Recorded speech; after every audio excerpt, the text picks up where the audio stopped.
Kim Dane was just an ordinary young man, until he suddenly found himself transmigrated into a superhero comic called Stardust. After ending up in that world, Dane chose to become a villain so he could strengthen Stardust's powers and stop every tragedy from the original story before it ever happened. But after all of that, the first heroine who used to misunderstand and judge him ended up developing feelings for him. And before long, she became completely obsessed with this villain. One day, Dane came up with a new plan and named it Villain Hunt, because according to what he knew, those villains would only grow far more dangerous later. So Dane decided to take them out early, before they could plunge the city and Stardust into chaos. Han Seon, who possessed superintelligence, knew about the plan and fully supported it. She stayed in contact with him through an earpiece. His current target was already in sight, sitting still in a chair without moving. The timing was perfect. Dane pulled back the hammer of his gun and got ready to carry out the plan. His first power was teleportation. In the blink of an eye, the gun was already aimed right at Rhino's forehead. Rhino was a top-tier A-class villain, and Dane's second power was telekinesis. Like a demon king rising from hell, Dane thundered out a chilling greeting, not giving Rhino even a moment to respond. Then he sent Rhino straight to the afterlife without hesitation. Once it was over, Dane picked up the pile of papers Rhino had been nervously handling for quite a while. Just as he expected, they were detailed plans for terrorism.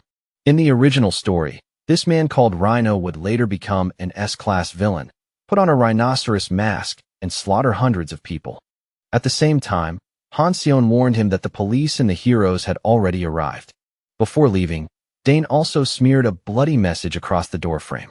Not long after that, the police and the hero reached the scene, and they quickly concluded that this case and the previous one had been carried out by the same person. And the message Dane had left behind was clearly meant for Stardust. That alone was enough to drive her nearly insane. Soon, the media started reporting on the incident. In the comment sections, plenty of people openly supported what Dane had done. At the same time, they criticized the heroes and complained about how they handled things. Sitting alone in his room, Dane read through those comments and felt deeply awkward about it. When she noticed him constantly tugging at his ear, Han Seon leaned in to check what was making him react so much. A fierce sense of resolve flared up inside Dane. He couldn't leave things like this, because if it continued, only his own image would keep rising. But then what would become of Stardust? Public opinion would inevitably start turning against her. Because of that, Dane made up his mind to become a truly unforgivable villain. From that moment on, the evil persona of egoistic officially made its debut. He prepared a time bomb and stuffed it inside a backpack. Elsewhere in the city, people everywhere were staring closely at their phone screens, waiting for the dramatic spectacle to begin. And just as it was about to start, Dane, now under the villain identity of egoistic, hijacked the screens and greeted the entire city. Every electronic display in the city was taken over by his live broadcast. Dane introduced himself and openly declared that he was the one who had recently eliminated Rhino and Zodiac, two notorious A-class villains. With arrogant confidence, he raised one hand toward Tower 127, while pointing the other toward the observation deck of Building 61. Everyone inside those buildings was watching the broadcast as well. Then Dane bluntly revealed that he was the one who had planted bombs in both buildings. In an instant, terror spread across every face. Some people panicked and immediately tried to run. Others were so stunned that they could only stand there frozen. With hundreds of cameras fixed on him, Dane openly threw down a challenge to the hero. And the hero he was calling out by name was none other than Stardust. He did not have to wait long, because Stardust came rushing in almost at once, swift as a gust of wind. Dane quickly checked over everything, from the long coat draping over his pants to his shoes, and even the mask covering his face. But one thing gave him away: his hands would not stop trembling, because this was the very first time he was meeting his favorite character in person. Stardust came down in a sharp, powerful landing. The moment Dane laid eyes on her, he could not help letting out a breathless little wow in pure amazement. It was no surprise at all, because Stardust was so beautiful she looked like a goddess descended from the sky. Faced with that overwhelming radiance, Dane stood there frozen for several long seconds. And in that instant, Memories came rushing back from the moment he had first been dragged into this world. Covered in scratches, Dane had looked around at the wrecked and chaotic scenes surrounding him.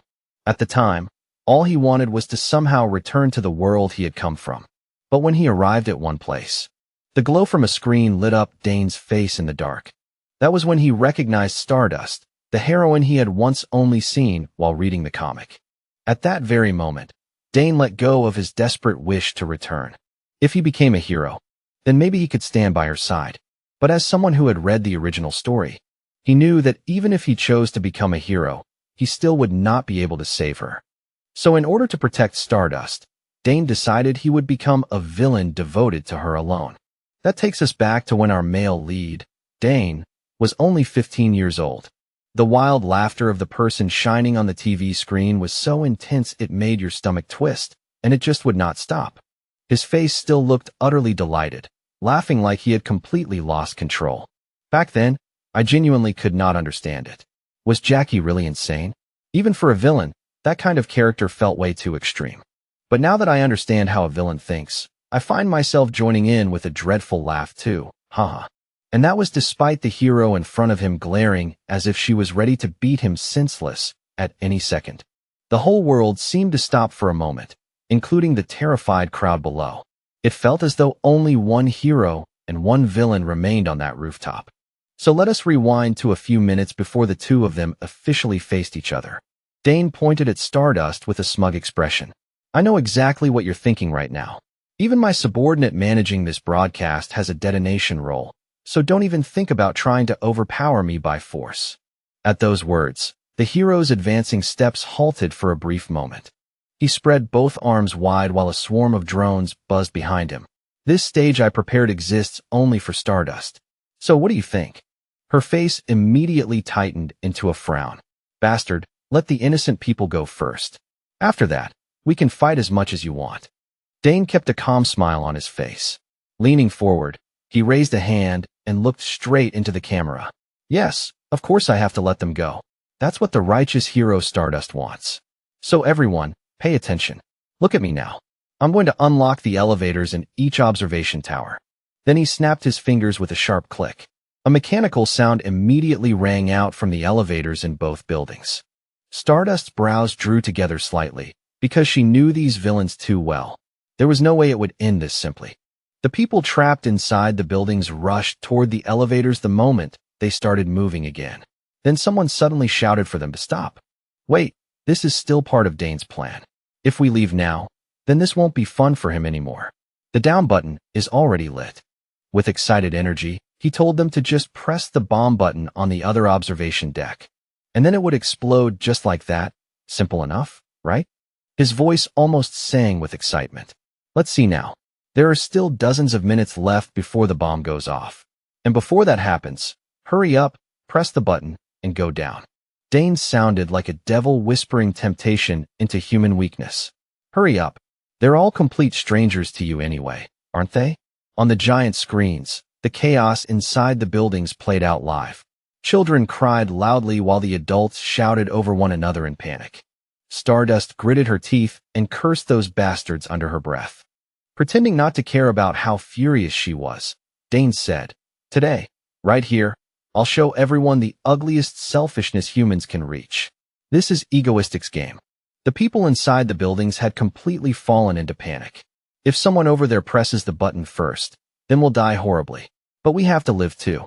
Once the timer runs out, the bomb will explode. So what? You're saying we should kill the people over there with one press of a button?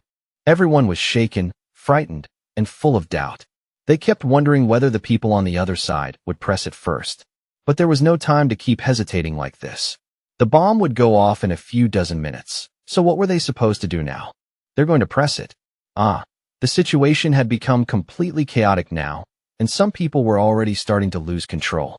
Stardust remained perfectly still, unable to make a reckless move. Even if she could rush in and take him down in an instant, it would mean nothing if there were still other detonators hidden somewhere. If this continued, the hostages would die. Her eyes turned cold as ice, and through clenched teeth she said, Playing with human lives like this, is that really fun to you? Standing across from her, Dane was still smiling with that relaxed, narrowed gaze. Then he burst out laughing. That's not the fun part, Stardust. You're one of the few A-rank heroes in South Korea, someone who believes in justice and her own convictions, someone who never compromises with evil. Honestly, I respect you quite a lot, Stardust. Those words only made her face burn with anger and embarrassment. What kind of nonsense was he even saying? He rubbed the tip of his nose with smug delight. I just felt like praising you while the whole country is watching you on TV. Then Dane's voice rang out again, pulling everyone's attention back as he enjoyed the sight of her trapped in a helpless position, unable to act. On his face was the look of someone crazily toying with the bomb button, finding the whole thing truly entertaining. His figure flickered and vanished for a moment. I'll give you a chance to join the game too. Now then, I'll connect you to the people who are desperately waiting for their hero. Confusion and caution flashed across Stardust's face as she stared at him. What? Dane continued with the act. If you manage to persuade them, and no one presses the button within 30 minutes. He crossed one leg over the other and smiled wickedly. Then the bomb won't explode. Of course, Stardust did not believe a single word of it. You expect me to trust a bastard like you? But Dane showed no fear at all, and only pushed further. It's still better than leaving them to stare helplessly at the sky and wait. Frustration surged through her as she clenched her fist tightly at her side. Dane had no need for her agreement. He simply waved his hand as if to say, well then. A loud shout rang out. Ready. At once, all the cameras began moving around her one by one. 3, 2, 1. The countdown ended, and the performance began in full. The hero's face appeared across the giant LED screens mounted on top of the buildings. The people recognized her immediately. Stardust. Stardust. Under that invisible pressure, she quietly took a deep breath. She looked into the camera as if she were meeting each of their eyes directly. Then, holding those unseen gazes, she spoke. Hello, everyone. I am the A-rank hero, Stardust. Every person carries their own belief in their heart. Dane's handsome face went blank for a second. That's right. This is exactly what I wanted. That half-real, half-fake world around him felt almost like a dream. In the eyes of the public, I'll be painted as the villain spreading terror. And as that dream came true, she would be the one who shined. This was her stage, Stardust's stage. With that radiant posture of hers, later everyone would be able to feel proud of the choice they made today. Show this evil villain who you are. Her voice spread through people's hearts like warmth itself. We are strong.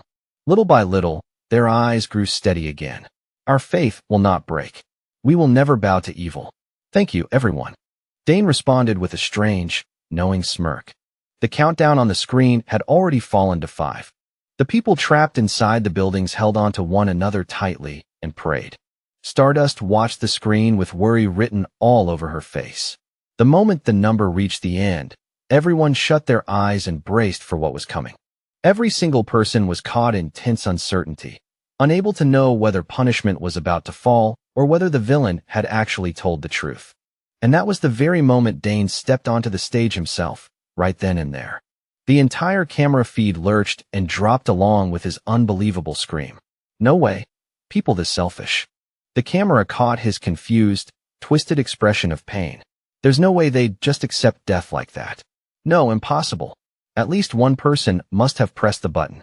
There had to be someone selfish like me who would do it. Dane clutched his head and muttered with theatrical despair. Humans can't be this kind-hearted. Why? At that moment, Stardust spoke. Egoistic, people aren't as selfish as you think. Her image appeared shining with a bright, almost sacred glow. No one is completely selfless, but I still believe in the kindness people carry inside them. Dane answered, It's because of you, Stardust. You're the one who brought them together. Then his expression suddenly shifted, and he let out a low chuckle. Interesting, Stardust. Just before Stardust lunged forward, he gave her a polite bow and said, The next game is certain. Dane cast one last glance in her direction. Wow. Stardust's sky-blue eyes, burning with determination, made him gasp in admiration. Her gaze was overflowing with righteousness. And with one final confident declaration, he disappeared. I will win. At once, the people burst into joyful emotion. They shouted at the top of their lungs and happily threw their arms around each other, celebrating the hero's victory. Everywhere, people cried out the same single name together. Stardust. Stardust. Even so, the hero said nothing and remained suspended silently in the air. Meanwhile, Dane had already teleported away to another place.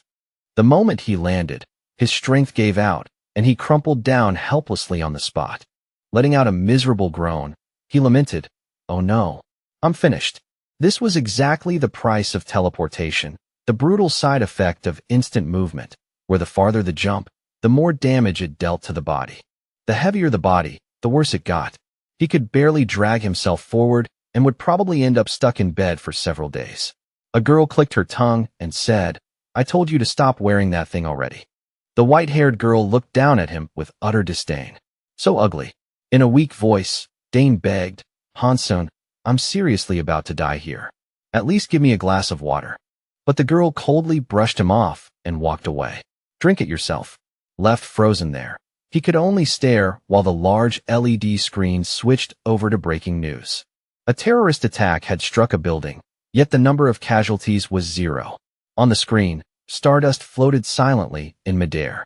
Grinding her teeth in anger, she muttered, "Playing with people's hearts like this, next time, I'll definitely catch you."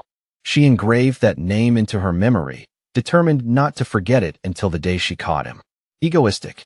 Early one morning, at the Korean Hero Association, the organization that managed superpowered individuals across Korea, countless tabloid headlines were plastered across a giant screen. These were the recent news titles. The radio hijacker watched by the whole nation. Who exactly is the hero Stardust? A review of his actions. Who is the A-rank villain? Egoistic. No casualties in the terror attack. Fear spreading across the peninsula. Overseas kidnappings through radio broadcasts. Is South Korean television security really safe like this? The host of the meeting moved to the next page. Next is the profile analysis on Egoistic, including the available information on the villain role Dane has been playing. Mask with identity recognition interference function. Presumed area of residence. Seoul. A balding, heavy-set middle-aged man finally spoke up. "All right, let's begin the report." That man was Park Jun-ho, chairman of the Korean Hero Association. Images of several sealed room murder scenes appeared on the screen. He looked at them with open disgust. "Fine, we've reviewed this part enough already. Let's move on," he said, signaling for confirmation. "Yes, sir." The presenter continued calmly. "I'll first explain yesterday's incident in detail. It appears the perpetrator used teleportation to plant the bomb beforehand on the outside of the building. After it was disarmed, the device was confirmed to be a high-powered homemade bomb, strong enough to destroy the entire observation tower. It was identified as a high-performance, improvised explosive device. Our conclusion is that he most likely built it himself." Park Jun-ho rubbed his shiny scalp with a troubled expression. "Still no leads on that broadcast hijacking?" The secretary answered awkwardly, "None so far. We still have no idea how he bypassed the advanced security systems and took over the broadcast. We do have one working analysis, however. Since no one with wave-related abilities has ever appeared before, we believe there is a very high chance he has an extremely skilled tech assistant helping him behind the scenes. For now, that is our best guess." The secretary's face then turned more serious. "And there is one more thing I need to add. He seems to be unusually obsessed with Stardust." At those words, everyone's eyes shifted at once toward the blonde-haired girl. Based on the scattered clues so far, we can say with confidence that the message he left at the crime scene was meant specifically for her, for Stardust. And in this latest case as well, it was confirmed that he directly referred to her in his own words, the hero in charge of Seoul, Stardust. Hearing that, Park Jun-ho turned and asked the person involved directly, what did it feel like meeting him face to face? As he said it, he pointed straight at her name, Stardust. She rose quietly to her feet and gave her opinion. He seems to be someone with a psychological disorder who enjoys toying with people's hearts. On top of that, he has the ability to carry out large-scale terrorist attacks. He is an extremely dangerous villain. 2 days after that terrorist attack, Dane was back in his room, lying in bed and groaning. "Oh my God, this is killing me."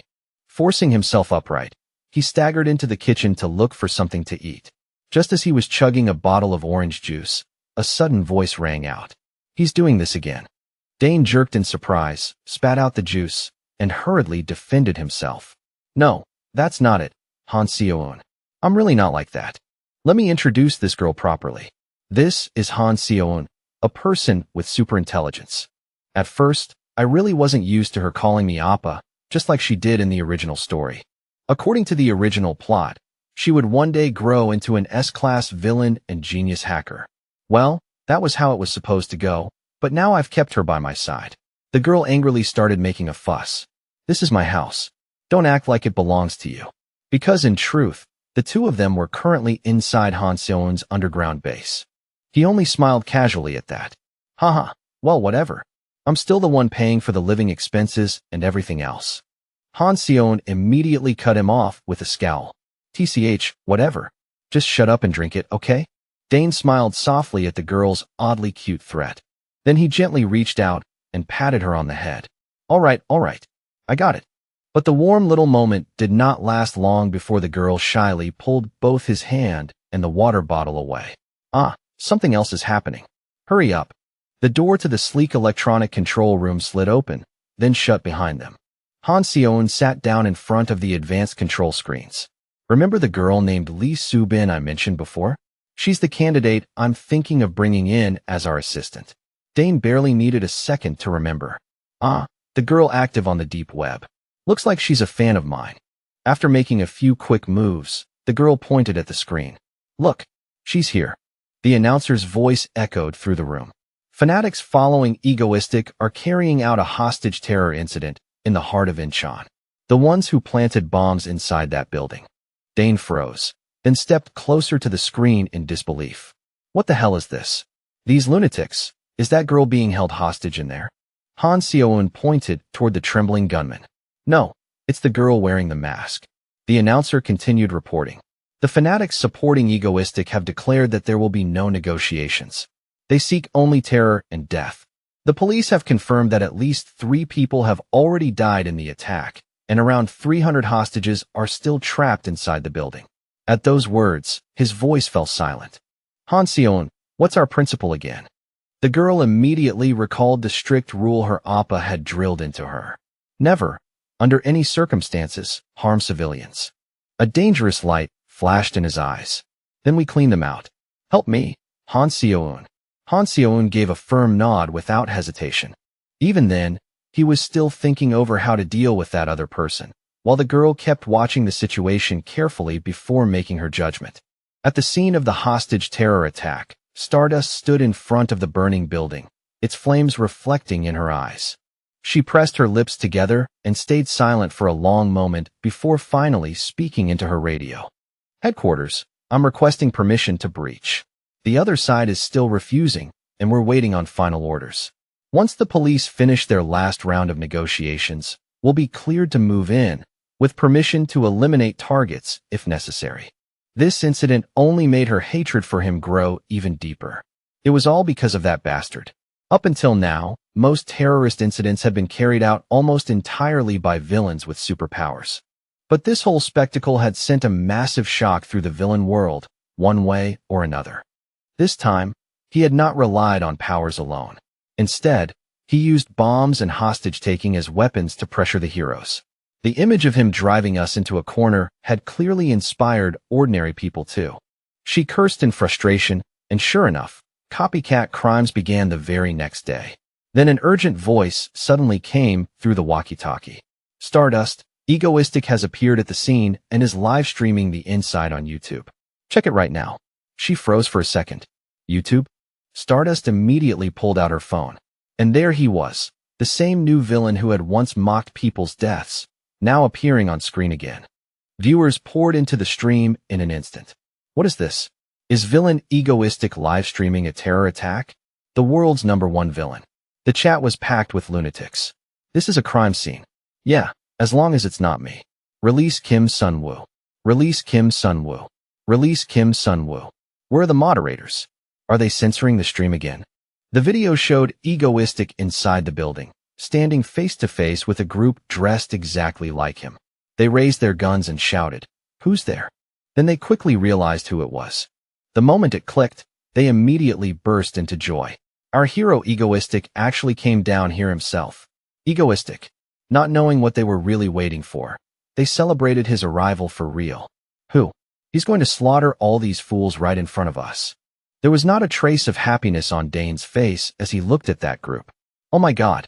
I used long-distance teleportation again, so now my whole body is wrecked, all because of these idiots. Damn it. The terrorists could only stare at him in confusion. Egoistic. Suddenly, loud laughter rang out. Ha ha. This is interesting. Ha ha. They had no idea what was going on, but they awkwardly forced out laughter too. Ha ha. At that moment, Han Seon reported through the earpiece, 3 o'clock. The guy standing by the pillar is holding the detonator. Dane glanced over and confirmed it at once. And the moment that man met his eyes, his body was mercilessly torn open into the shape of a donut. The terrorists were horrified and shouted, "No, this guy isn't egoistic. He has to be an undercover cop." They hurriedly pointed their guns at him, but before any of them could fire, the weapons had already been blasted from their hands. What came next were those same gun barrels, now aimed straight back at each of their faces. Dane sneered, lifted his hand, and used his power. "I've never once accepted fools like you as my subordinates." A burst of gunfire erupted, and thick smoke quickly swallowed the inside of the building. The live stream caught the agonized screams of those who had been shot, and the comments exploded in confusion, mixed with the voices of the few sane viewers. Aren't they on the same side? Why did he wipe them out already? Just kill them all. That's satisfying. Who even is egoistic to be this violent? Those maniacs. Someone is already dead. What are the heroes even doing? The villain has taken over everything now. Ha ha ha. What's going to happen to the people in there? Boo-hoo. Is this some psychopath trying to kill everyone? Also, even from behind, egoistic looks handsome, right? There are seriously so many lunatics in this chat. This is a real-life situation, everyone. At that same moment, the higher-ups finally gave Stardust permission to move in, with the top priority being the safety of the hostages from both the terrorists and egoistic. Without hesitating, she charged forward and quickly confirmed that only one person had been left alive without being shot. And that was the exact person he had been looking for. Han Seon's voice came through again. "Appa, save her. From what I can see, those lunatics dragged her in by force. She has nothing to do with the terrorism." Curled up in the corner, she held her head and cried helplessly. "Help me, Sob." Dane's hand suddenly reached toward her, startling her so badly that she hiccuped. Then he pulled her mask right off. In a loud voice, he asked, "Did you do anything wrong or not?" Lee Soo-bin, eyes brimming with tears, choked out, "Okay. I admit it was my fault." The more she cried, the louder she became. Okay, I admit it was my fault." Dane had no patience for that. "If you keep bawling like this, you're going to get shot." Lee Soo-bin instantly went quiet and clamped both hands over her mouth. Then his footsteps turned toward the civilians who had been taken hostage. With a solemn expression, he bowed his head and apologized. "Even if this was not caused by me directly, I still feel a heavy responsibility, because this copycat behavior started from my case." That single action sent the comments into an uproar. What is this? Is he really the villain? Wait, what exactly is happening right now? In a sincere voice, he addressed the hostages and everyone who had suffered because of him with full respect. "I will send compensation money to your accounts, so please check them later. To the families of the 3 deceased victims, I offer my deepest apology. I will pay the highest compensation I possibly can." Even so, Dane was panicking a little inside because of the obvious downside. Oh no, even transfers through fake name accounts can still be traced. Well, Han Seon will figure it out somehow, right? Han Seon let out a long sigh and urged him on. Just take her and go home now." Just from hearing that tone, it was obvious the girl had agreed to handle it. Okay. Dane immediately hoisted Lee Soo-bin over his shoulder. Sniff. At that instant, his whole body felt like it was breaking apart, and the after effects of teleportation made him tremble. Then suddenly, a violent shock ran through the entire floor. Kim Dane realized at once that there was only one person who could have done something like that: Stardust. She had rushed straight in before she had even fully understood what was really happening there. A few more days went by while Yonhee University was still buzzing from all the chaos. At a coffee shop, KPS News was airing a report saying the villain would personally cover the compensation costs. The public fell into complete confusion. At the scene of the terrorist attack, the villain egoistic had even bowed his head, and it became clear that confirming the hostages' testimonies was far from simple. Just who is this man, really? KPS digs deeper into the mystery. A blonde girl sat alone at a table, staring hard at her phone screen as her fingers scrolled through endless comments asking the same thing. Who exactly is egoistic? He sounds almost like some kind of legend. Egoistic only saves women, right? And Stardust, outside of being a hero, is just an ordinary person named Lee Hyul, a university student for now. For some reason, she let out a long, tired sigh. Her mind drifted back to the moment she had recklessly charged into that building. The entire building had been shaking from the force of the attack. The instant she burst inside, she saw the flash of surprise on Egoistic's face. Her eyes locked onto him immediately. Egoistic, you bastard. This time, I'm definitely going to catch you. Without a second thought, she twisted her course and lunged straight toward him. Luckily, Kim Dane's leg had gone weak at that exact moment, and he barely managed to dodge in time. Stardust had been far too impatient to respond properly. Dear God. And just like that, the villain she absolutely needed to capture slipped away from her. The more she replayed it, the more irritated she became. Lee Hyul let out another troubled sigh, and right then another girl walked over and pulled out a chair. In a soft, caring voice, she asked, Hyul, what's wrong? Is the assignment that hard? Kim Chae-hyun, Hyul Sr. Snapping back to reality, Hyul looked up. Oh, it's nothing, Yuni. She quickly turned back to her work, trying to hide it. I'm okay. I'm just a little distracted, that's all. Stardust, South Korea's #1 hero, is actually Lee Hyul, and when she works as a hero, she hides her identity with a perception-altering filter. Because of that, everyone believes she is just an ordinary college student named Lee Hyul. Though maybe ordinary is not quite right, considering how every man's eyes seem to follow her. Lately, though, one thing in particular had been bothering her senior. Hyul kept muttering the name egoistic under her breath. She kept circling that hateful name in her mind with growing resentment. Everyone is selfish. Yet one huge question kept rising in her mind. If that was true, then why did he save the hostage? All of a sudden, the person in front of her reached out and pinched her cheek. Look at you, making that gloomy face again. Kim Chae-hyun brightly offered a new idea, pushing the homework aside. Come on, let's go get mango bingsu. It's your favorite, Hyul. Hyul's face brightened right away. Mango. But in the very next second, what filled her mind instead was Egoistic's crazed grin and that twisted, perverted laugh of his. Ha ha ha. Hyul gave a quick blink, and then her face darkened so obviously that she could not hide it at all. Kim Chae-hyun froze as she studied that expression closely. Even mango doesn't fix it? No way. Then Hyul suddenly snapped her pen while muttering, Mango is mine. Treating her like a child, Kim Chae-hyun soothed her at once. Okay. The mango is yours. All yours. The fire inside her burned hotter and hotter, like hellfire itself. That name, Egoistic, was haunting her. No matter what, she would make him reveal himself.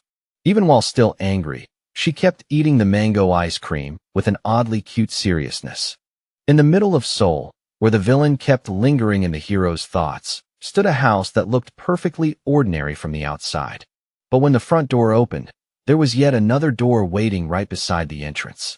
And when that second door swung open, the scene beyond it was enough to make anyone stare. There was an elevator hidden inside.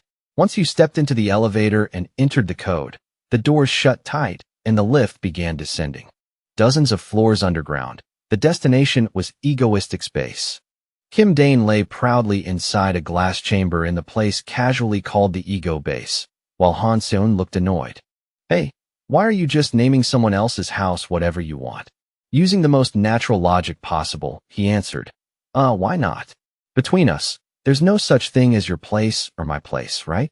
Your house is my house, and my house is your house. But the sudden pain stabbing through his knee made it impossible for him to stay that relaxed. The pain spread fast, making him flail and cry out. Han Seon scolded him with irritation. Stop spouting nonsense. If you lie still like that, you'll heal faster, so quit making a scene. Kim Dane whimpered. Please, no more. Using instantaneous movement and carrying someone too made me twice as exhausted. Then, all of a sudden, he gave a sly smile and looked toward Han Seon. the girl with superintelligence.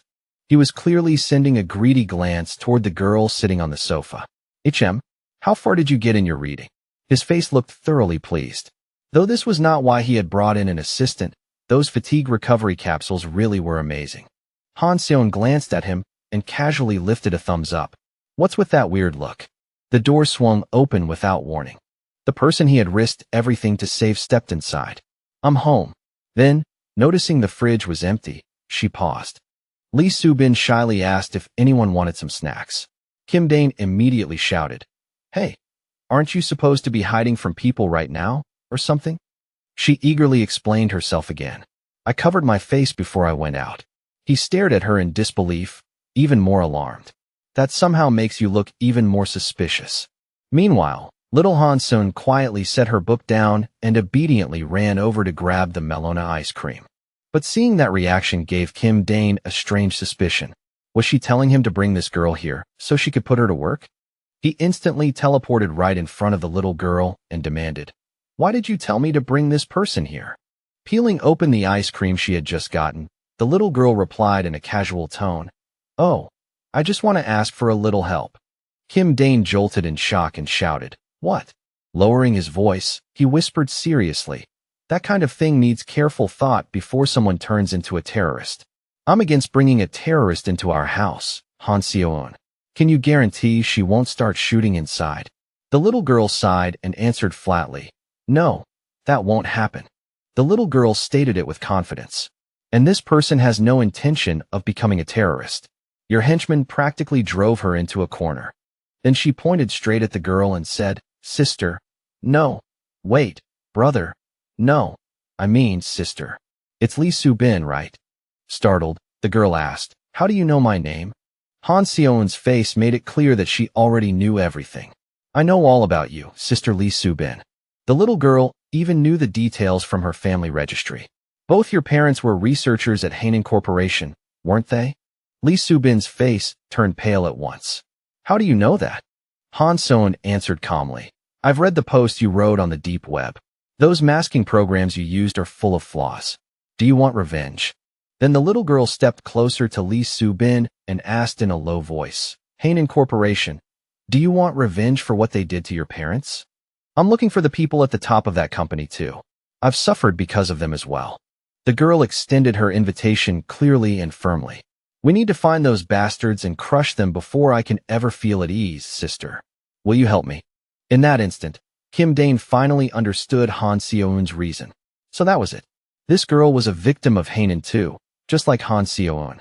Back when I wanted Han Seon to become my first assistant, I convinced her by promising I'd help her get revenge. I wanted Han Seon as my first assistant, so naturally I persuaded her with a promise of revenge. Well, my real goal was to stop her from becoming an S-class villain later on, but still. This Lee Soo-bin girl barely left any impression on me in the original story, so she's probably just a side character. Maybe that alone proves she isn't dangerous. Still, before anything else, I should find out whether she can actually be useful to me. Then, all at once, he snapped back to reality when he saw the two girls hugging each other and crying. Huh. Kim Dane stood there dumbfounded while the two sobbed together. They're crying? Sis? Haha. Han Seon, this development is moving way too fast. I'm the only one here who can't keep up emotionally. Han Seon, your cool and icy image is completely shattered now. So he stayed quiet and watched the two emotional girls for a while. Then he gave up, settled back down, and returned to the recovery chamber. Well, I guess I'll just lie here quietly. That evening, in a cozy little restaurant, everyone around them felt uneasy as they watched a young couple at one table. The whole restaurant had gone quiet except for the wife's broken sobs. Tears kept streaming down her cheeks as she begged in a desperate voice, Why are you treating me like this? But the person sitting across from her only glared darkly and said, You've ruined my appetite. I'm confessing to you. So why do you look like someone died? In the end, the scene was disturbing enough that someone called the police. A cold-faced officer walked up to their table and said there had been a report of assault, ordering them to come to the station with him. The man clicked his tongue and muttered, Damn it. Let me finish eating first. Get lost. The police officer had heard enough, so he placed a hand on the man's shoulder. All right. At this point, you're under arrest. A red light flashed across his body. In the next instant, the police officer was teleported to the edge of a rooftop railing. Behind him came the man's twisted voice. So, we're heading to the station together, huh? With a contemptuous kick, he sneered, fine, but I'll send you there first. Caught completely off guard, the police officer was thrown from the tall building. The man smiled coldly. Who do you think you are, picking a fight with me, fake cop? This was the A-class villain Kim Hak-cheol, the man who controlled spatial displacement. The whole world seemed wrapped in chaos. A scream tore through the air. Did you really think killing me would change this world? Han Seon, now wearing a completely different appearance, looked like the fifth-ranked villain, the White Witch. Then a voice suddenly pulled everything back to the present.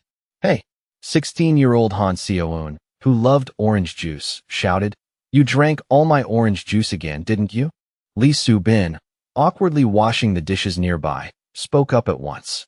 Seon, I'm sorry. That was me. I'll go buy you more. Han Seon had been scolding her brother, but then Lee Soo-bin suddenly ran over and hugged her. The girl's expression changed instantly, and she broke into a bright smile. It's okay, sis. Watching the whole thing, Kim Dane let out a scoff and sneered to himself. If it were me, things would have gone differently. Then he suddenly spoke up. But Han Seon, in the end, you finally stopped pretending to be a boy, huh? The girl instantly shouted in anger, why you? Kim Dane seized the moment and laughed triumphantly. Ha ha ha. And so, the lives of the three of them began to flow on in a strangely happy and peaceful way. Looking back on the tragedies mentioned in the original story, Han Seon was the girl born with superintelligence. She was the only survivor of the Blossom Project run by Hainan Corporation, where hundreds of children were used in illegal experiments. Then one day, one of the children developed an unexpected side effect. After that, everyone involved died except for Seon. At the time, the entire building came crashing down. Afterward, with her whole body covered in wounds, she escaped from the lab and hid herself in an underground shelter, slowly turning it into the hideout she uses now. And in that place, she lived alone for many long years. Until I found her. Kim Dane's sudden appearance came during the quiet, frozen days when the girl had been living shut off from everything. A chair slammed to the floor with a sharp crash. Han Seon instantly bristled like a startled hedgehog, full of alarm. Kim Dane stayed calm and made her an offer.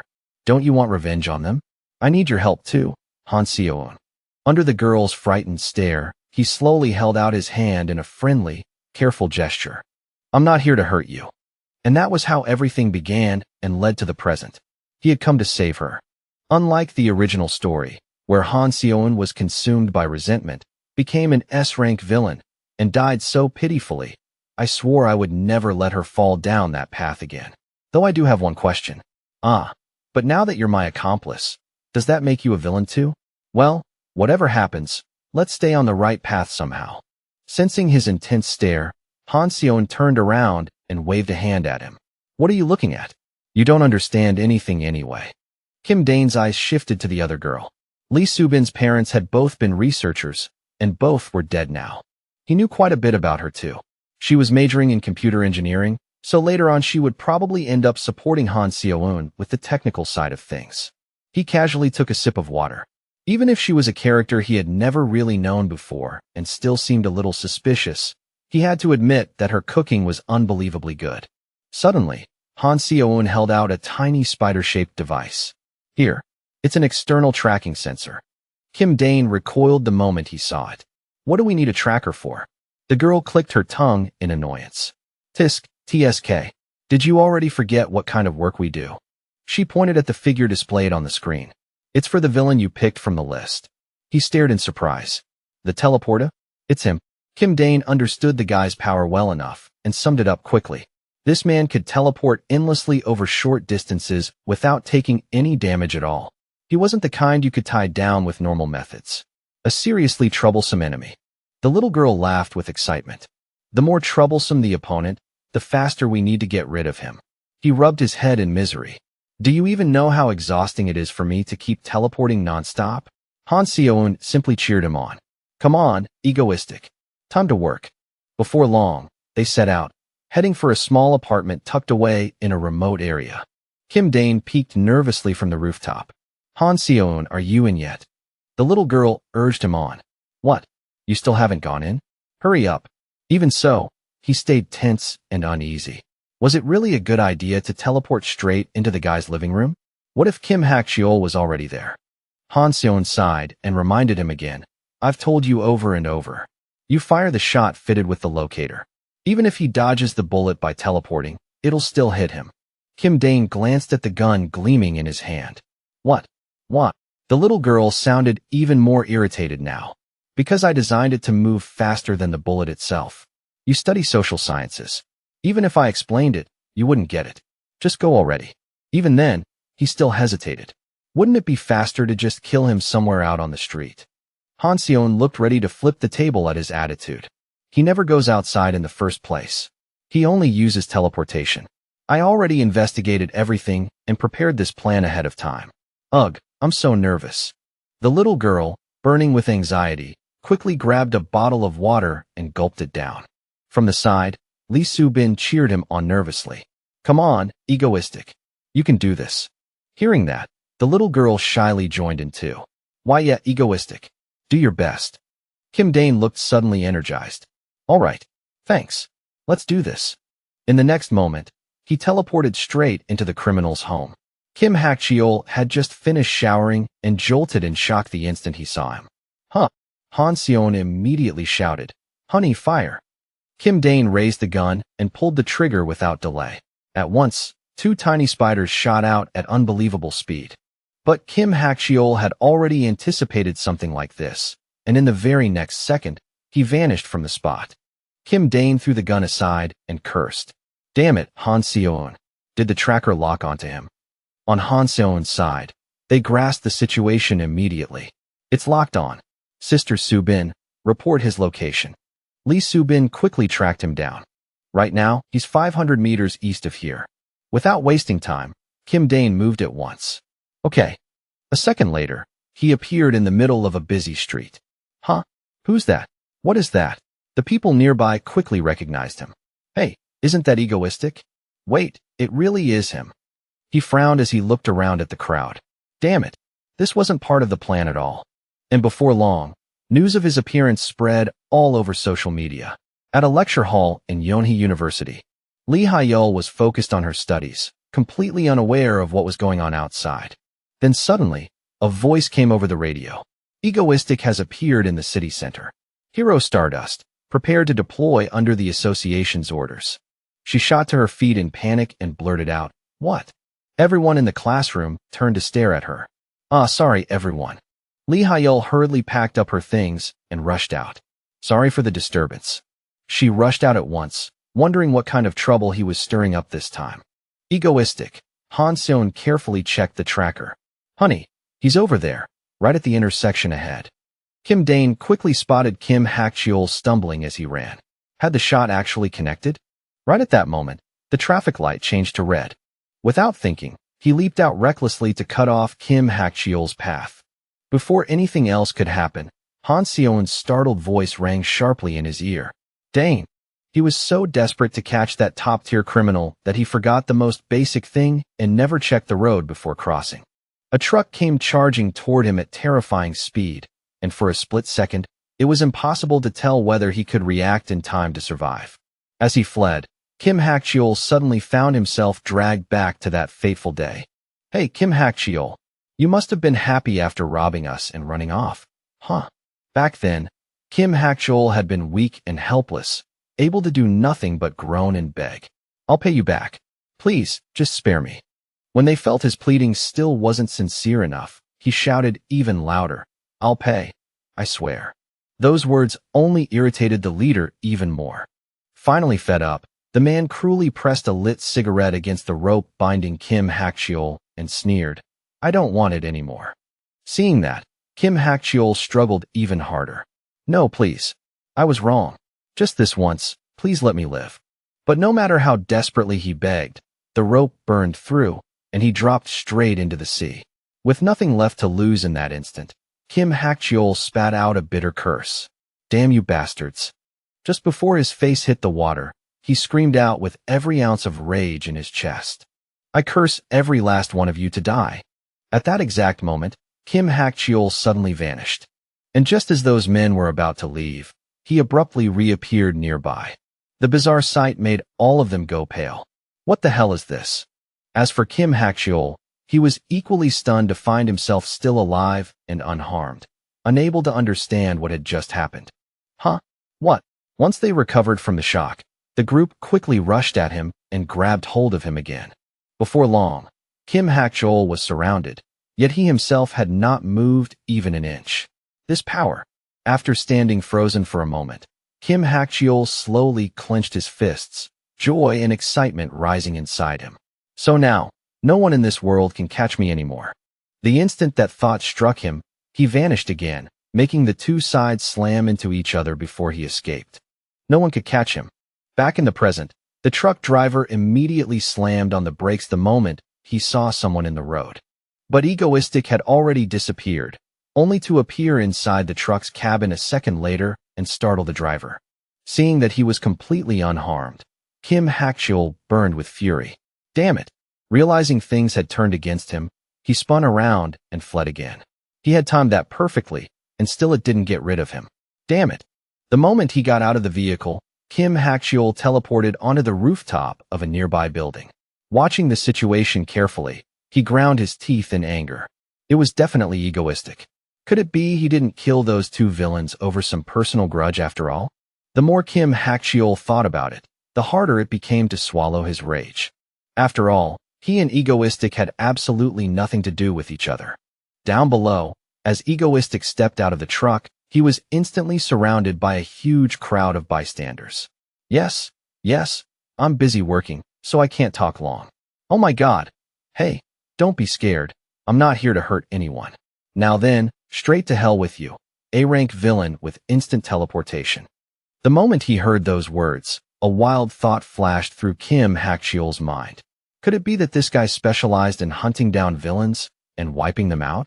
Even as Kim Hak-cheol tried to shake off that thought, Egoistic suddenly appeared again out of nowhere. From then on, no matter where Kim Hak-cheol ran, Egoistic kept following him.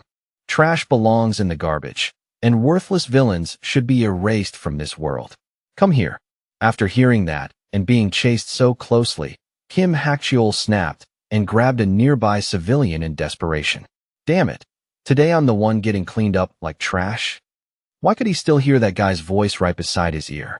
Kim Hak-cheol immediately hurled the person behind him and took off running again. Before the girl could even hit the ground, Egoistic reached out and caught her. Oh God, oh God. While the girl was still dazed, he gently asked, "Are you okay?" That unexpected kindness made her cheeks turn bright red. Yes, sir. After using instantaneous teleportation over and over again, Kim Hak-cheol had burned through almost all of his strength. At last, unable to keep going, he collapsed on the spot. Why did it have to be me? After making sure the girl was safe, Egoistic turned back to his real target, the A-rank villain with instant teleportation. When Kim Hak-cheol said nothing, he pulled out a pistol and pressed it right against his head.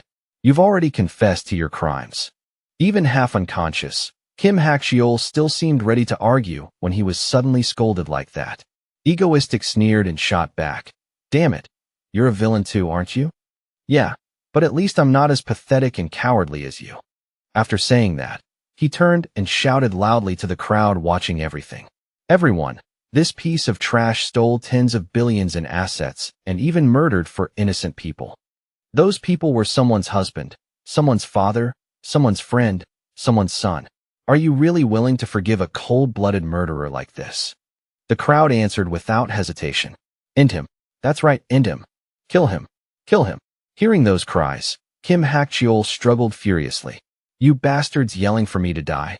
How are you any different from me? Egoistic listened to the crowd's answer, then smiled in satisfaction. Hak-cheol, in truth, your worst crime is what comes later, becoming an S-class villain, slaughtering hundreds, and tormenting Stardust over and over again. The moment that thought passed, he snapped back to the present and spoke in a cold, sharp voice. You think those two things are the same? Sorry, but it looks like you're the one dying here. Right after that, A scream of pain tore through the air. The sound made Egoistic stop and cautiously glance around. The first thing that caught his eye was the townspeople's strangely delighted excitement. That reaction threw him off. What was going on? They had just watched someone get shot dead. Everyone should have been panicking and screaming, but after finishing the job, he could only stand there in a daze, staring at the crowd's bright, happy faces. Aside from the existence of superpowers, this world is not all that different from the one I used to live in. But moments like this really drive home that I'm in a completely different place now. People here really are strange. After thinking that over for a second, Egoistic let it go, took off his hat, and gave them a small greeting. But I'm the villain here. Aren't you people scared of me? Hearing that, the people around him finally began to hesitate a little. Just then, a voice he knew all too well rang out. Egoistic recognized it immediately. The moment he heard it, he quickly lifted his head and looked to the sky. Stardust. Damn it. I stayed here drawing attention for way too long. Stardust dropped down in an instant and pointed at him as she shouted, "You bastard." Egoistic ignored that and focused instead on the girl in front of him, who was normally just a slightly cold university student. But the moment she became a hero, even the way she talked changed, almost like a character from an old historical drama. Thinking that, he blurted out to himself, "So cute." Of course, Stardust took that expression the wrong way. What did you do?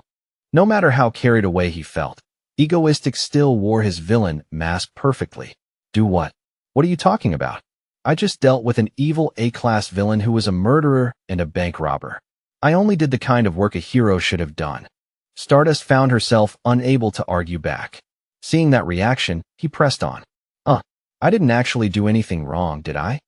An upper-tier villain could originally be judged on the spot by a hero, with no room for appeal. Instead of answering directly, she changed the subject completely. Egoistic, do you think you're the hero? That question genuinely left Egoistic confused. I'm the villain. But as soon as he said it, something occurred to him. There were probably a lot of people here filming this and cheering for Stardust, right? This crowd is way too perfect for that. Coming back to himself, he smiled and clapped his hands lightly. True enough, Stardust. A villain like me punishing evil really does break the rules. Still, I just can't stand your rigid, unbending sense of justice. Maybe today I should just retreat. The words immediately set off another wave of murmuring through the crowd. Right? Weren't villains supposed to hide from heroes? He kept speaking with dramatic flair.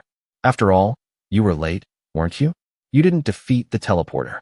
Honestly, Egoistic had not really done anything wrong here. Those thoughts left Stardust feeling uneasy and strangely downcast.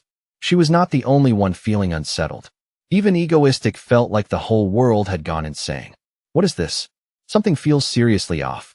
Just then, Han Seon's voice came through his earpiece, urging him on. Hey, stop babbling and hurry up. With that pressure in his ear and the chaos around him, he hurriedly tried to explain. No, that's not what I mean. I'm not saying I'm doing the right thing. I'll keep doing evil, and Stardust can keep trying to stop me. After a brief pause, he slipped right back into his cool pose. Anyway, let's call it a day.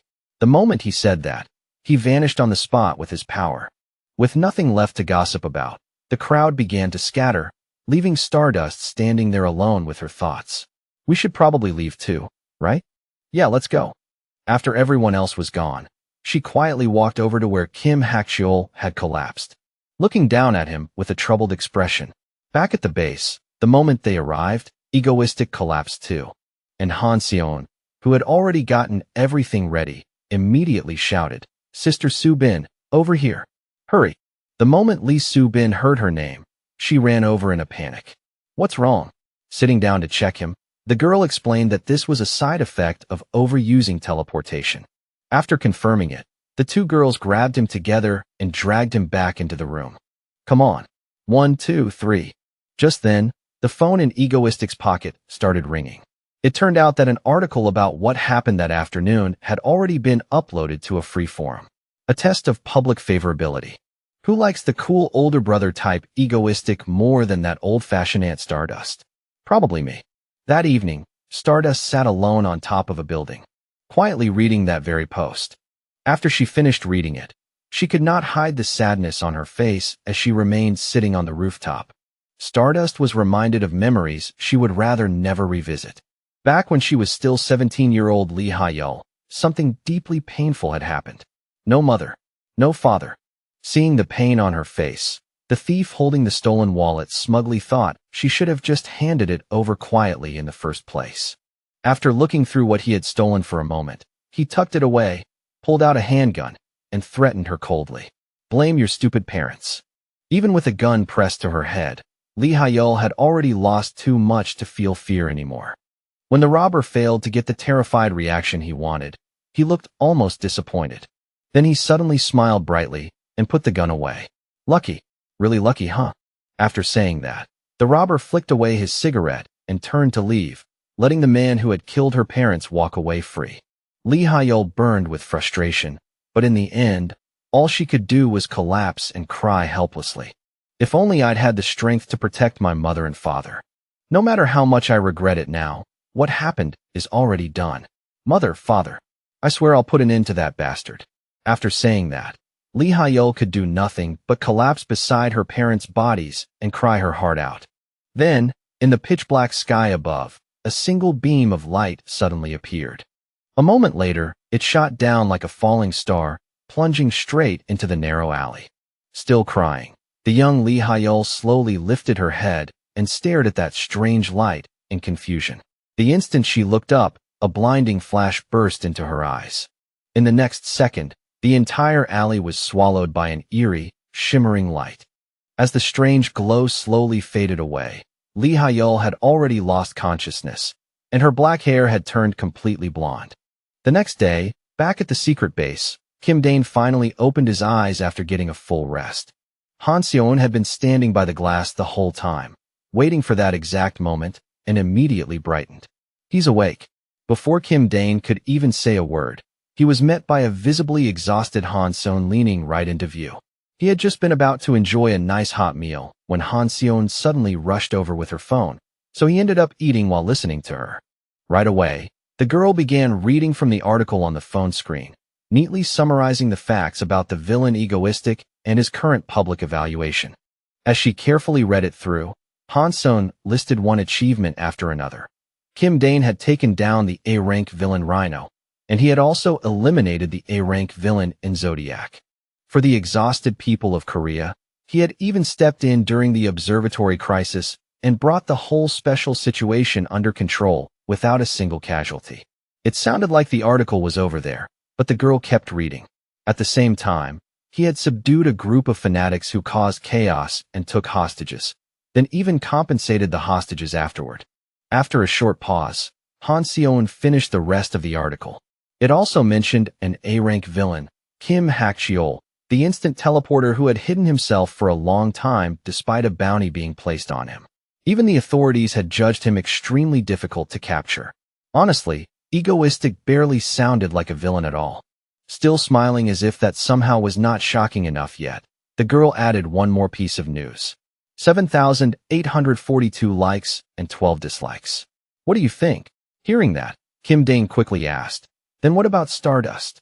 The moment she heard that name, Han Seon could not hide her sulky expression. Stardust, huh? Then look at the comments right under this. Before he could grab the phone himself, she started reading aloud. Actually, Egoistic has accomplished more than Stardust. Up to now, Stardust hasn't really done much. The moment he heard that, Kim Dane sprayed the food in his mouth in shock. But it did not stop there. Han Seon kept reading. King Egoistic has already taken down 3 A-rank villains. After finally calming down a little, Kim Dane asked in a hesitant voice, then why is Stardust getting criticized?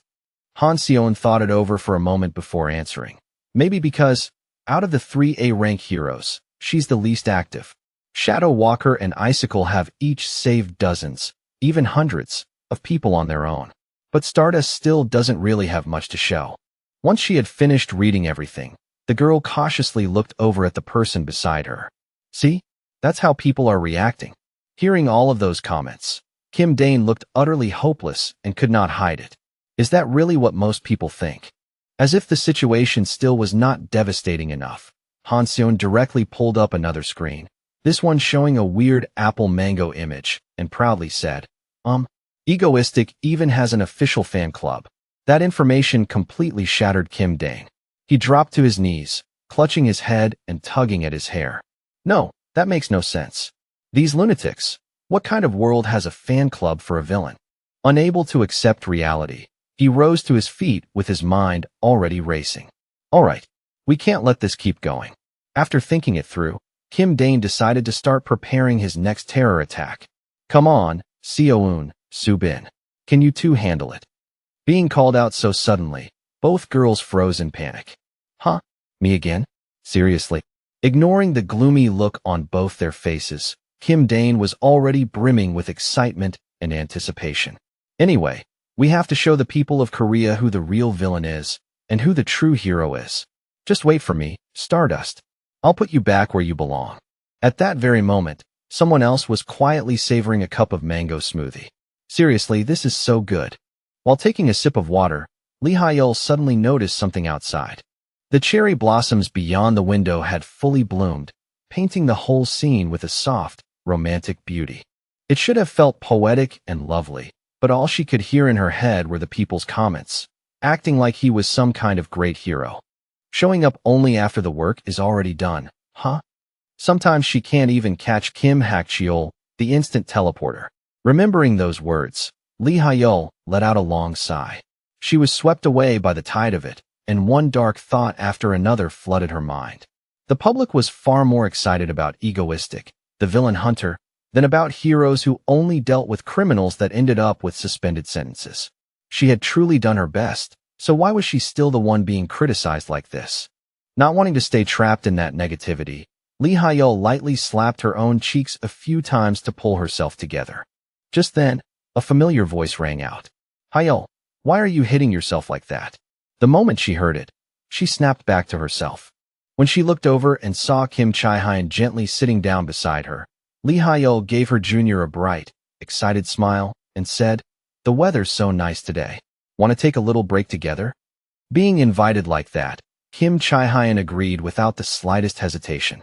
Right? Since when did the cherry blossoms bloom this much? She said excitedly as she pulled out her phone. Hey, do you want to check this out? It's super popular these days, but maybe you haven't seen it yet. She showed her a picture of a dancing apple mango and laughed. What do you think? It's kind of hilarious, right? Lately, I feel like Egoistic has this weird charm. The moment she saw that image, Lee Hyul clenched her teeth in frustration. Even Kim Chae-hyun liked him. Then, while scrolling through the phone, something suddenly caught her eye. Huh? What's this? Kim Chae-hyun turned the screen toward her. Hyul, Egoistic is live streaming right now. Hearing that, Lee Hyul's eyes widened. What? Just as she hurriedly pulled out her own phone, a familiar voice rang out from the stream. Egoistic was once again targeting Stardust. Lee Hyul immediately headed back to the association, then prepared to move out to the scene. As soon as the announcement ended, Lee Hyul slammed her hand against the table and jumped to her feet. Kim Chae-hyun, I have something urgent, so I need to go right now. Sorry. The second she finished speaking, she turned and ran straight out of the cafe before Kim Chae-hyun could even answer. Huh? Hyul. But Lee Hyul was already gone, her resolve hardening with every step. Just wait, Egoistic. This time, I will definitely catch you. At that same time, on some cliffside, a familiar screen flickered on, followed by Egoistic's cheerful voice. Long time no see, everyone. I'm the villain, Egoistic. After finishing his introduction, he eagerly watched the comments flood in across the screen, curious to see how people would react. It was ridiculous. They were treating the whole thing like some kind of surprise event. Without thinking much of it, Egoistic pulled out his phone and joked, "There's been a lot of news about me lately. I'm not a hero, I'm a villain, and now I even have a fan club." As he said that, he gave a sly little grin and used the phone to project an image onto the railway tracks. Maybe everyone has the wrong idea. I am a villain, he declared, pointing toward the hostages who had already been taken. Then he pointed back toward the distant tracks again. Ah, and the train should be arriving any moment now. Are you watching Stardust? The moment he asked that, comments immediately popped up saying he was still a hopeless Stardust fan. Ignoring them, Egoistic calmly began to explain.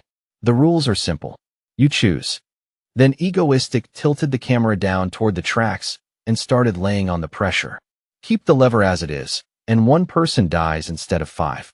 But if you pull it, that one person will be the one sacrificed. Thinking of Lee Soo-bin, who was controlling the train, he kept pressing the point. Don't decide too fast. If you try to save the people on the tracks by force, I'll derail the train immediately. Got that, Stardust? After finishing the explanation, Egoistic gave her the final push. You only get one choice. Pull the lever. No sooner had he said it than Stardust appeared. You bastard, Egoistic. Without a second of hesitation, she rushed straight down and landed above the tracks. Watching her arrive, he smiled in satisfaction. You came, didn't you, Stardust? As she looked at the hostages, her mind immediately started racing. If she tried to save them first, then everyone on the train would be put in danger. Think about it, Stardust, he said. How are you going to save everyone? Seeing that hesitation flicker across her face, Egoistic pushed her even harder despite the guilt in his own chest. Come on, come on. The Pentagon train is entering the station. How will our Stardust choose? Before she had even done anything, the viewers were already throwing out their guesses. Egoistic was clearly pleased by those reactions. Everyone seemed convinced Stardust would make the cruel choice. But the Stardust he knew was not that kind of person. Just then, Lee Soo-bin suddenly panicked and shouted through the earpiece. Dane, she's running toward me. What am I supposed to do? Seeing her silhouette coming in like the wind, he quickly tried to calm Lee Soo-bin down. We're live streaming, so turn off the broadcast mic first. Don't worry, she's not going to hurt you. Just keep going. Hearing that, Lee Soo-bin finally steadied herself a little. Once he had barely settled her down, Egoistic slipped right back into playing the villain. Okay, now turn the mic back on. Oh, can this really work? What is Stardust doing? She actually pulled it off? If that's true, this is going to be bad, Stardust. Why are you rushing in like you want to die? Stop. No matter what anyone said, Stardust and the train crashed straight into each other head-on. As she held her ground, she forced herself to keep going with every bit of strength she had. Just a little longer. Just hold on a little longer. But then, all at once, the train suddenly sped up. Even Egoistic was caught off guard by that change. Was it actually getting faster? The moment he realized something was wrong, panic hit him. Soo-bin, wake up. But Lee Soo-bin had already passed out long ago. Getting no answer back, he started to panic for real. He had not prepared for this situation at all. Even while looking at Stardust standing there in a daze below the mountain, Egoistic kept up the psychological pressure. Come on, the Pentagon train is entering the station. So how will our Stardust choose? That was what he said on the outside, but inwardly he was watching the girl below with intense focus, waiting to see what the righteous Stardust would decide. The person he had been waiting for all this time was now trapped in fierce psychological turmoil. After a brief moment of thought, Stardust finally made up her mind. Gritting her teeth, she burst forward and ran straight at the train. The instant he saw her choose that path, Egoistic felt completely satisfied and tugged the brim of his hat even lower. Good. Everything was moving exactly the way he had planned. Pleased with how it was unfolding, he dragged a frightened girl who was still struggling and carried her closer to the tracks. When he reached the rails, Egoistic carefully lowered the pale-faced girl onto the railway. He did not stop there. He even took out tape and tied her down securely. Even while doing all that, Egoistic was screaming inside. This is exhausting. If Shadow Walker were here, doing this at night would have been easier. Causing terror in broad daylight meant he had to stay alert every second. No matter how much he grumbled to himself, he still finished tying the final knot. After securing the hostage, Egoistic used his power to teleport in an instant to a cliff, where he could watch the whole performance. Looking down at the 5 people he had tied up beneath the platform, he felt deeply satisfied with the result and even a little proud of himself. As he watched the strangely peaceful scene in front of him, Egoistic remembered something. In the original story, Stardust would get beaten down after clashing with villains, but through that pain she would also grow. If he wiped those villains out too early to help her, then she would lose the chance to mature through those battles. Pulling himself out of that train of thought, he reached down and wrote a few familiar lines on the ground.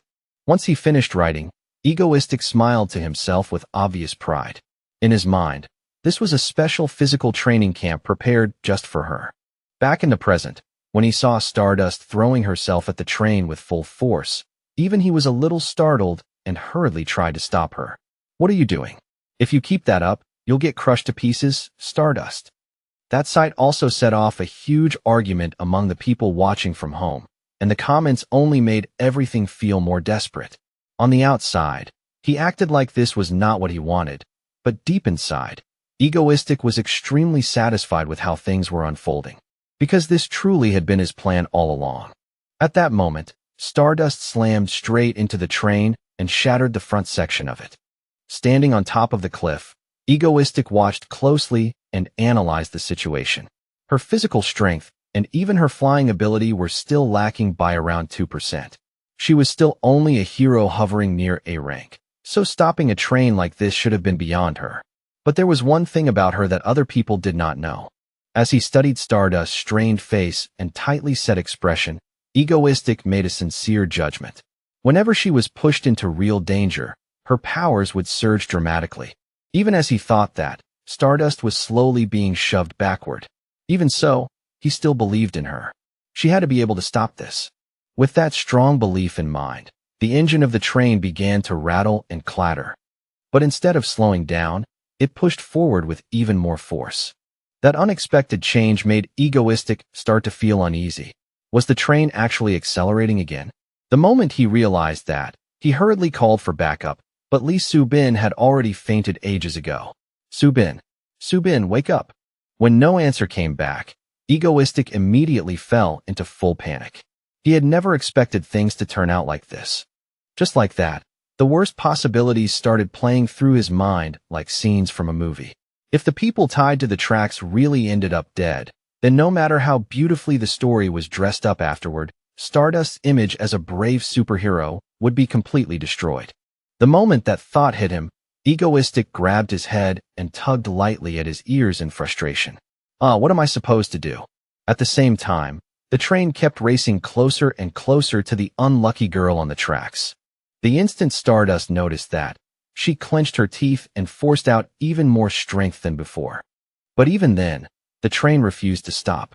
So she poured every last bit of power she had into holding it back. Even though the front of the train was already almost completely crushed, it still had not slowed down at all. From above, Egoistic stared down at Stardust below and could do nothing but beg under his breath. "Please, please." As the gap between the train and the hostages kept shrinking little by little, all he could do was pray again and again. "Please, just stop."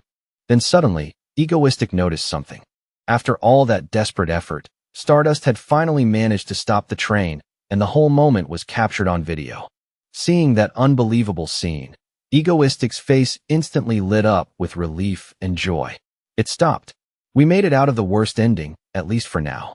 Amid all that chaos and madness, hope surged back into him. "Come on, show yourself. Is Stardust okay?" The train had been going way too fast. Still staring at the live stream on his phone, Egoistic began spiraling into darker thoughts. Could she have died? No. Could it really be? Then, at that very moment, the familiar figure of Stardust finally appeared. The second he saw that the girl he cared about was still safe, he could not hide his excitement and almost cheered out loud. A moment later, remembering he was supposed to be the villain, he quickly forced himself to calm down. No, wait, no? She actually blocked it. She really held on, This wasn't how my plan was supposed to go. Turning his eyes to the dazed Stardust, Egoistic tried to convince himself.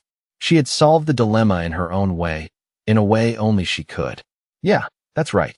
And with that, the comment section exploded all over again. As he read every single line, his whole face brightened with excitement. Yes, this is exactly the kind of reaction I needed. See, carried away by that swelling pride, he used the moment to praise the girl standing below.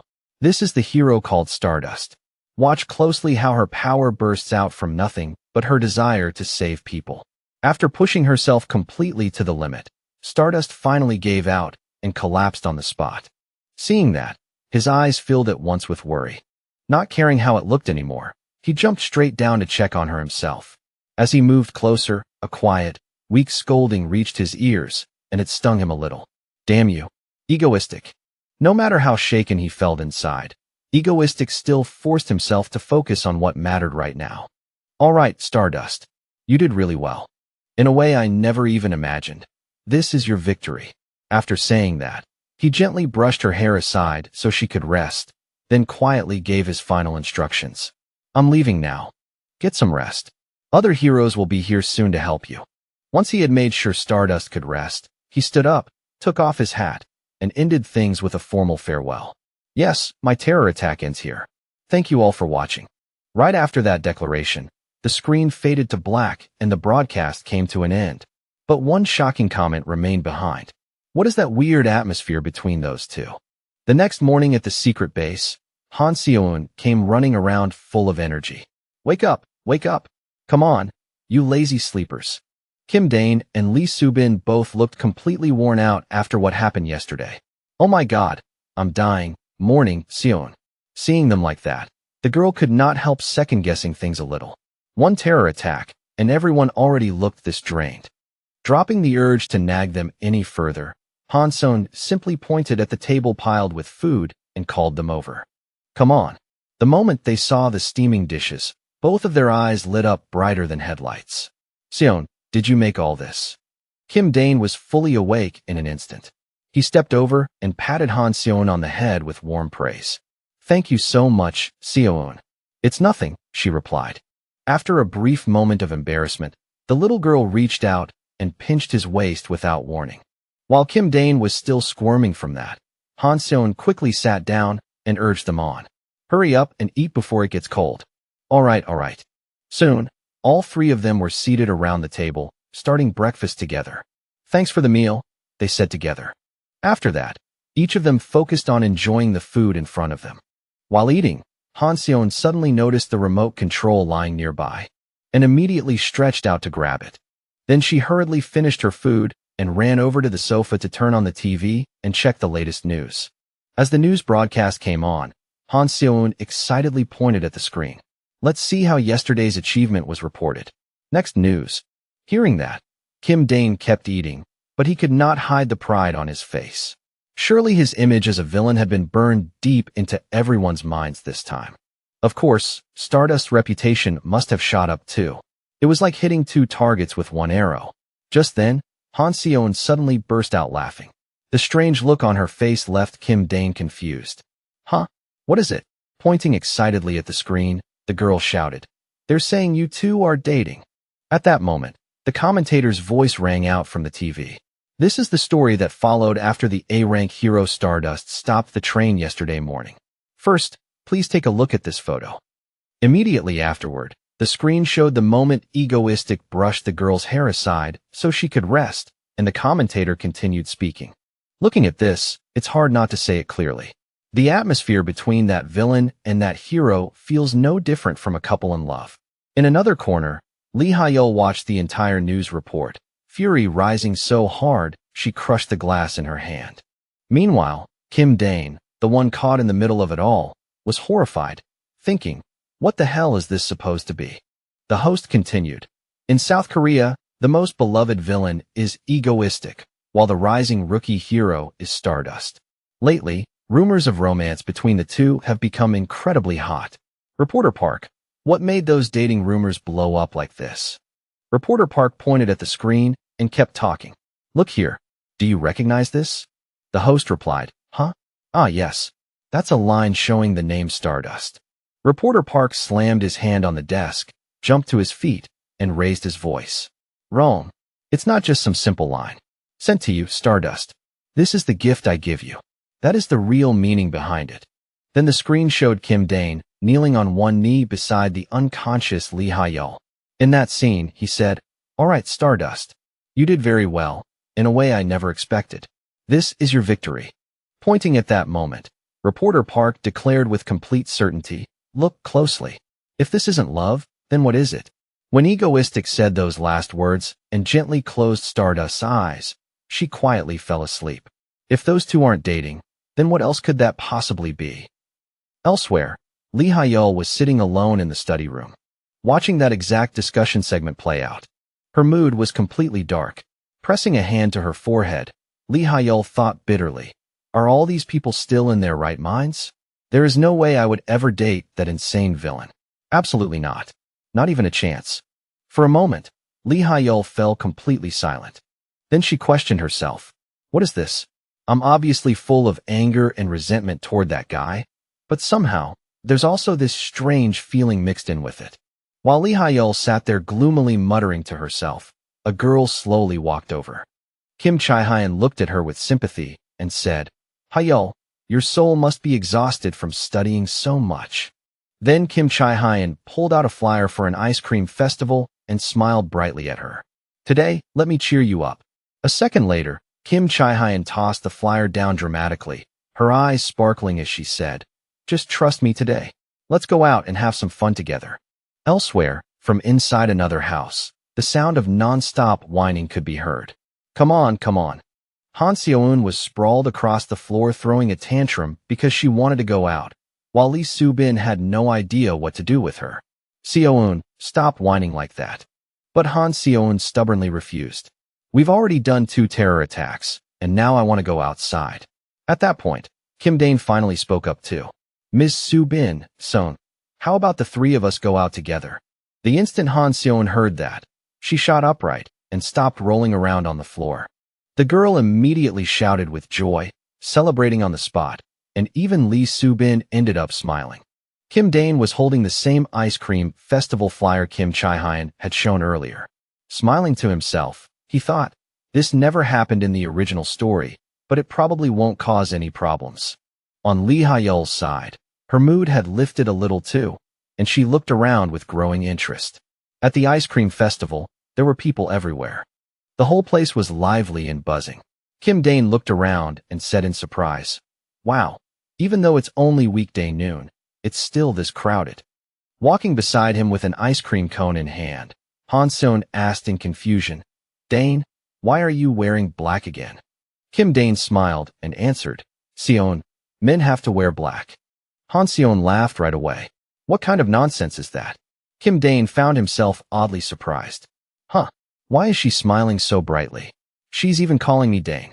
With a faint smile, Kim Dane thought to himself that she really did look genuinely happy. Then Han Seo-eun suddenly cried out and pointed ahead. The rice ice cream is over there. The next second, Han Seo-eun excitedly ran straight toward the ice cream stall. Watching her, Kim Dane smiled and said to Lee Soo-bin, Coming out really was worth it. Lee Soo-bin answered cheerfully, Yeah, definitely. She looks really happy. Then Lee Soo-bin activated the awareness reduction filter she had once used back when Kim Dane recruited her. Kim Dane scooped up a spoonful of ice cream and took a taste. His eyes widened at once. Oh, this is seriously good. As he scooped up another spoonful, he turned and said, Soo-bin, you should try some too. Lee Soo-bin looked at the spoonful of ice cream he was offering and immediately blushed shyly. Han Seo-eun, standing right beside them, asked innocently, What's wrong, Yinny? Hurry up and eat. Flustered, Lee Soo-bin stammered, Wait. Just give me a second. Embarrassed, Lee Soo-bin slowly opened her mouth and leaned toward the spoon, all the while thinking, Isn't this basically an indirect kiss? In the end, Lee Soo-bin finally tasted the spoonful of ice cream. Right after that, her whole face lit up with delight. This is really delicious. By then, Han Seo-eun had already finished her cone too. The little girl happily ran off toward another ice cream stand. Over there, mango-flavored ice cream. Kim Dane quickly called after her. Hey, wait for me, will you? Han Seo-eun stood there with shining eyes, staring intently at the ice cream behind the glass display. Then she quickly and excitedly told the vendor, 1 cone, please. The vendor smiled as he scooped the ice cream, then looked at Kim Dane and said, Oh my, this kid really is the spitting image of her parents. So adorable. Kim Dane went completely speechless. What? Then, with the man smiling at him, he awkwardly just accepted it. Haha. Yeah, I guess that's right. Standing nearby, Lee Soo-bin blushed deeply, while Han Seo-eun turned back with a quiet smile and started teasing Kim Dane. This guy really does look older, doesn't he? Kim Dane did not back down either and immediately teased her back. Maybe it's because of my height, not because of you. Han Seo-eun had no comeback for that and could only let out a small snort. A moment later, the vendor brought the order over. Here you go, 1 cone for the kid and 2 cups. Everyone took their ice cream, and Kim Dane smiled as he asked Han Seong, "Did you order ours too?" The little girl answered proudly, "Since you're the leader of the Apple Mango Club, of course you have to eat mango-flavored ice cream." Kim Dane blinked in confusion at that sudden new title. Apple Mango Club? Seeing the vendor smiling at him, he had no idea where to put his face and could only mumble awkwardly, it's nothing." Then suddenly, Kim Dane's eyes widened in shock. It turned out the sales clerk was proudly showing off the back of his shirt, and printed on it was a picture of Kim Dane in his egoistic persona. Laughing, the clerk said, "I made this myself. Looks pretty good, right?" Kim Dane really did not know how to respond, but Han Seon generously gave him a thumbs up and said, "Absolutely legendary." After that, the three of them sat together on a bench, eating their ice cream and relaxing for a while. Then suddenly, Kim Dane noticed something nearby. He turned to Han Seon and asked, "Seon, you used to be amazing at darts, right?" "Of course I was," she replied. Kim Dane, already eager to show off a little, said confidently, "Then watch this. I'll show you what I can do." Han Seon seemed to catch on right away and narrowed her eyes. "Hey, are you planning to cheat with your remote control powers?" Kim Dane instantly went stiff. The clerk explained that there was a special event going on, and the woman running the dart booth added, "If you hit the target 10 times in a row, you'll win a 10-layer ice cream cone." Han Seon, however, said she liked the second prize more. That teddy bear looked much cuter to her. Kim Dane asked the clerk whether the first prize winner could choose another reward instead, and the clerk nodded. "Yes, that's fine." Hearing that, Kim Dane proudly told Han Seon, "Seon, listen carefully. I'll win it for you." In his head, Kim Dane had already made a plan. He would just pretend to focus, then secretly use a little power at the perfect moment to guide the dart. That should do it. Just then, Kim Chae-hyun also walked up to the dart booth and asked the clerk how much each throw cost. The moment she stepped into view, she caught Kim Dane's attention at once. Startled, he thought to himself, why does this person look so familiar? Then he remembered. It was Kim Chae-hyun, Lee Hyul Sr. from university. Kim Chae-hyun said again, "Hyul, the prizes even include 10-layer ice cream." Then another woman's voice answered, "I'll try to win one for you." Han Seon noticed that Kim Dane had been frozen for a while and asked curiously, "What are you doing? Hurry up and throw it already." At that moment, Lee Soo-bin and Han Seon finally noticed that Lee Hyul had appeared too. The three of them instantly broke out in a cold sweat and did not dare say a single word. Then Lee Hyul slowly glanced over at the three of them. Her eyes landed on Kim Dane, who was still frozen in place with a dart in his hand, ready to throw.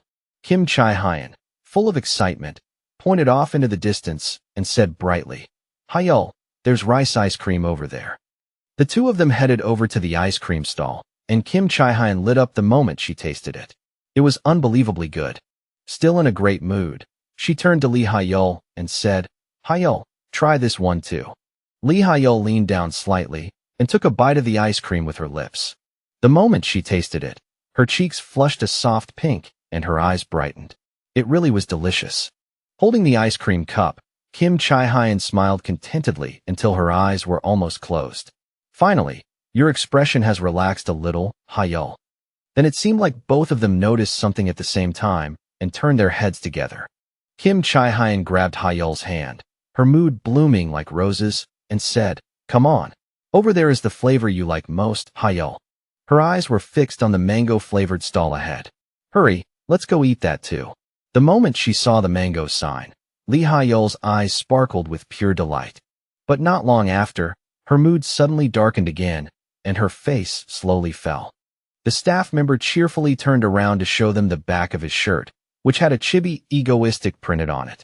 "I made this myself." Kim Chae-hyun immediately praised it with delight. "Oh my god, that's so cute." After that, the two women took a break on a cool stone bench, and Kim Chae-hyun stretched out comfortably. "This is really nice." She tilted her head slightly and looked at Lee Hyul. "You like it too, don't you?" Her mood slowly shifting from irritation to something brighter, Hyul smiled faintly and answered, "Yeah, of course, Yuni." Then Lee Hyul closed her eyes tightly and quietly savored the moment. Beneath the large cherry blossom tree, a few petals drifted gently down. Lee Hyul thought to herself, How long has it been since I last came outside and enjoyed a view like this? A faint smile touched the corner of her lips. With her eyes still closed, it truly felt wonderful. A little later, Kim Chi-hyun pointed toward the stall in front of them. Hyul, let's finish this first. Then we can try that one too, okay? Watching her get all excited, Lee Hyul looked over with interest. Darts, huh? Right away, Lee Hyul smiled brightly, clearly interested now. Above the stall, colorful balloons were arranged neatly in bright, cheerful rows. A friendly staff member handed the two girls some darts and explained, there's an event going on. If you pop all 10 balloons, you'll win a 10-layer ice cream. Looking gentle and calm, Lee Hyul replied, yes, ma'am. Her distinctive blue eyes slowly moved around the area. Then her gaze landed on 3 players who were sweating nervously. They looked almost like a young married couple with a child. But why was the girl's hair silver? Maybe she was their granddaughter. That would make more sense. She stared for a long moment at Kim Dane, who looked especially tense, and thought, what about that man? Why does he seem so strangely familiar? Before she could think any longer, Kim Chi-hyun shouted from behind, Hyul, give it a try. Lee Hyul quickly answered, oh right. Lee Hyul stepped forward, a blazing orange light beginning to flare around her, and Kim Chi-hyun watched with sparkling eyes and delighted laughter as she scored a direct hit immediately. Watching that, Kim Dane felt a bead of sweat slide down his face. In his mind, he reminded himself that Stardust's powers were supposed to be superhuman strength and flight. But the more he watched her, the more he realized that this monstrous power was not something that could be explained as simple strength alone. Then he used the item in his hand and spoke with far more precision. In that instant, Lee Hyul gained one more supreme level throw. It was a body with astonishingly superior physical ability, far beyond the ordinary. Voices full of excitement and joy burst out around them. She had already landed 2 hits. He lowered his head, a little disappointed, and thought that for now her power only showed itself in frightening bursts when the moment demanded it. But later on, she would slowly grow into a superhuman who surpassed normal human limits. Lee Hyul happily threw the dart. It was not only her 5 senses that had sharpened. Her 6th sense had developed too, and in other words, her instincts would immediately warn her the moment something felt wrong. Lee Hyul found it strange to see Kim Dane looking so downcast. He kept thinking it over again and again, trying to prove that feeling to himself. At that very moment, she became aware enough to suspect that the guy really might be that person. If he exposed his identity here, the image of Lee Hyul becoming a superhuman flashed through his mind, and she would throw him straight into prison. Han Seo-eun and Lee Soo-bin hugged each other in delight. A dart fired at high speed by Lee Hyul flew straight in and burst the balloon. Seeing that, Kim Ki-hyun stood beside her with a pleased look and showered her with praise. Hyul, you're incredible. You hit all 10 shots. The moment she heard that, she instantly turned shy and flustered. It was nothing, really, just a tiny thing. The staff happily handed the 2 girls 10-layer ice cream cones. Here are your 10-layer ice creams. The staff then unconsciously turned toward Kim Dane. Oh, sir, aren't you going to throw too? He was caught off guard for a second, but quickly replied, oh my, the person next to me was throwing so well that I couldn't look away. I'll give it a try right now. Kim Dane glanced at Han Seo-eun and forced out an awkward smile as he spoke. Seo-eun, look over here. I'll show you my dart throwing skills. But the girl cheering him on looked a little doubtful. Come on, hurry up already. Kim Dane picked up all 10 darts at once and thought uneasily to himself. There is no need to use any special skill. I'll just throw a few fast and slip away before anyone notices. He made up his mind and threw them forward in one swift, decisive motion. But unfortunately, every single one of his throws struck all 10 balloons perfectly. Everyone froze in shock, mouths hanging open and eyes wide. But Kim Dane was the exact opposite, standing there in confusion and wondering how on earth that had just happened. In Kim Ki-hyun's hand was the 10-layer ice cream cone, and she stared at him in surprise. Even the guest beside her looked deeply impressed. The staff brought out a stuffed bear. You said you wanted the bear even more than the first prize, right? Here, we've got the bear ready for you. But Kim Dane chose to hurry away as fast as he could. The female staff raised her hand to stop him. Wait a moment. The 3 of them ran off first, then let out awkward laughter. It's fine. We're leaving now. Han Seoeun also quickly chimed in.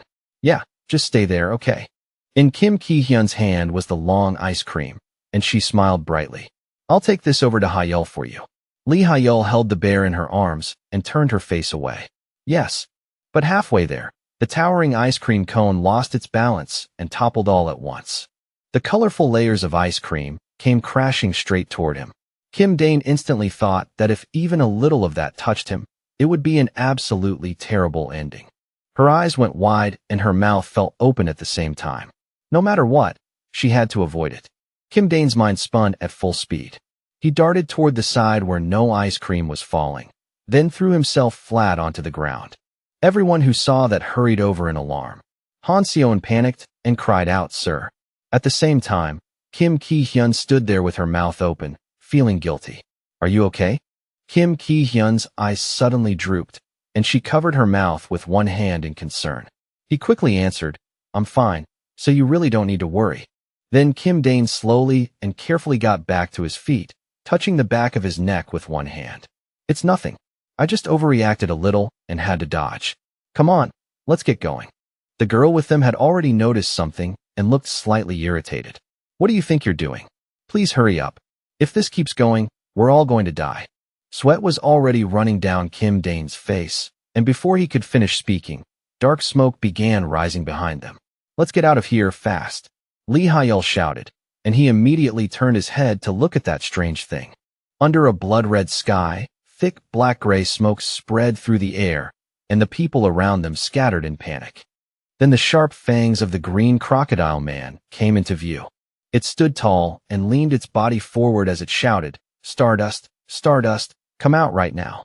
The system board announced, Crocodile Man, level A villain. Kim Dane pulled the two girls into his arms, making the girl beside him turn shy. Stay here for now. A sharp, suspicious look rose in his eyes as he thought about the original sequence of the story. That guy was not supposed to appear yet. So why had he suddenly started moving now? Lee Hyul seemed to understand what was happening and rushed forward at once. Kim Ki-hyun was startled. Hyul. He gritted his teeth as pain spread through him. Running back to the Association for the Perception-Reducing Filter now would take too long. If this followed the original story and it was really Stardust, the moment she revealed her face would become the beginning of a road filled with misfortune and decline. The image of a blonde-haired woman hiding her face flashed through his mind. No, in the original story, the moment she appeared, everything started going wrong. Pain ran through Kim Dane's whole body. He clenched his teeth hard. Even if the sky itself came crashing down, he would never let that happen. Kim Dane shouted at the top of his lungs. A sudden burst of purple light wrapped around his entire body. Those rays of light only grew brighter and stronger with each passing second. Kim Dane's ordinary clothes were completely blown away, flying off somewhere else. When he appeared again, he was wearing a sharp suit and an elegant hat. He looked completely different from usual. I'll clean this up later, soon. The girl standing behind him asked, What are you trying to do? Not long after that, he started giving orders to the little girl, telling her to help broadcast for him. Han Seoeun sat alone, hugging the stuffed bear, while Kim Dane, the monster, wildly tore everything up with its hands. Stardust, if you don't come out, I will destroy everything here. Its eyes blazed with golden light. Then a voice suddenly came through the speaker. Hello, dear viewers. The black speaker let out a deep, resonant sound. The true villain of this era. Then he lifted the mic. Smiling as he bared his teeth, the common enemy of South Korea, egoistic. His voice spread far and wide through the speaker. How dare you step into my territory, you little crocodile. Standing below, the monster burned with anger and prepared to move. What? Discussions exploded across forums and websites. Mangastic? Some people cried. Oh my god, is that really Apple Mango? Another user wrote that he was openly calling himself everyone's common enemy, while others said, wasn't he a hero before? No one could make sense of it, but everyone was thrilled, laughing and going wild from the very start. The whole thing felt less like a crisis and more like a music festival. Kim Dane's frightening face filled the screen. Lowering his gaze, he spoke in a quiet, chilling voice. Now you die here. 3 years earlier, inside the headquarters of a major corporation. At that very moment, A voice echoed through a lecture hall inside the association. The device you see before you is absolutely essential for every hero. A middle-aged man stood at the front before a crowd of seated trainees. Pointing to the sleek machine beside him, he began to explain. This is the so-called perception-reducing filter, usually just called the filter. He went on to explain that once someone entered the device and came back out, the filter would stay applied to their face for a limited period. Any face protected by it would trigger a recognition disorder in whoever looked at it. He continued, but if your face is exposed to someone who already knows you, the filter won't work on them. Everyone understands that, right? Hearing this, the people below answered together, yes. Then his face turned grave. Gripping the microphone tightly, he warned them, even an idiot knows how dangerous it is for a hero's identity to be revealed. It doesn't just end your career. It ruins your entire life. Never forget that. From his seat below, Lee Hyul heard those words and answered back firmly, yes. Back in the present, the streets had fallen silent, buried under drifting dust. Kim Ki-hyun and Lee Hyul were crouched by the roadside, hiding desperately. Lee Hyul turned her head and scanned the area anxiously. In her mind, she thought, it's already too late to get back to headquarters and retrieve the filter. What am I supposed to do now? Then, all at once, Lee Hyul clenched both fists tightly, her expression hardening with resolve. She looked toward the terrified crowd and thought, in a situation like this, should I reveal myself as a hero just to survive? Without hesitation, Lee Hyul reached up and untied her hairband. Her shining golden hair spilled loose and fluttered in the wind. With a determined look in her eyes, she tightened her fists and stepped forward. No, she thought. Seeing this, Kim Ki-hyun panicked and shouted, Hyul. Just then, a group of people glanced at their phones, their faces suddenly lighting up, and began shouting, Egoistic is here. Egoistic has arrived. Lee Hyul froze in shock at those words and spun around, confusion all over her face as she blurted out, what? Egoistic, the one people called the ultimate villain of this era, the common enemy of all Korea, had appeared. At that moment, Kim Dane was standing on top of a building. Beside him, two enormous speakers blasted music at full volume. Down below stood a green crocodile monster. Kim Dane shouted down at it, How dare you step into my territory, you little croc? The crocodile jerked in surprise and yelled back, What? Kim Dane bared a savage grin, pointed straight at the crocodile monster, and declared, Now you die here. Then Kim Dane grabbed the microphone and thought to himself, No, absolutely not. In the original story, Stardust suffered horribly after his identity was exposed. A hero's ordinary daily life really matters. Still fired up, Kim Dane shouted at the crocodile, Do you get that, you crocodile? The monster roared back at him, You bastard.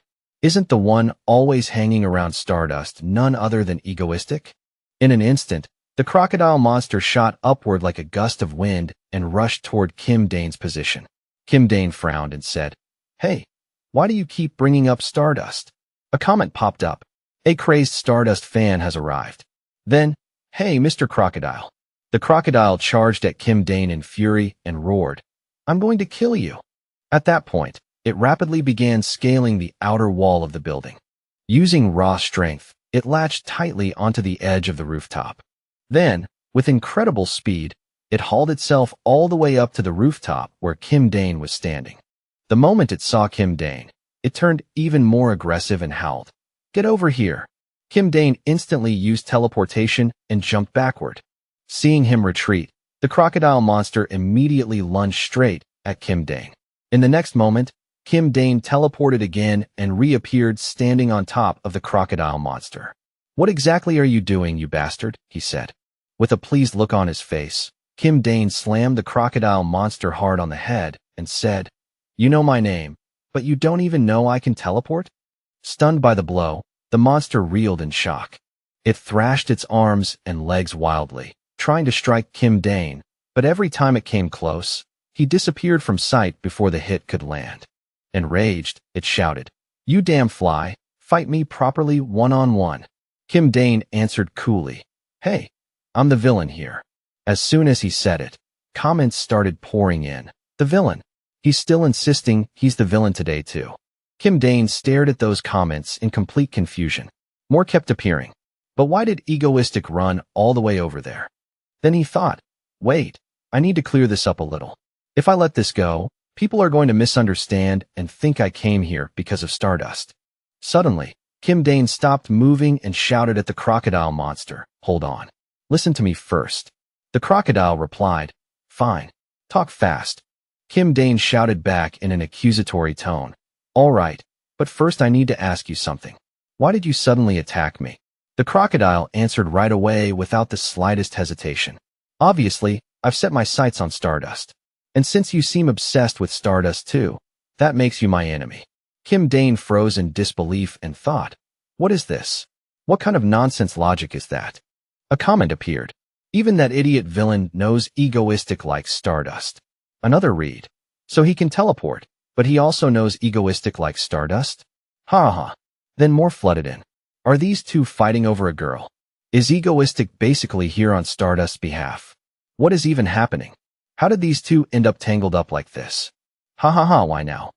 Then the crocodile suddenly pointed at Kim Dane, who was still standing there dumbfounded, and shouted, and you were the one who said you'd kill me first. A comment instantly popped up. Ha ha, he's absolutely right. Kim Dane blinked in shock and replied, when did I ever say that? At those words, the crocodile grew even angrier, its aura flaring like fire as it bellowed. You said it. You barged into my territory calling me a little crocodile, then threatened me. You said, now you die here. It pressed him again. You did say it, didn't you? Flustered, Kim Dane tried to defend himself. No, that's not what I. Just then, another comment appeared. Why is the crocodile suddenly talking so sweetly? What kind of threat is that supposed to be? At last, the crocodile seemed to hit its breaking point. It screamed at Kim Dane in pure rage. I'm seriously furious now. Then it opened its long jaws wide, and a blazing fireball slowly began to gather deep inside its mouth. The moment he saw it, Kim Dane's face went pale with terror. His eyes widened as he thought, wait, isn't that its ultimate move? Before he could even finish the thought, a massive torrent of flames exploded from the crocodile's mouth, scorching nearly everything in front of it. It was Crocodile Man's ultimate skill, a devastating fire breath. Fortunately, Kim Dane reacted at once and used teleportation to dodge what would have been a fatal hit. He reappeared behind the crocodile in an instant. Staring at the horrifying destruction with fear and disbelief, he muttered, if that hits even once, it's instant death. The crocodile turned its head toward Kim Dane and said sharply, surprised, egoistic? At that moment, Kim Dane didn't hesitate. He flicked out a black cloth. In the very next second, countless guns burst out from Kim Dane's black cloth. All of them surged forward at once, aiming straight for the crocodile. Kim Dane stared at the monster with icy eyes, not hesitating for even a second. Tightening his fist, he said, see you in hell, you bastard. At once, every gun opened fire on the crocodile at the same time. After a deafening chain of explosions, the whole area disappeared into thick smoke.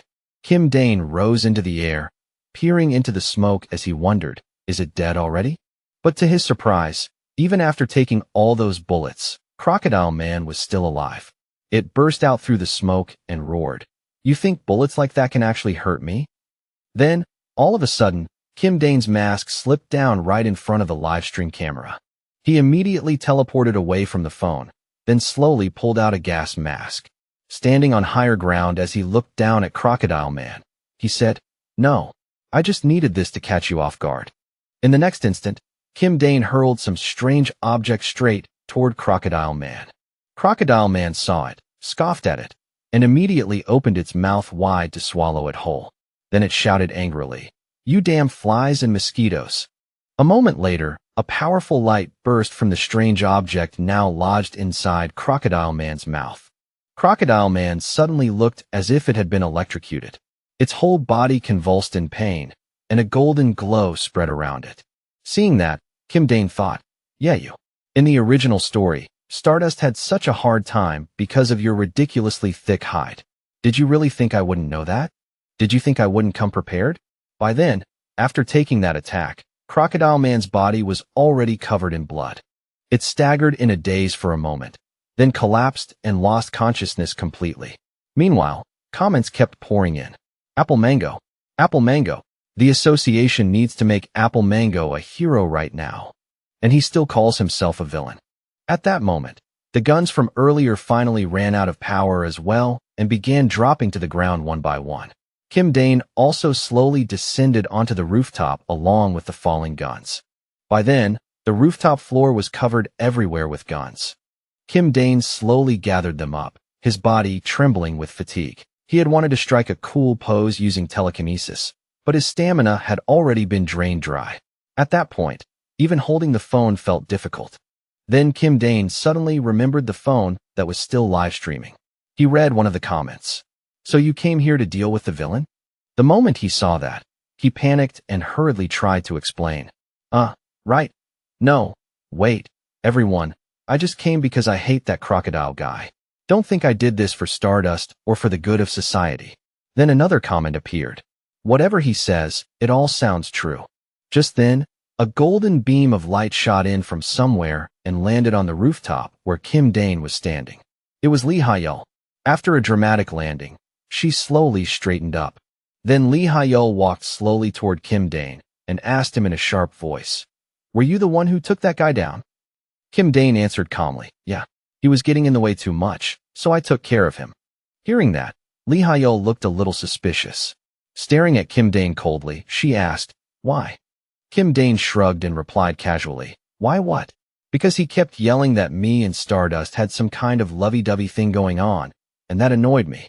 Lee Hyul was so startled by that answer that she blurted out, "What?" Then Kim Dane put on his earphones and said, Stardust." He looked at Lee Hyul, smiled, and continued, "Next time something like today happens, don't just think you can reveal your face and show off. Once your face is exposed, your life gets a whole lot harder." Lee Hyul could only stare at Kim Dane in confusion, clearly caught off guard by what he said. Then Kim Dane turned, picked up the phone, and said, "All right, today's broadcast ends here. That unexpected situation seriously wore me out. There's a big event next month, so stay tuned." Comments were already appearing. What are those two saying on stream that they turned the mic off? Then, in a flash of light, Kim Dane suddenly vanished. Well then, goodbye. Seeing that, Lee Hyul quickly raised her hand and called out, "Wait a second." There was a faint sadness in her expression. At that same moment, Kim Dane had already teleported back home. Suddenly, blood spilled from his mouth. Kim Dane's face went blank, as if all life had drained out of him.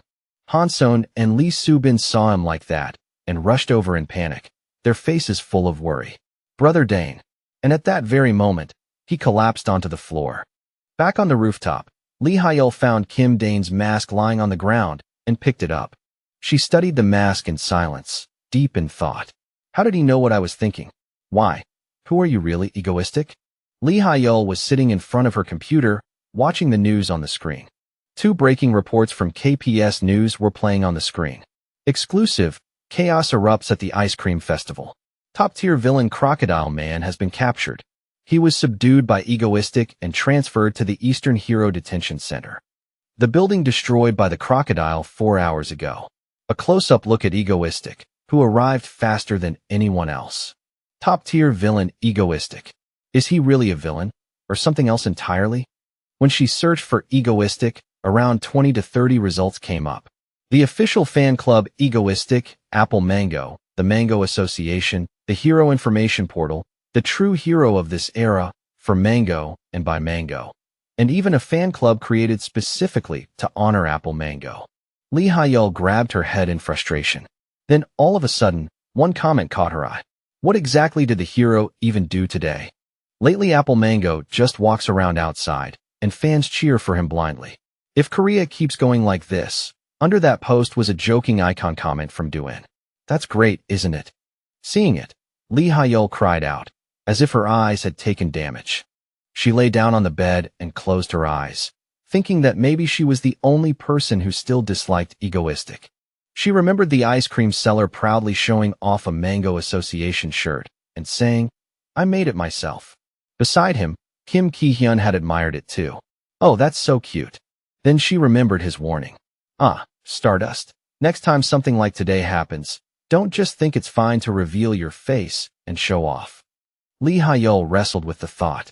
Could it be that everyone else was right, and she was the only one in the wrong? Elsewhere, Lee Soo-bin and Han Seo-eun were standing in front of a glass chamber. Kim Dane was lying inside it. Han Seo-eun, still furious, said it was all because of that stardust. Suddenly, a sound broke the silence, and the girl froze where she stood. Kim Dane opened his eyes and tapped lightly on the glass, asking, "Why is everyone crying like this?" The other two could only look at him with worried, shaken expressions. Han Seo-eun rushed over at once and threw her arms around him, crying hard.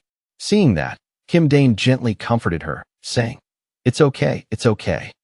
In the end, he recovered enough to sit down and have dinner with everyone. He could barely believe he had been unconscious for a full 3 days. Thinking back on it, it was probably because he had teleported too many times and even forced his body up with outside power. No wonder it had drained him so completely. Then Han Seo-eun spoke up, telling him he had to start taking proper care of his body from now on. Kim Dane quickly nodded and said, "All right, I will." He smiled warmly at her and thought that the time he had spent with her really had made a difference, especially if she had cried for him like this. On the other side, Lee Soo-bin said worriedly, "Seriously, why did this Dane guy run over there so fast? At this rate, people are going to start thinking he's some kind of hero." Han Seo-eun agreed and added in confusion, "Exactly. I really don't get him. He's always going on about villains this and villains that." Kim Dane answered calmly, "If I don't step in, Stardust will. And what if that girl still doesn't understand how dangerous that is?" His reply made Han Seo-eun pause. "It's seriously dangerous." Kim Dane explained, "If something like that happens and a hero reveals their identity, then all of their personal information gets exposed too. After that, the usual villains with grudges, or just evil people in general, come after them one by one to hunt them down and wipe them out." Even after hearing that, Han Seo-eun still didn't fully see why it mattered so much and wondered what any of it had to do with her. Kim Dane patiently continued, "Seo-eun, the world we live in is twisted. Good and evil are completely out of balance. Most people with power don't actually choose the path of a hero. They choose the path of a villain instead. The reward for risking your life to stop enemies is too small, and the harassment never ends. So rather than struggle and suffer as heroes, a lot of them decide it's easier to live as villains." According to him, even in South Korea alone, there were only 3 A-rank heroes: Stardust, Lee Seola, and Shadow Walker. But A-rank villains were everywhere by comparison, weren't they? After hearing that, Han Seo-eun could only let out a sigh. So that was why he wanted to take down villains in their place. What a dark kind of hero. But then what did that have to do with them? Kim Dane scratched his head awkwardly and said it wasn't that dramatic. He just cared a little about the fate of South Korea. Then Han Seo-eun's face darkened a little as she suddenly asked, "You and that Stardust girl, do you like her?" Right away, Kim Dane's expression turned serious. "Hey, don't call her that, Seo-eun. Be respectful." The air between them instantly turned tense, and Lee Soo-bin could only step in and tell them both to calm down. Then Han Seo-eun changed the subject. "Why don't you tell Kim Dane about the plan we talked about earlier?" At that, Han Seo-eun brightened immediately and exclaimed, "Right." She turned toward Kim Dane and said, "Hey, you're really hard to deal with, you know that?" Han Seo-eun pleaded, "Summer's almost here. Let's go on a beach trip." Kim Dane replied, "A trip, huh? Yeah, that actually sounds nice." The moment she heard that, she cheered happily. But then Kim Dane suddenly added, "Still, let's carry out one more terrorist attack before we go." Han Seo-eun blinked in confusion. Huh? Another attack? He wanted to use it to lower his popularity a little. In truth, Kim Dane had another goal too, and that was to make Stardust stronger. He still wasn't sure if monsters like that crocodile wouldn't show up again. If Stardust had to face one alone, it would probably be incredibly hard for her. Han Seo-eun looked a little sulky and asked, "Are we really going on that trip?" To reassure her, Kim Dane held out his pinky to make a pinky promise. The little girl brightened at once and happily said, "You promise, okay?" Then Han Seo-eun cheerfully ran off to get ready, throwing herself into it at full speed. She said she had actually come up with dozens of possible plans already. She said it plainly. If I suggest one myself, Kim Dane and Lee Soo-bin are probably going to think, "Wow, she's really proactive, huh?" Then she laid out her idea. The last terrorist attacks happened at an observatory and on a train, right? Both of those were attacks on land. Then she proposed something new. So this time, let's do it underwater or up in the sky. Right away, Kim Dane began chanting dramatically, underwater and in the sky.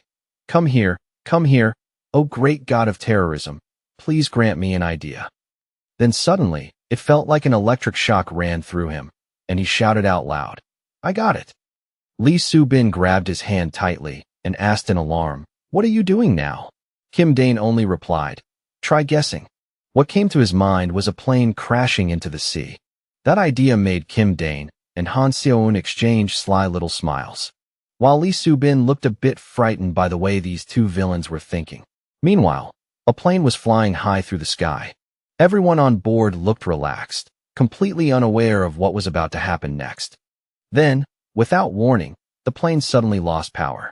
Even so, the passengers stayed oddly optimistic, saying things like, look, with the lights out, the sky feels even clearer. It really does feel like we're traveling. Then the screen inside the cabin suddenly lit up, showing the words, the Ego Live. A voice echoed through the entire cabin. Everyone, it's wonderful to see you again. The biggest mystery in the sky at 25,000 feet. No, maybe I should call it the biggest quiz game in the air. Welcome to the Ego Live. An angry passenger immediately shouted, Stewardess, what the hell is going on? Kim Dane kept speaking over the announcement system. Ah, yes. And of course, the plane you're all sitting on already has a bomb attached to it. A bomb had indeed been fixed to the plane's fuselage. At that moment, the pilot realized what he was seeing and thought in shock. When did he even attach that? The instant they heard it, everyone on board panicked and started screaming. On the other side, Kim Dane smiled slyly and said, Come on, let's begin the game. The scene shifted to Hero headquarters. Lee Ha-yeol rushed into the room and immediately asked, How much time has passed since the incident started? Sitting inside the room, Park Joon-ho spoke in a low voice. Even if you go now, you may not make it in time to do anything. Those words instantly made her furious. She slammed her fist down on the table and shouted, Are those really the words of the chairman of the Hero Association? I need to leave right now. He turned slightly and replied, I never said not to go. Daytime just makes things especially difficult. Just then, someone stepped into the room. The moment Lee Ha-yeol saw who it was, her face lit up and she called out, Shadow Walker. The one who had just entered was the A-rank hero Shadow Walker, the king of the night. He looked toward Park Joon-ho and said, Get to Jew Airport quickly, then pull back. Then he warned Lee Ha-yeol, Don't push yourself too hard. We can't save everyone. As Shadow Walker activated his power, Lee Ha-yeol answered, I'll remember that. As she stepped closer to Shadow Walker, the two of them were swallowed by a wave of dark energy. In an instant, they were transported straight to the scene. Lee Ha-yeol immediately rushed off, still remembering to thank him. Thank you for your hard work. Meanwhile, elsewhere, someone clutched their mouth and collapsed on the stairs, nearly passing out. Lee Ha-yeol dashed outside as fast as she could. The moment she looked up into the sky, horror washed over her. Her legs suddenly locked in place. Despair spread across her face. How could she possibly stop something like this? Right before her eyes, a plane was burning in the sky. The story shifted back to 1 year earlier.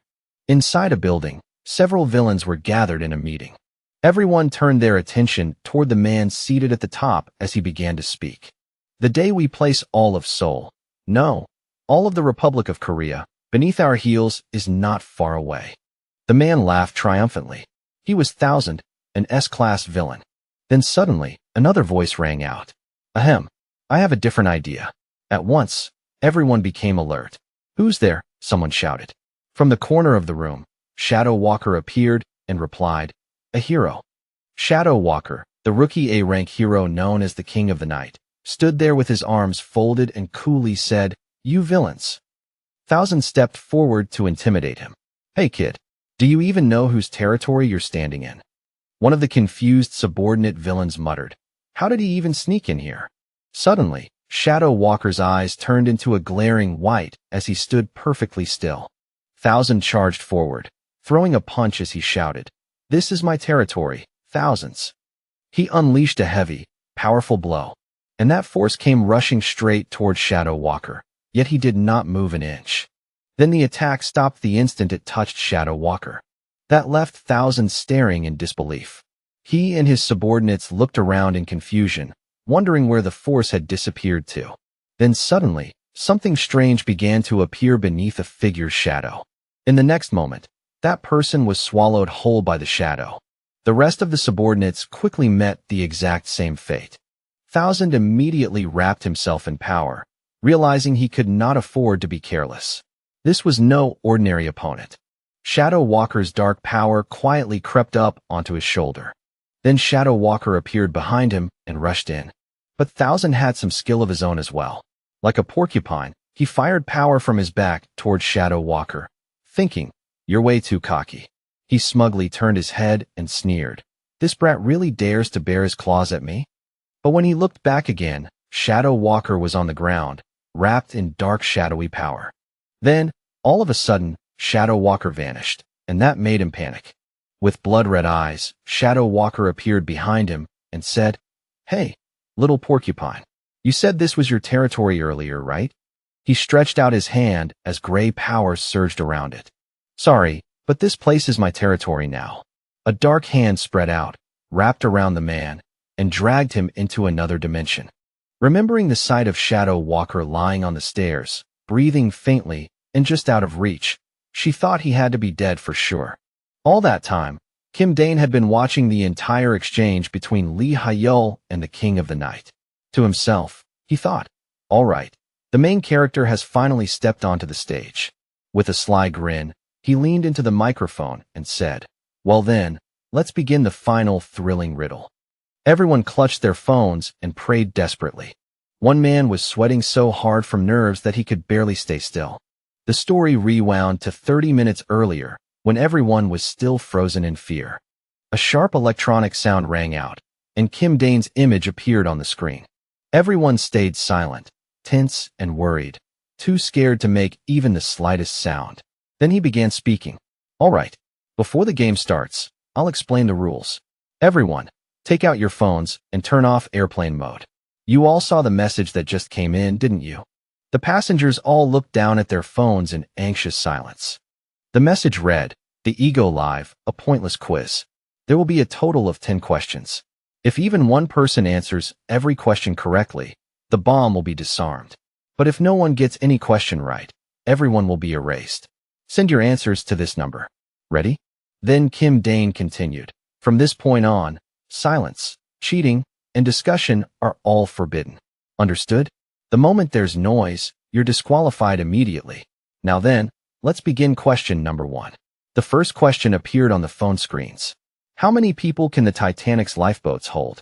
There were 59 seconds on the countdown for that question. One woman tried to sneak a glance to the side, and Kim Dane immediately announced that the girl who had just cheated was eliminated.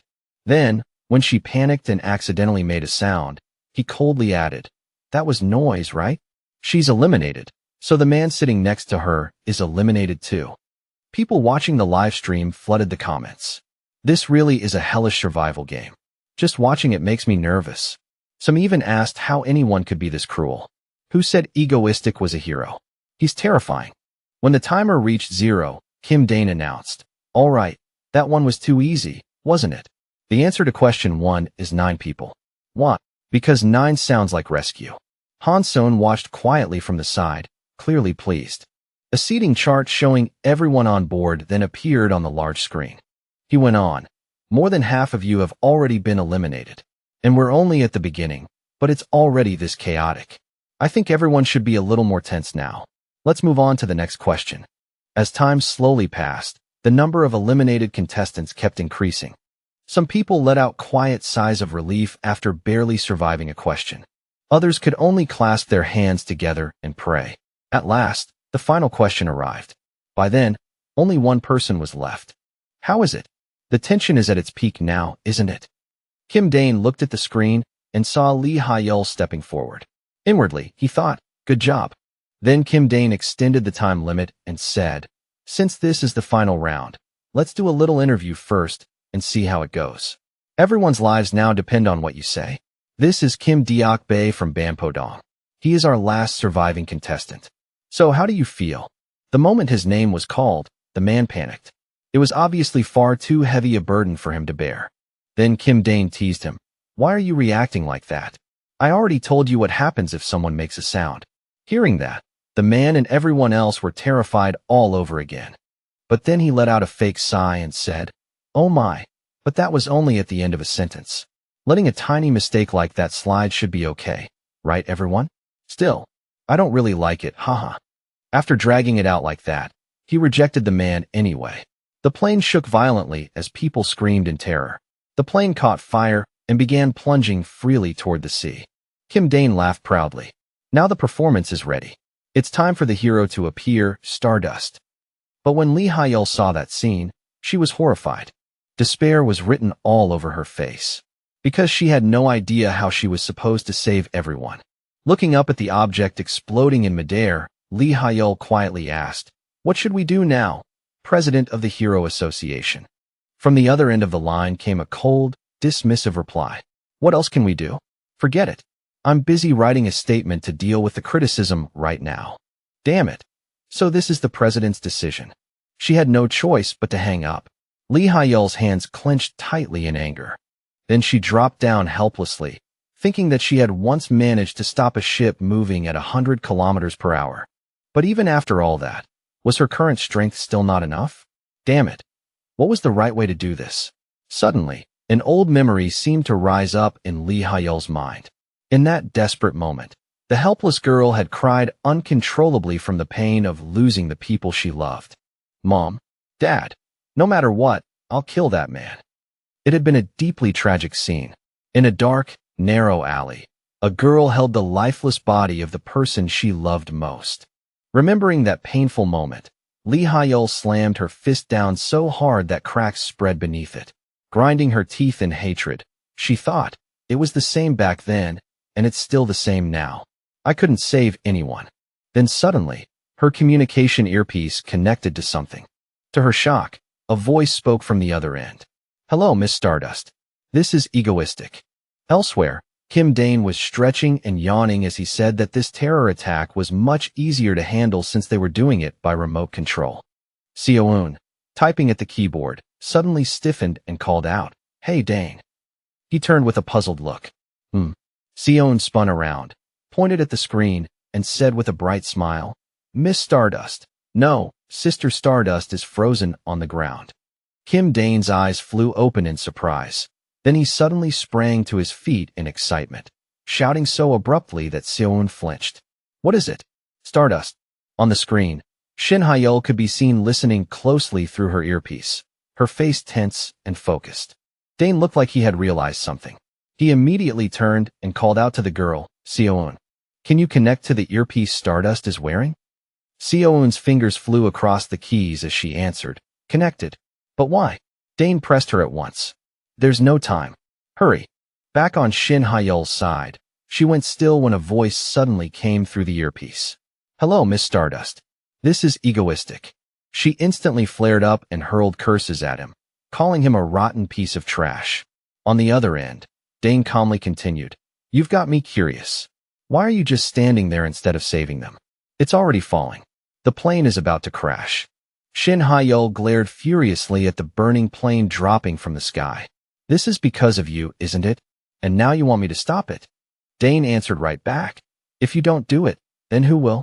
Shin Hyul was so overwhelmed that tears ran down her cheeks. "If I touch that mass of metal falling at 1,000 kilometers an hour, my body will be torn apart. This was your plan from the start, wasn't it? You're trying to send me to my death." On his side, Dane's lips curved into a dangerous smile. "You can do it, Shin Hyul." "What?" He went on without hesitation. "Just move.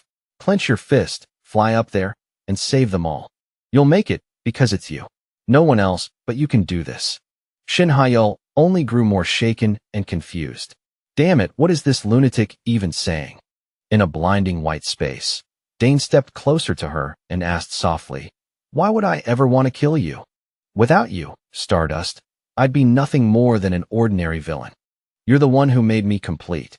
Stardust froze for a brief moment at those words, then quickly pushed herself up onto her knees. Even if this really is a trap meant to get rid of me, I'll still try. She said that as she tore off the earpiece, while on the other end Dane fell silent in surprise. Why? Shin Hayeol clenched both hands hard enough to crush the earpiece, then drove her arms downward. At that force, the white space around her began to crack apart, then shattered into countless tiny fragments. And in the next instant, she shot upward like a rocket, racing straight toward the nose of the falling plane. Shin Hayeol pressed her lips together and told herself, "That's right. If I stand here and watch those people die, I'll carry that guilt with me for the rest of my life."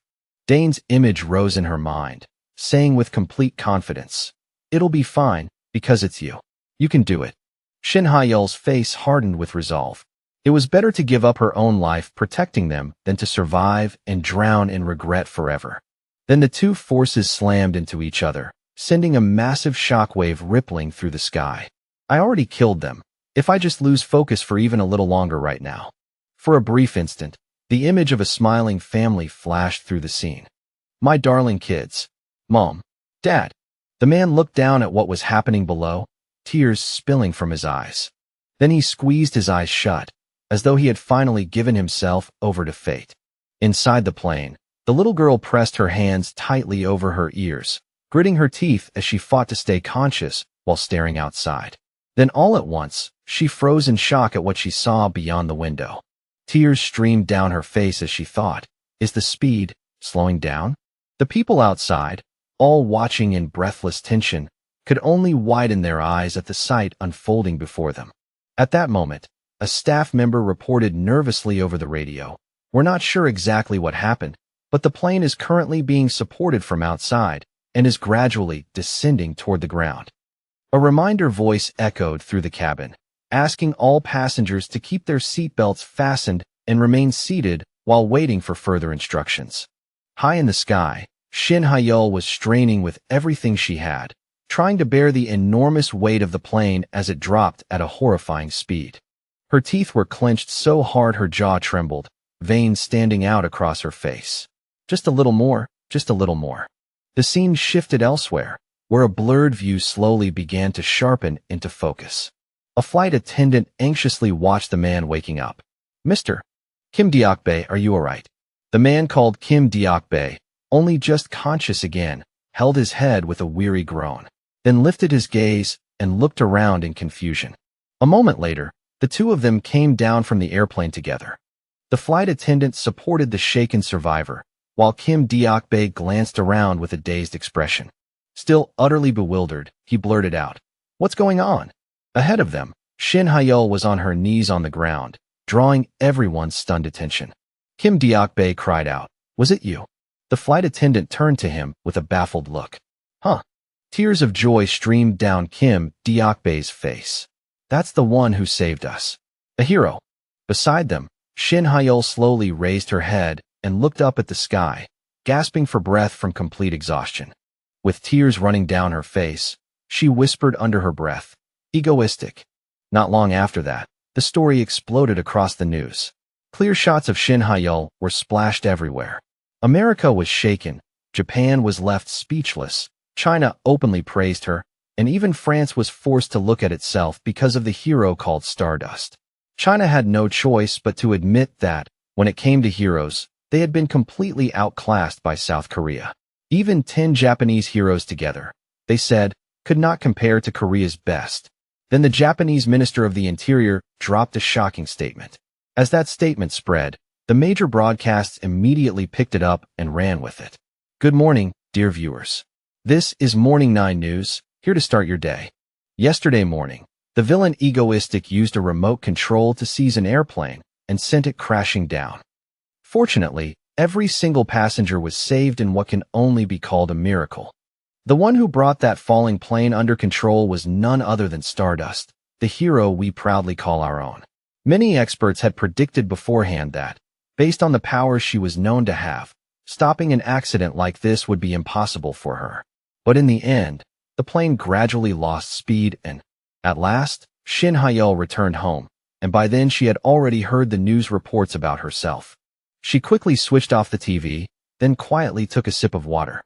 Shin Hayeol had just finished bathing, and she looked unusually refreshed, soft, and almost adorably relaxed. Then, all of a sudden, her phone began to ring. She picked it up right away.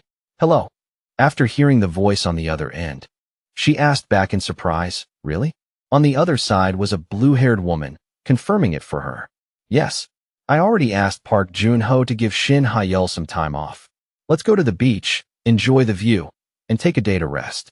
It's been a long time since we went out together like this." Shin Hae-yeol brightened at once and exclaimed, "Okay, I'll head out first thing tomorrow." The blue-haired woman replied, "Yeah, and call Kim Ja-hyun over too."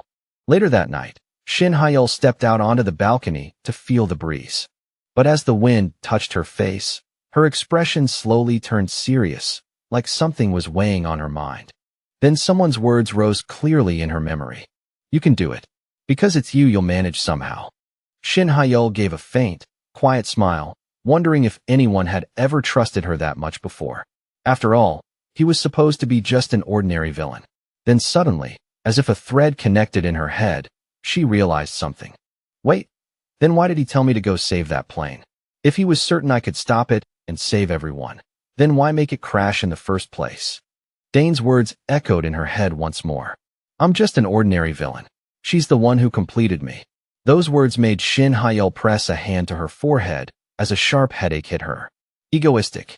There were far too many hidden motives behind all of this, but somehow she could not shake the feeling that he was doing everything on purpose for a reason. "I have to investigate his movements properly." Her eyes sharpened with determination. Just then, the screen of her phone lit up with an incoming call from the Hero Association. The person on the other end spoke for a while, and Shin Hae-yeol suddenly blurted out in shock, "What? Recalibrate the force parameters?" Before long, the next morning arrived. The roosters were crowing loudly, cock-a-doodle-doo. Han Seo-eun, thrilled out of her mind, had already put a shiny gold float around her waist. At last, the day had come. Dane came out and reminded her, "Seon, we're about to leave, so let some air out of that float and put it in the trunk first." The excited girl answered right away, "Yes, Dane." Dane watched her with a tired look and muttered, "Man." Then he rubbed his chin and paused. Come to think of it, this is my first vacation since I came to this world. Should I really just enjoy it?" A moment later, Dane ended up smiling too, clearly looking forward to it. But not long after, when they saw the road ahead completely jammed with traffic, a bitter voice rang out. "What is this supposed to be?" Inside the car, all three of them were red from the heat and dripping with sweat. Sitting in the driver's seat, Dane complained in total irritation. Why did the air conditioner have to break today of all days?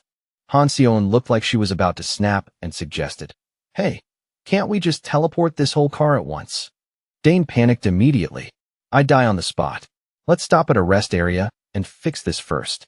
Since Seo-eun had super intelligent powers, he added, "And if you're too hot, just take off your jacket."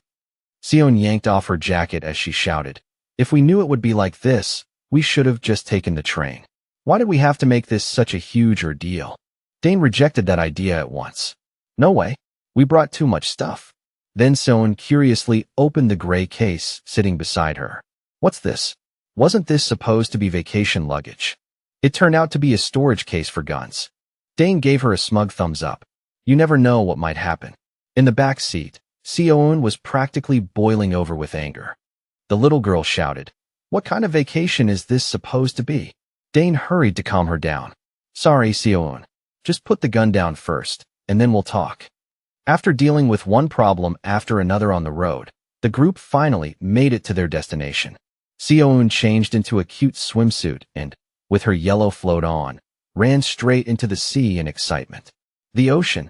Sitting on the shore, Dane watched her and laughed. "Like that, you really do look like a little kid." At that moment, Lee Soo-bin popped open a can of soda and held it out to Dane. "I just bought some drinks. You can have one too."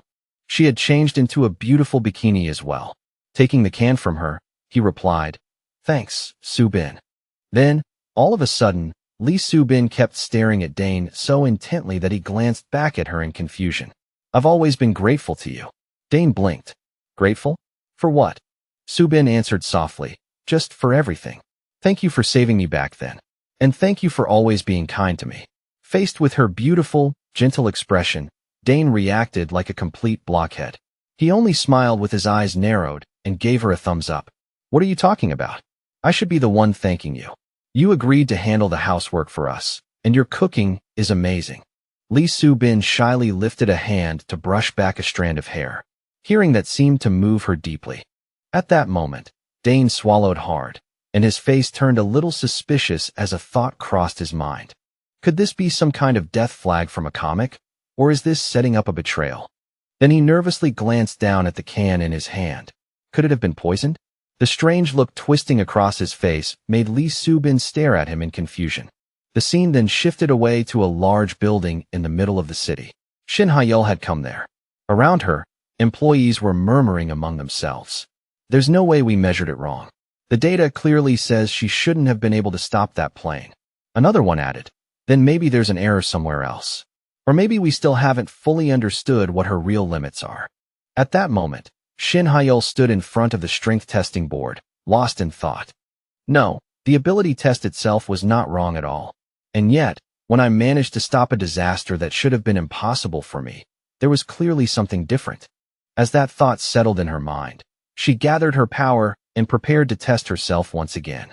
The sudden move made the nearby employees freeze and stare at her in shock. Shin Hae-yeol shouted as she swung her fist forward with all her strength. Her punch landed head-on against the testing board. The board cracked apart and shattered under the sheer force of the blow. Even the screws were blown clean out from the impact. The force of it spread outward through the whole space around them. The employees could only watch in horror as the aftermath rippled through the room. Staring at her own fist, Shin Hae-yeol let out a stunned breath. I've gotten stronger. Meanwhile, outside, the blazing sun was still pouring down from the sky.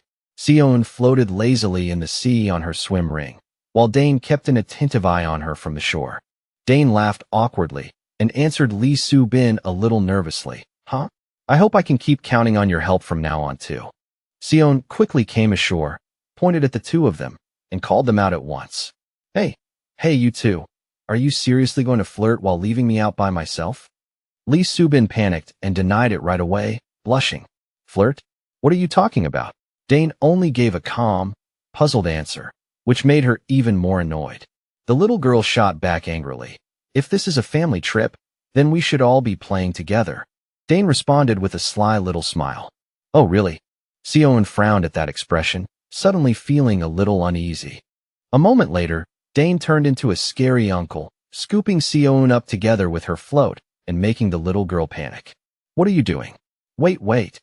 Grinning mischievously, Dane tossed her straight into the sea. What do you mean, what? We're just playing together. Seon splashed down into the water and struggled for a moment before popping back up. Right after that, she hurled a piece of seaweed right into Dane's face and shouted, I got water up my nose. This is seriously so annoying. Dane forced a smile as he peeled the seaweed off his face, and in that quiet moment he thought to himself that it had been a long time since he had felt this peaceful. It was nice. Then, baring his teeth like some demon king, he splashed water right back at Seon. Sitting on the shore, Lee Soo-bin watched the whole thing and laughed with real joy. Time slipped by quickly, and before they knew it, evening had come again. Out on the road, several suspicious cars sped through the night as voices inside them spoke up. So where are we heading tonight? Busan Marriott Royal Hyperion Hilton Grand Ambassador Hyatt Hotel. All of them. In the gloomy atmosphere, the leader declared with excitement, Let's make tonight a truly spectacular job. The scene then cut to the Marriott Royal Hyperion Hilton Grand Ambassador Hyatt Hotel. After spending a fun day at the beach, Dane's group returned to the hotel to rest. The receptionist asked politely, Hello, may I have the name for the reservation? Dane answered, It should be under Han Seon. The receptionist gave a bright smile and handed over a room card. Yes, I've confirmed it. Here is the key to room 2708. Dane hesitated for a second, then asked, is there only one room? Seon, standing next to him, puffed out her cheeks and gave a nervous little whistle as if trying to explain it away. Then she just gave up. Saving money was still a good thing anyway, so she let it pass. The three of them then went over to wait for the elevator up to their floor. Suddenly, Seon exclaimed, Oh right, the bed is huge anyway, so let's all just sleep together. Dane rolled his eyes and blurted out, "Wait, there's really only one bed." Lee Soo-bin, though clearly happy and secretly looking forward to it, said as calmly as she could, "It's been a long time since the three of us slept together. It'll be fun." "Whatever." Dane broke into a sweat as he looked at the others. "Well, yeah, I guess we've never all slept together before." But deep inside, he was quietly praying to himself. Surely nothing weird will happen, right? And really, nothing happened at all. What were you expecting, haha? The three of them simply ended up sleeping together on the bed, with Seon snoring away soundly in the middle. Dane had just closed his eyes to rest when faint whispering suddenly came from outside the door. "Wait, I want to get into this room." Then a hushed countdown followed. 1, 2, 3. Two robbers dressed from head to toe and carrying guns kicked the door open, yelling, "FBI, open up." Dane casually flicked one finger upward. In an instant, both men were struck under the chin and sent flying backward. After a moment, Dane sat up, rubbed his eyes, and let out a yawn. Where the hell did these guys come from? The two intruders were already sprawled unconscious on the floor. Dane carefully peeked outside and saw guests from the other rooms, still wearing their pajamas, being dragged away by those supposed FBI men. "Hurry up and check on those kids," he blurted out. "Is this terrorism or something? Seriously?" Then he gritted his teeth and crushed part of the door frame in frustration. "Damn it. I've only gone out twice, and both times something irritating had to happen." Looking something up on his phone, Dane narrowed his eyes. Wait a second. Shadow Walker is still in this area, and they still dared to pull something like this in the middle of the night. On the screen, the news was already blaring out with urgent shock. Breaking news. An A-rank hero, Shadow Walker, has been found collapsed in West Incheon. Oh my god. By then, Seoun had also woken up. Letting out a yawn, she asked what was going on. Was there a terrorist attack? Dane answered, yeah. But inside, he rolled his eyes, thinking he was not even surprised anymore. Then he vanished from the spot, leaving a quick instruction behind. Wait here a minute. I'm going to check the parking area. Wake Subin up and stay in the room. Seoun, still rubbing her sleepy eyes, wondered if they had really run into terrorists during a trip of all things. All right. I'll do what you said. A moment later, Dane appeared beside his car. Looking outside, he spotted the terrorists sneaking around among the parked cars. There was no way he could just slip away quietly without dealing with them first. With that in mind, Dane started rummaging through the inside of the car for something useful. When he pulled out a creepy mask, his face immediately twisted into a sinister grin. He had never expected the spare mask he brought would be useful this fast. Serves those bastards right for ruining our vacation. Come on, let me see your faces. After gathering the gear, Dane returned to the hotel room, where the two girls were already awake and sitting properly as they waited for him. Dane tossed the equipment toward them and said, just follow orders through the earpiece. Let's go, everyone. His face was full of excitement. Seoun let out a tired sigh. At times like this, he really did look ridiculously thrilled. Outside in the hotel lobby, the terrorists had stacked chairs into a little mountain. Their leader sat right on top of it, while his men below pointed guns in every direction. At that moment, the leader, Monkey Spanner, an A-rank villain, stroked his beard and asked, "Is everything ready?" Two men below him nodded at once. All set. He gave a satisfied reply. Good. Then he pointed down and shouted loudly, "Tell the Hero Association and the government that we are currently holding hundreds of hostages here. If the ransom is not transferred to the account we provide right away, every last one of them will die." Below him, the captured guests were kneeling on the floor with their hands bound. Monkey Spanner continued yelling, "The account number is 1002. Suddenly, a strange sound rang out, and both the hostages and the terrorists turned their heads toward it. Monkey Spanner shut his mouth at once and focused warily on the source of the noise. Then Dane, now wearing an orange mask, stepped forward while clapping and laughing. That's enough. This ridiculous little terrorism show ends here. As he spoke, he stretched out one hand and released a surge of power. In an instant, one terrorist gun was ripped right out of his hand by that force. Then more and more guns were caught and controlled by the same power, until the barrels were all turned back toward the foreheads of the very men holding them. Then Dane slowly raised his fist. A violent wave of force exploded through the vast hotel lobby. Inside, the hostages were terrified by the sudden burst of power and screamed out in fear. Dane's eyes darkened, and a trace of tension passed through him as he thought, did I really burn through all the energy I'd built up over the past few months just like this? Then he leaped up and rushed straight forward to strike Monkey Spanner with an attack. Dane kicked him down hard onto the floor. Then, taking Monkey Spanner's spot, he looked down from above and flashed a sinister smile. It was absurd. Trash this week had still dared to stir up terror. Suddenly, Monkey Spanner's eyes flashed with a red glow. He pulled out a gun and aimed it directly at Dane. A gunshot rang out. The bullet tore straight into Dane's abdomen. Even he looked down in shock at the wound. Then wild laughter burst out. Ha ha ha, just one bullet. The look on Dane's face made Monkey Spanner falter in shock. Sitting above him with the bullet still buried in his stomach, Dane calmly smiled and asked, "That's all?" To Monkey Spanner, he now looked like some giant monster holding everything in the palm of his hand. But above that calm front, Dane was silently pouring with sweat. Under the mask, his face was twisted with pain. Damn it, this is bad. If I move wrong here, I'll bleed out and die. Below him, Monkey Spanner had already started edging backward. Every instinct he had was screaming that he needed to get out immediately. His thoughts raced. Damn it, I only planned to use Shadow Walker's absence to strike fast and retreat. That guy, that must be egoistic. Could it be that I'm on the list of people he's been hunting down too? Is that why he was waiting here in advance?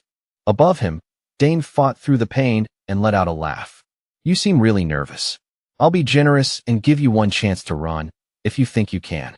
Monkey Spanner gritted his teeth and raised a fist as he demanded, What exactly are you plotting? Still seated there, Dane went on mocking him. The thing you're desperately trying to figure out right now, that's the real plot. Because of you, my vacation is ruined. So stop bothering me and run while you still can. Inside, though, he was tense enough to scream. Please stop overthinking it and just leave already. Just keeping my eyes open is making me dizzy. Monkey Spanner quickly calculated his odds. This is my chance. That's right. If I boost my power enough, I can recover later no matter what. Then, to the terror and panic of the hostages, he shot toward the hotel entrance like a bolt of lightning. Inwardly, he swore to himself, I, Monkey Spanner, will one day become the king of Korea. I cannot die in a place like this. But at that exact moment, a fist came swinging in from outside the door along with a spray of shattered glass. That single punch blasted Monkey Spanner violently backward, twisting his body out of shape as he flew. He flew backward like a rocket that had completely lost its course. Shin Hyul arrived at just the right moment and shouted a sharp warning at the terrorists. You're surrounded. Drop your weapons and surrender, Monkey Spanner's gang. But when she looked down at the floor, she saw that the terrorists were already sprawled out all over the place. Just then, a pair of long legs stepped into view. Shin Hyul looked completely bewildered by what she was seeing. Then Lee Seola, the A-rank hero Icicle, clicked her tongue and said coldly, Huh, they're already all down. Nearby, Shadow Walker, another A-rank hero, wore a frustrated look as he said, How boring. They're all already on the floor?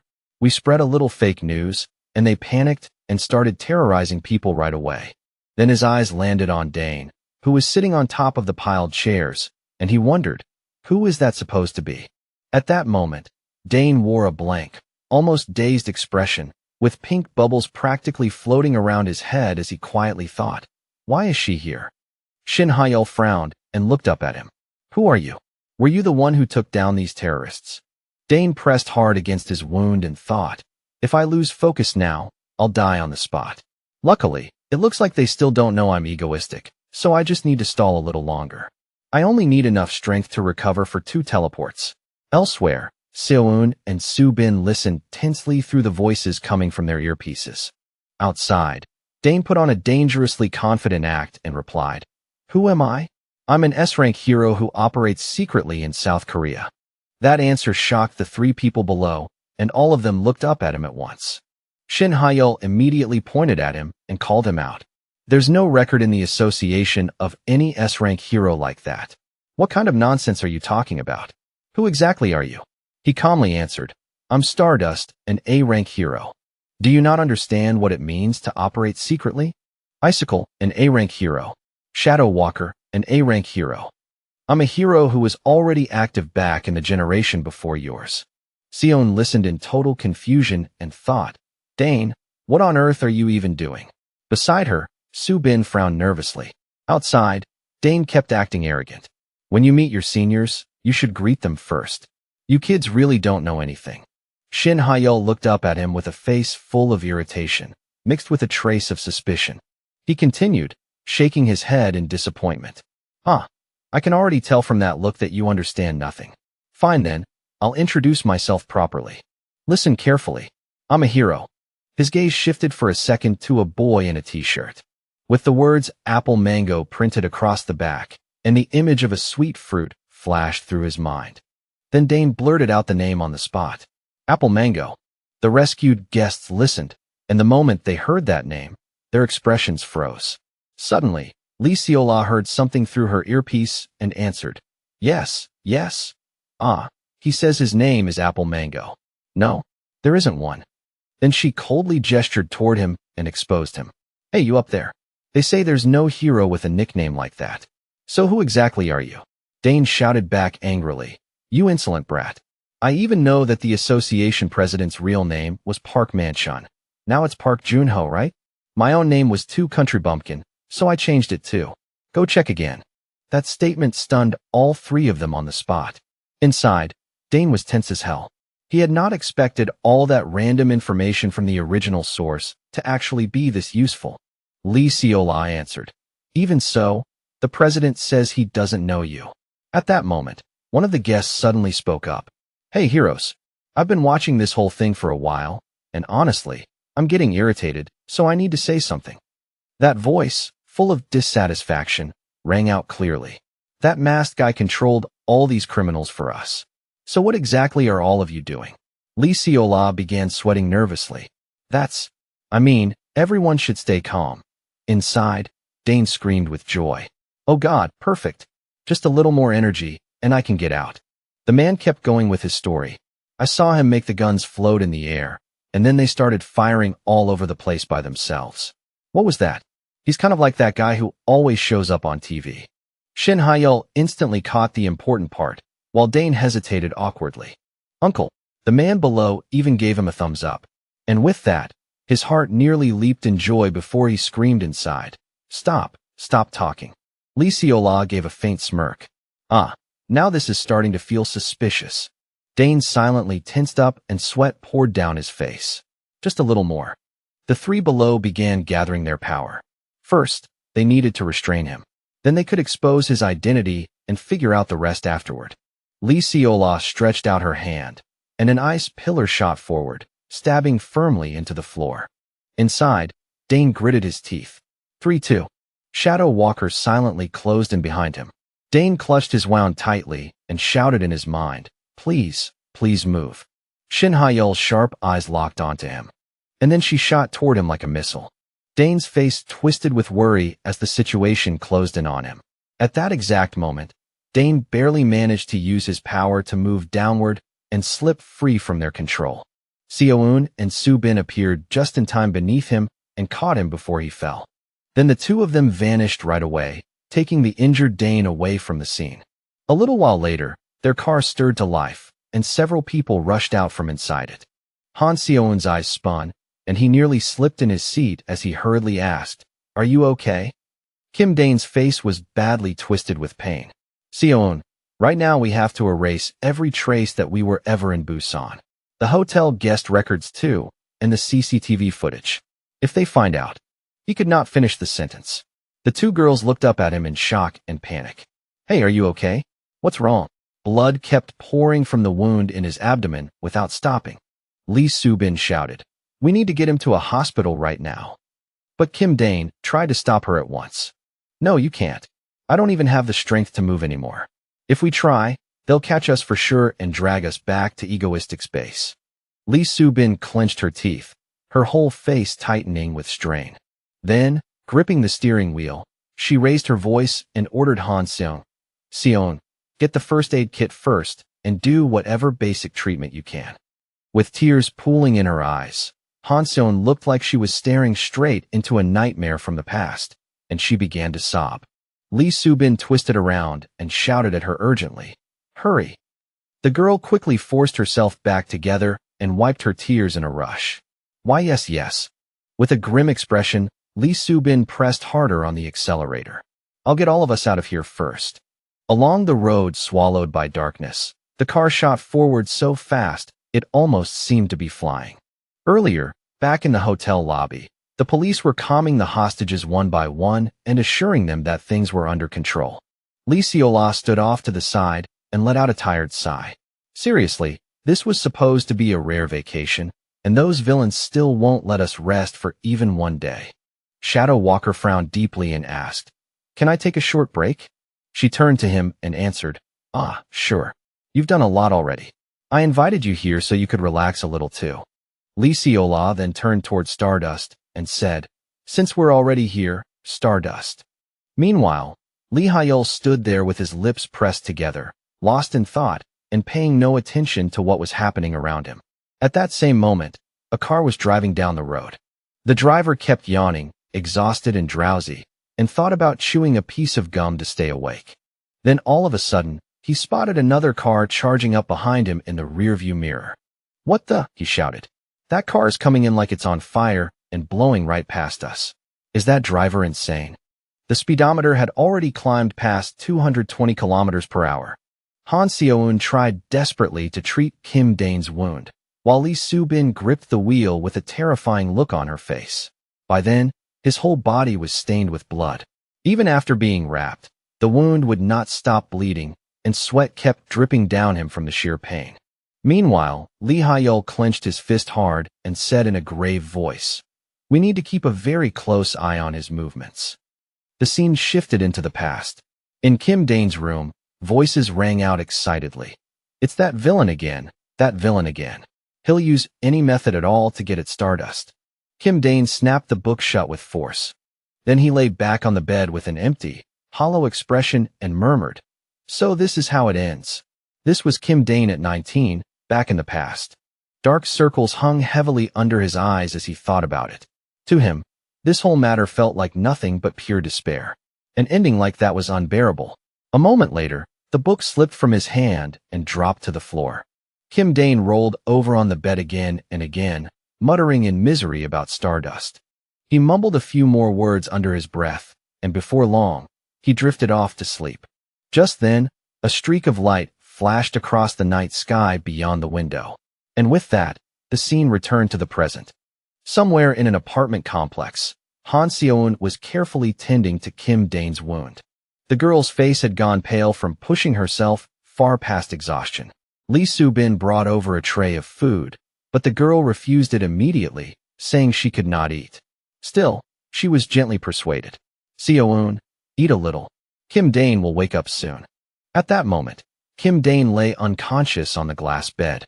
Han Seon buried her face and cried without being able to stop, while Lee Soo-bin sat beside her, comforting her with a heavy, aching heart. Then, just as the girl was crying and forcing down bites of food at the same time, a voice suddenly spoke up. "You're still eating pretty well, are Seo-eun?" Kim Dane had turned his head with a faint smile and said, and here I was, almost dying. Both girls instantly looked toward him in stunned disbelief. Then Han Seo-eun let out a small whimper and burst into loud sobs all over again.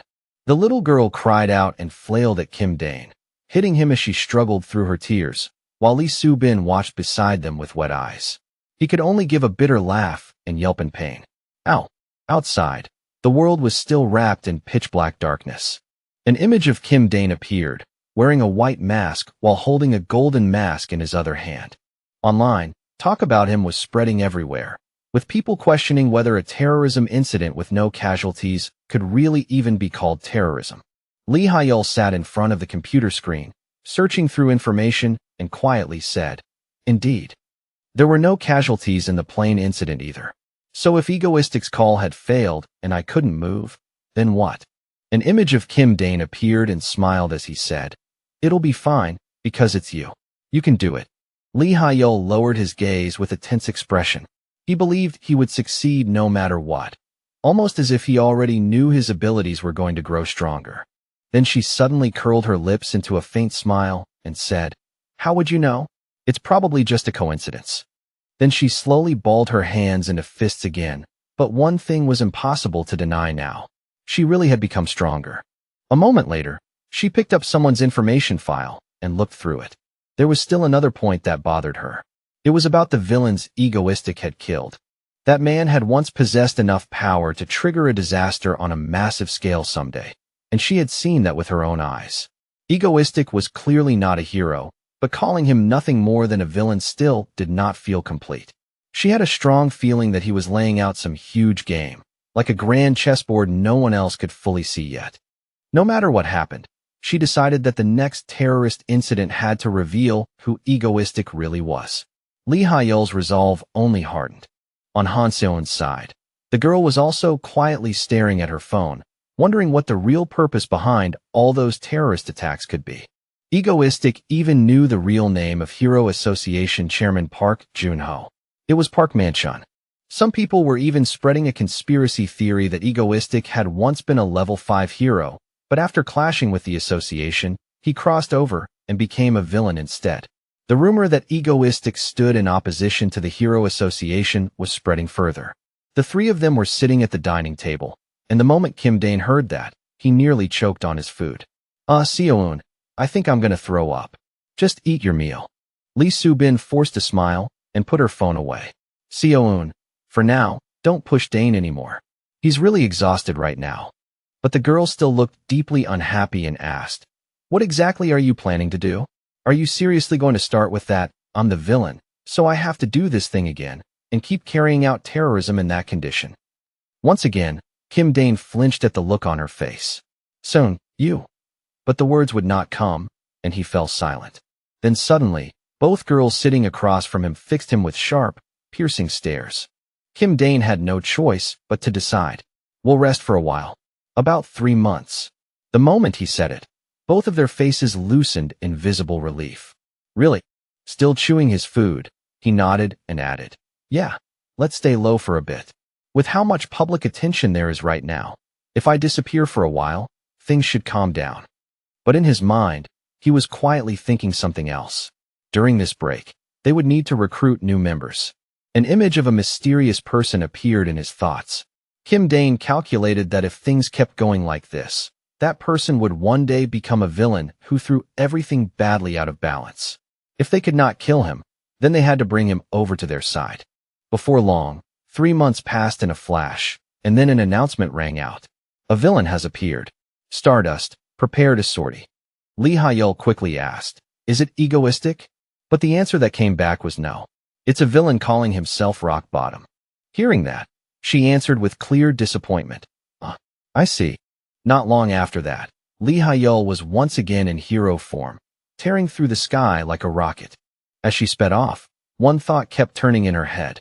"Egoistic, where have you been, and what have you been doing these last 3 months?" The scene shifted to Kim Dane's house. He was sitting there watching a huge TV screen that showed Lee Ha-yeol on it. "Oh, he's here, he's here." Kim Dane was shoveling popcorn into his mouth in total excitement, like he was watching a movie, while Han Seon sat beside him with an irritated look on her face. At that moment, a monster known as Rock Bottom, an A-class villain, was unleashing his power and growling wildly. Kim Dane cheered at the screen, yelling, "Come on, Stardust." Then Lee Ha-yeol shot forward to attack Rock Bottom and shouted, "Are you Egoistic?" "No, you're not." In that instant, Lee Ha-yeol looked completely consumed by fury and smashed the opponent apart with her punches. And when it was over, what lay on the ground was just a punk with his eyes rolled back, completely unconscious. Kim Dane got so excited that he flung the whole popcorn container into the air and cheered. "See? Power-ups really are worth it, Stardust." Han Seon frowned at him in annoyance. "Is it really that fun?" Startled, Kim Dane looked a little uneasy. "Well, it is kind of fun too." Then the girl raised her voice so suddenly that he nearly spat out his drink. "Now let's get to work, okay? I seriously can't watch you keep lurking around Stardust fan club anymore." He looked over in confusion. "What, Seo?" Han Seon answered in a dark voice. "Dane, leader of the Stardust fan club. As if you didn't know already, I'm a pretty well-known hacker. Caught red-handed like that. Kim Dane quickly grabbed the remote, switched off the screen, and tried to make excuses. It's just a small hobby. But the girl repeated herself. Anyway, we agreed to work today, right? Kim Dane straightened up and asked, let's see. Today's the 17th, right?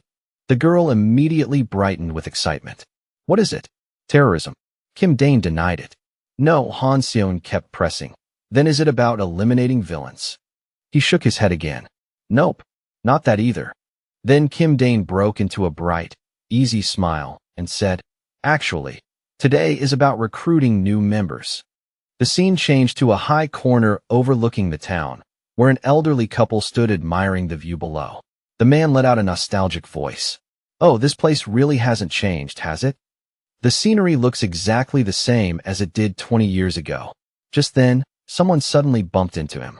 The person wore a hat low over their face, so their features were hard to make out. I'm sorry, they said.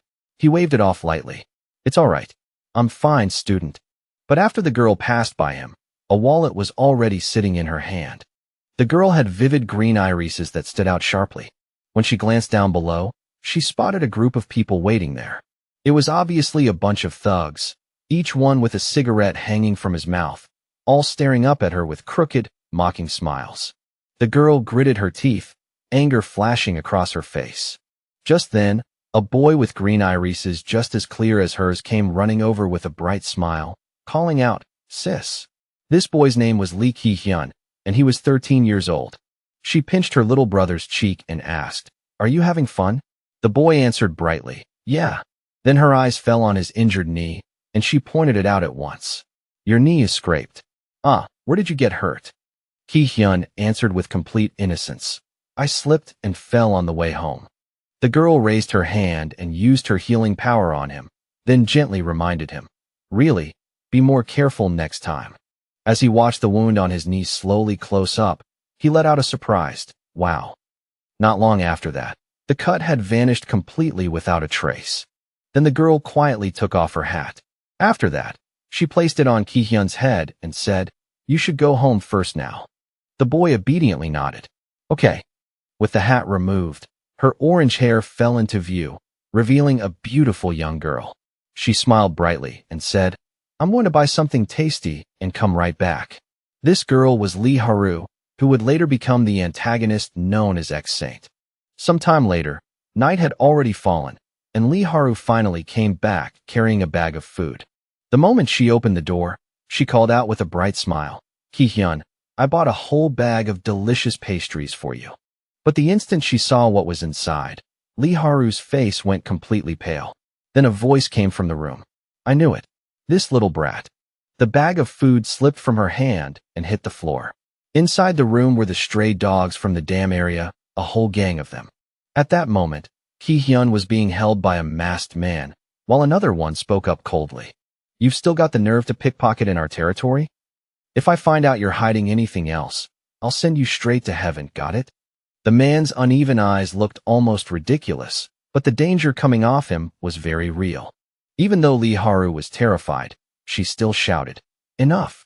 Let Ki-hyun go. Take all that stuff and get out. The man let out an annoyed sigh and glanced at the one beside him. Then he grabbed Ki-hyun hard by the hair, making the boy cry out in pain. This man clearly enjoyed watching other people suffer, and with a twisted sneer, he said, Hey, little girl. At the same time, Lee Haru was suddenly seized and pinned down by two other men. You bastards. Still gripping Ki-hyun by the head, the man sneered, Look at this. Seems like your sister has no idea what's going on. Then the scar-eyed man pressed a knife to the boy's neck and said, Today, I'm teaching you a lesson. Seeing that, Lee Haru screamed in horror, No, I was wrong, please. The merciless scar-eyed man raised his knife. Too late, you bitch. Ki-hyun squeezed his eyes shut in despair. Then, in that very instant, some unseen force suddenly ripped the knife right out of his hand. He froze in shock and quickly looked back over his shoulder, only to be smashed by an invisible force and hurled straight into the wall. Right after that, several gun barrels appeared above the heads of the dam's wild dogs. The danger in the air turned overwhelming. Ki-hyun immediately took the chance and lunged forward. Lee Haru tightly pulled the boy into her arms and cried out in relief. Ki-hyun. At that moment, Kim Dane appeared just outside their yard.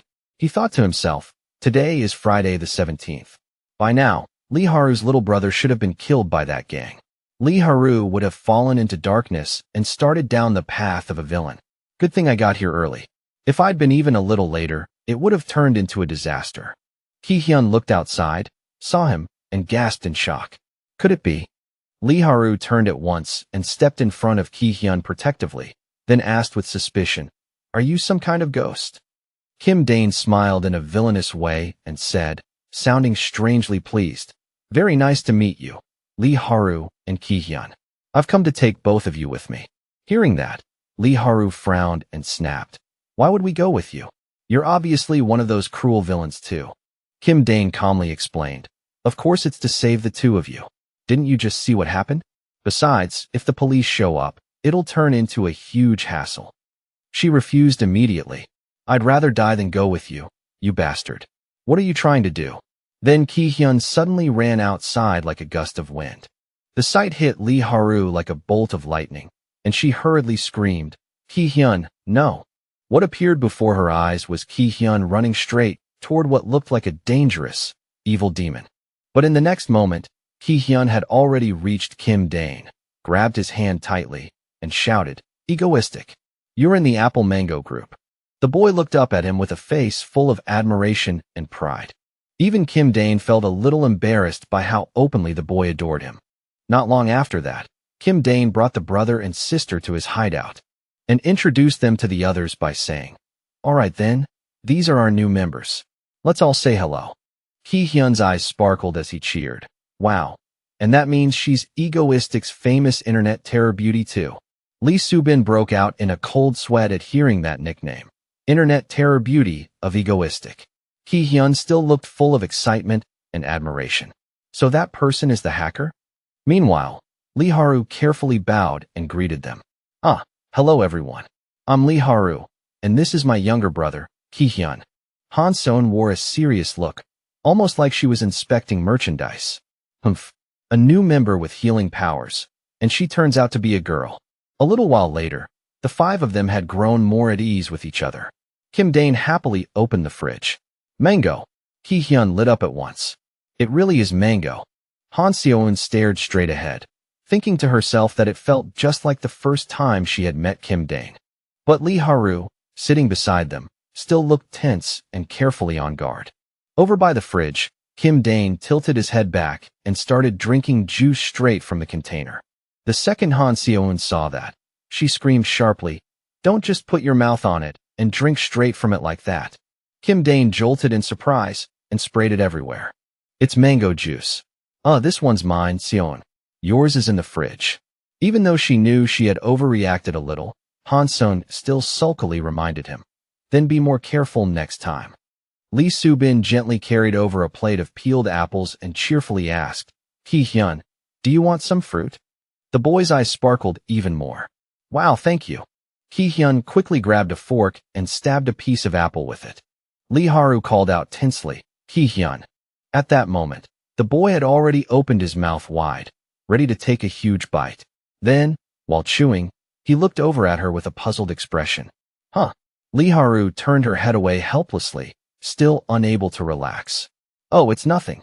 Just then, Kim Dane smiled brightly and called out, "Seon, Subin, I want to have an honest talk with them for a bit.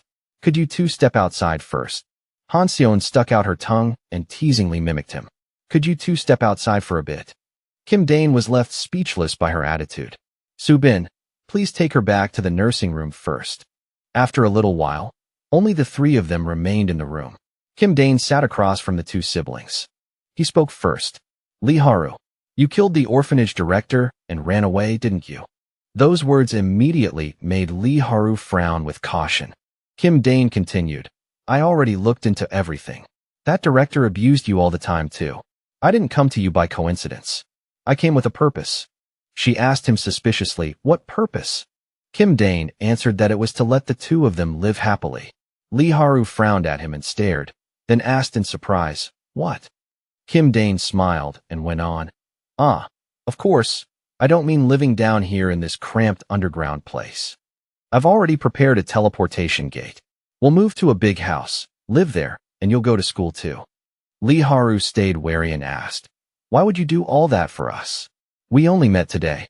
Thinking of Han Seo-eun, Kim Dane replied, "Because I have a younger sister too. That's why." Ki-hyun's eyes immediately lit up. "I watched all those tragic bombing cases from Apple Mango. I watched them over and over." Kim Dane answered awkwardly, "Really? Thanks." But inside, he could not help wondering whether an elementary school kid should really be watching things like that. Lee Haru gave him a stern warning. Ki-hyun. Then Kim Dane spoke again. "Just try living with us once. It'll probably be more fun than you think. We're not as bad as you're imagining." Ki-hyun clasped his hands tightly, full of hope for the happy life ahead, while Lee Haru seemed lost in serious thought. All right then. A little later, Kim Dane led the two siblings over this way. A hidden gate opened, revealing a strange and mysterious portal. Kim Dane turned back with a bright smile and told the two of them, "Follow me." Then he stepped into the gate, and his whole body slowly disappeared from sight. Lee Haru's expression stayed tight and guarded. Ki-hyun, on the other hand, excitedly ran straight to the gate, then turned back and waved. "You're not coming yet? I'm going first." That made Lee Haru panic and call out for Ki-hyun to come back. But in the end, she could only let out a helpless sigh. Seriously. Finally, she made up her mind and followed them inside. A moment later, Lee Haru came up the stairs with surprise written all over her face. What she saw was Ki-hyun standing by the glass door, looking out as warm, brilliant light poured in.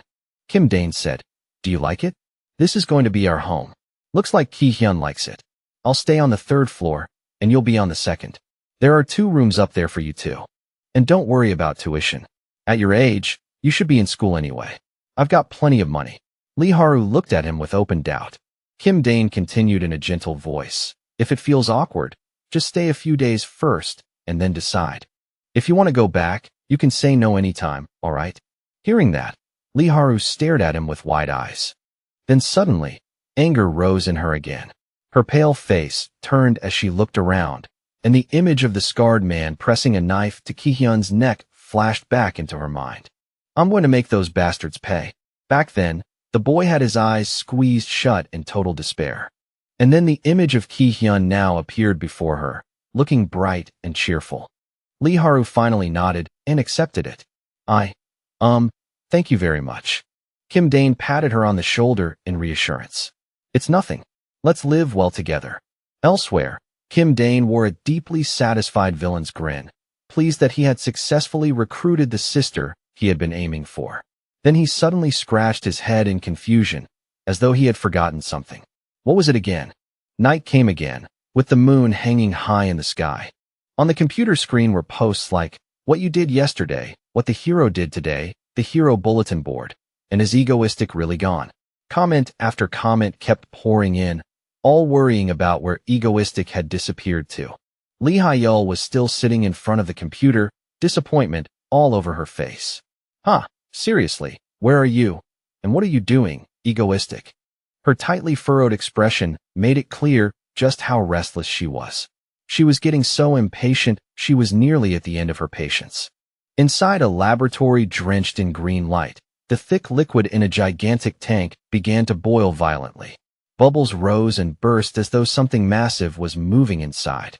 2 scientists stood on the balcony above, looking down with a mix of fear and excitement. One of them spoke in a trembling voice. "No matter how many times I see it, I still get goosebumps." The man in glasses, sweat beading across his forehead, tried to swallow. His smile was twisted between terror and exhilaration as he muttered, "Incredible." His eyes glittered like someone drunk on the madness of science, while the silver-haired man beside him remained still, his expression cold and sharp as steel. The silver-haired man gave a thin smile, his voice full of confidence. "The Behemoth project must be completed." Then he turned to his colleague and said, "We'll present it to Dr. Kim Sun-woo once he is released." The green light spilling over his face made that smile look even more chilling. Beneath the thick layer of liquid, the gigantic creature kept convulsing. Black tentacles lashed against the walls of the tank with a sickening, bone-chilling sound. Twisting his mouth into a smile, the silver-haired man said. When that day comes, South Korea will fall. Madness flashed uncontrollably in his eyes. And Hanan Corporation will rule the entire world. No one will be able to stop us. All around them, clusters of scientists stood circling the test tank. Their hands stretched toward the boiling creature as frantic shouts rose together. The whole room shook in trembling waves, and a harsh blue light flashed again and again. The scene looked less like science and more like some ritual meant to call a monster into the world. The scene cut back to egoistic space. In the kitchen, bright with sunlight, the knife made a steady tapping sound as mushrooms were sliced one by one. Lee Haru carefully cut each piece, her face serious but a little embarrassed, her hand trembling faintly from still not being used to kitchen work. Beside her, Lee Soo-bin washed the vegetables and smiled gently as she asked, "You could have stayed in and rested. Why did you insist on helping me?"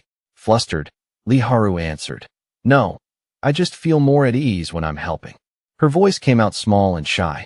Lee Soo-bin softly murmured, "Thank you." She closed her eyes for a moment, wearing a warm and grateful expression. Lee Haru slightly knitted her brow, looking troubled, as though something was still weighing heavily on her mind. Lee Soo-bin watched Lee Haru helping clean up and smiled softly. In a tender voice, she said, "We'll be done preparing soon. It's thanks to you." Lee Haru lowered her head a little, her green eyes flickering with embarrassment. In her mind, one thought kept echoing. The beautiful victim of egoistic's bombing, Sister Soo-bin. And now, for months after that incident, she was living a happy and comfortable life. It was such a full, peaceful life that it completely swept away the ugly rumors claiming she had been assaulted. Then Han Seo-eun's voice sounded from beside her. "Hey, can you help me up?" Kim Dane warned her again.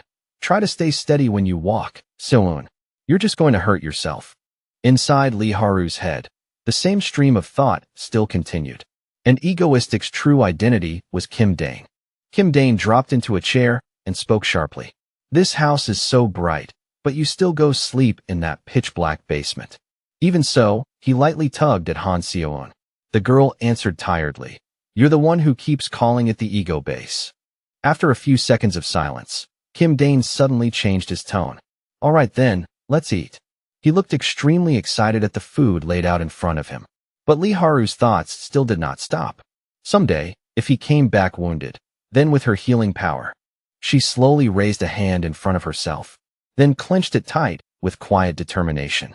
The scene cut to Kim Dane now sprawled out on a bed in a bare room, with light streaming through the window onto the wall calendar. In a tired voice, he murmured, "It's time." A trace of fatigue crossed his face as he stared thoughtfully up at the ceiling. It was time to prepare for the black disaster those Hanan Group bastards would cause. Then suddenly, a loud bang exploded through the room, the window rattled, and a cold voice rang out. "So this is where you were hiding, Apple Mango." Han Seo-eun burst into the room all fired up and shouted, "Now let's go terrorize them. I'm so sick of this I'm going insane." Kim Dane answered, "All right, now we're going to go terrorize them." The girl stared at him in surprise. "Really?" He only gave a faint smile, then declared, "Team Ego, all members assemble." By then, everyone had already gathered. Then Lee Haru suddenly spoke up. But first, why are we carrying out terrorism like this?" At once, the expressions on the other three darkened. Wearing a proud expression, Kim Dane began explaining. "If you're curious why we commit acts of terrorism, the answer is the world's compassion." Han Seo-eun folded her arms and said in exasperation, "Stop. Just get to the point." "Well, that day, you were helpless. It wasn't some random thing anymore. It was this." Kim Dane's face turned serious. Lee Haru, the real villains were them. She broke into a light sweat and quietly said she understood. "So that's why we have to carry out a terror attack." Han Seo-eun raised one finger and continued. "However, we absolutely cannot cause civilian casualties. We need to create the perfect dilemma that fits egoistic style. Oh, and it has to involve Stardust somehow. That bastard. It needs to be a terrorist act that ends up helping her too." Kim Dane could only smile bitterly. "Thanks for the summary, Seo-eun. But didn't you just say something a little weird? That was a slip of the tongue, right?" He pulled the cap off his pen and smiled with confidence. Then he quickly sketched the image of a bridge. The next terrorist attack would center on one idea. What if the Seoul Bridge collapsed? Lee Haru still looked a little confused about why it had to be the Seoul Bridge. Because right here, at this exact point in Uedo, a giant monster will appear. Then it'll head straight north and sweep across the entire Korean peninsula. But if we make the Seoul Bridge collapse during the terrorist attack, it'll be drenched. Water is that monster's weakness, so it'll be finished. We'll commit terrorism and catch the villain too. In other words, we kill two birds with one stone. After finishing, he tipped his hat and gave a little bow, like he was ending a performance. Looking at that stack of plans, Han Seon finally had to ask, "Where in the world have you been getting all this information?" He only left her with one answer. Trade secret. Han Seon lightly raised a hand to hide her smile. It feels like we're taking down a villain and carrying out terrorism at the same time. And besides, this time it doesn't even seem to be about that damn Stardust. Kim Dane could only give a helpless smile. "Can you please stop saying damn?" Hearing that, the girl happily sat down and replied, "Perfect. So is the idea settled now?" Kim Dane answered with a confident smile. "What's the one thing we have the most of?" Han Seon answered skeptically, "Money."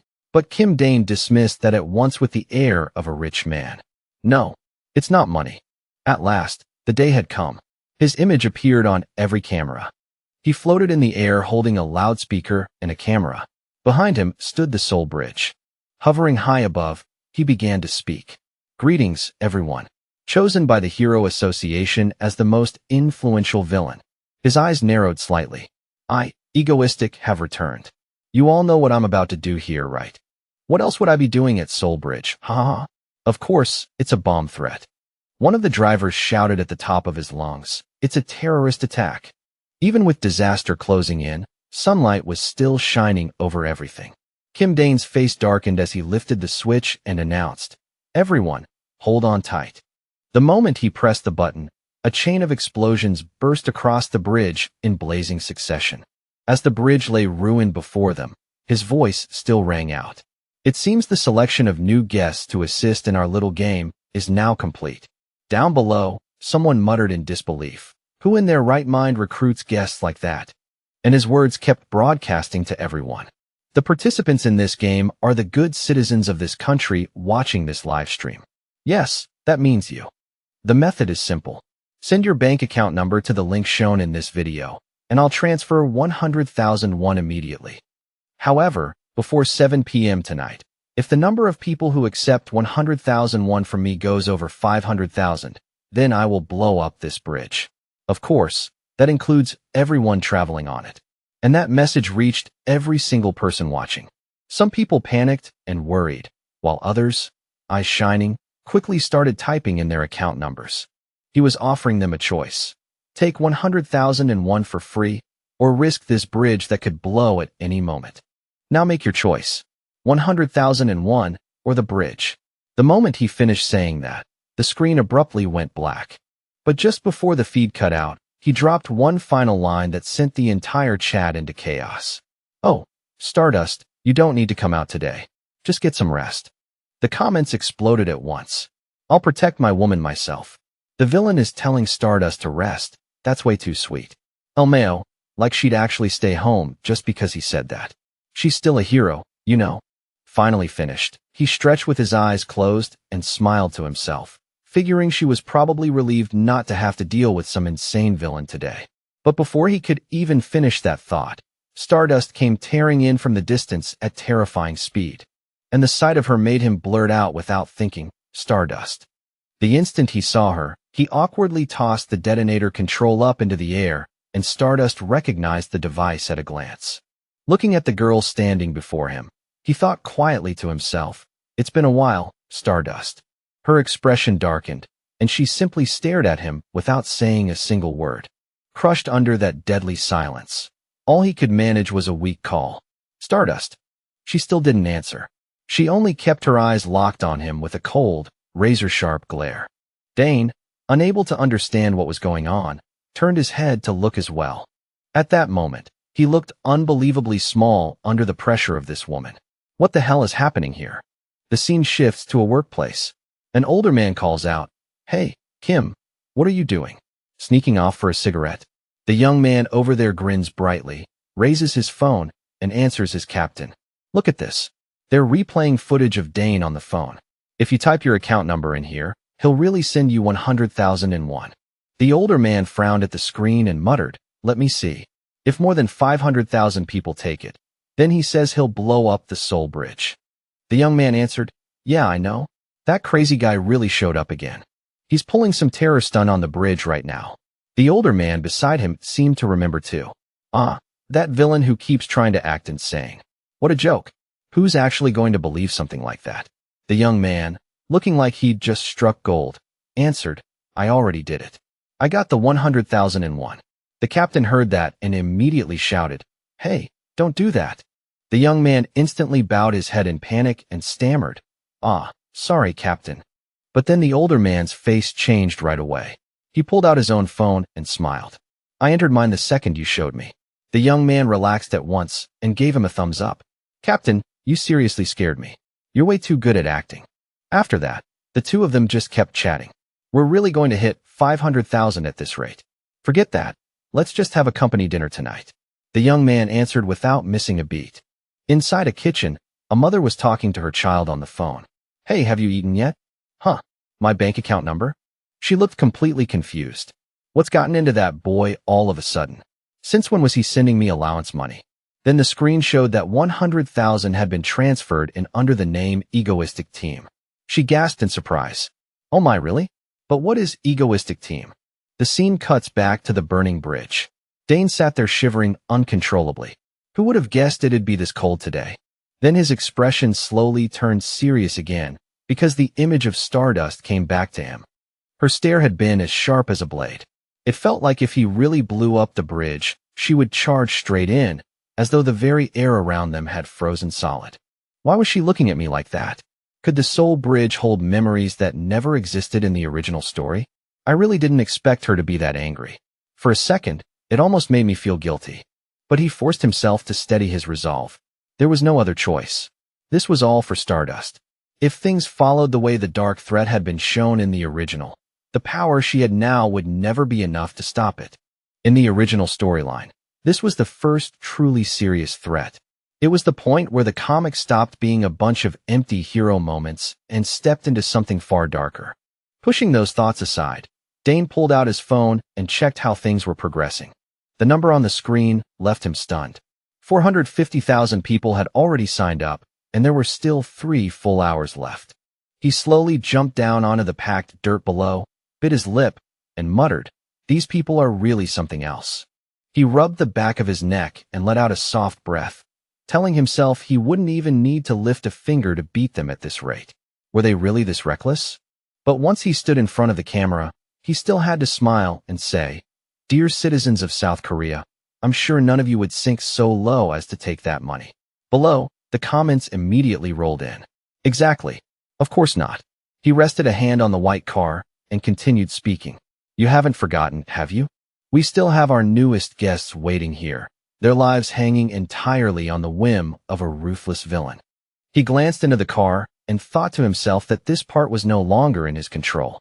I'd love to say this was all someone else's fault, but still. Then he smiled at the person inside and said, Hello, and thank you for joining us. Could you introduce yourself? The man sitting in the car gave a small chuckle before answering. Yes, hello. My name is Choi Jong-jin. From the calm look on his face, Dane could tell there was no fear left in him anymore. Dane climbed into the car and continued the interview. Nice to meet you, Mr. Choi. Your life is in danger right now.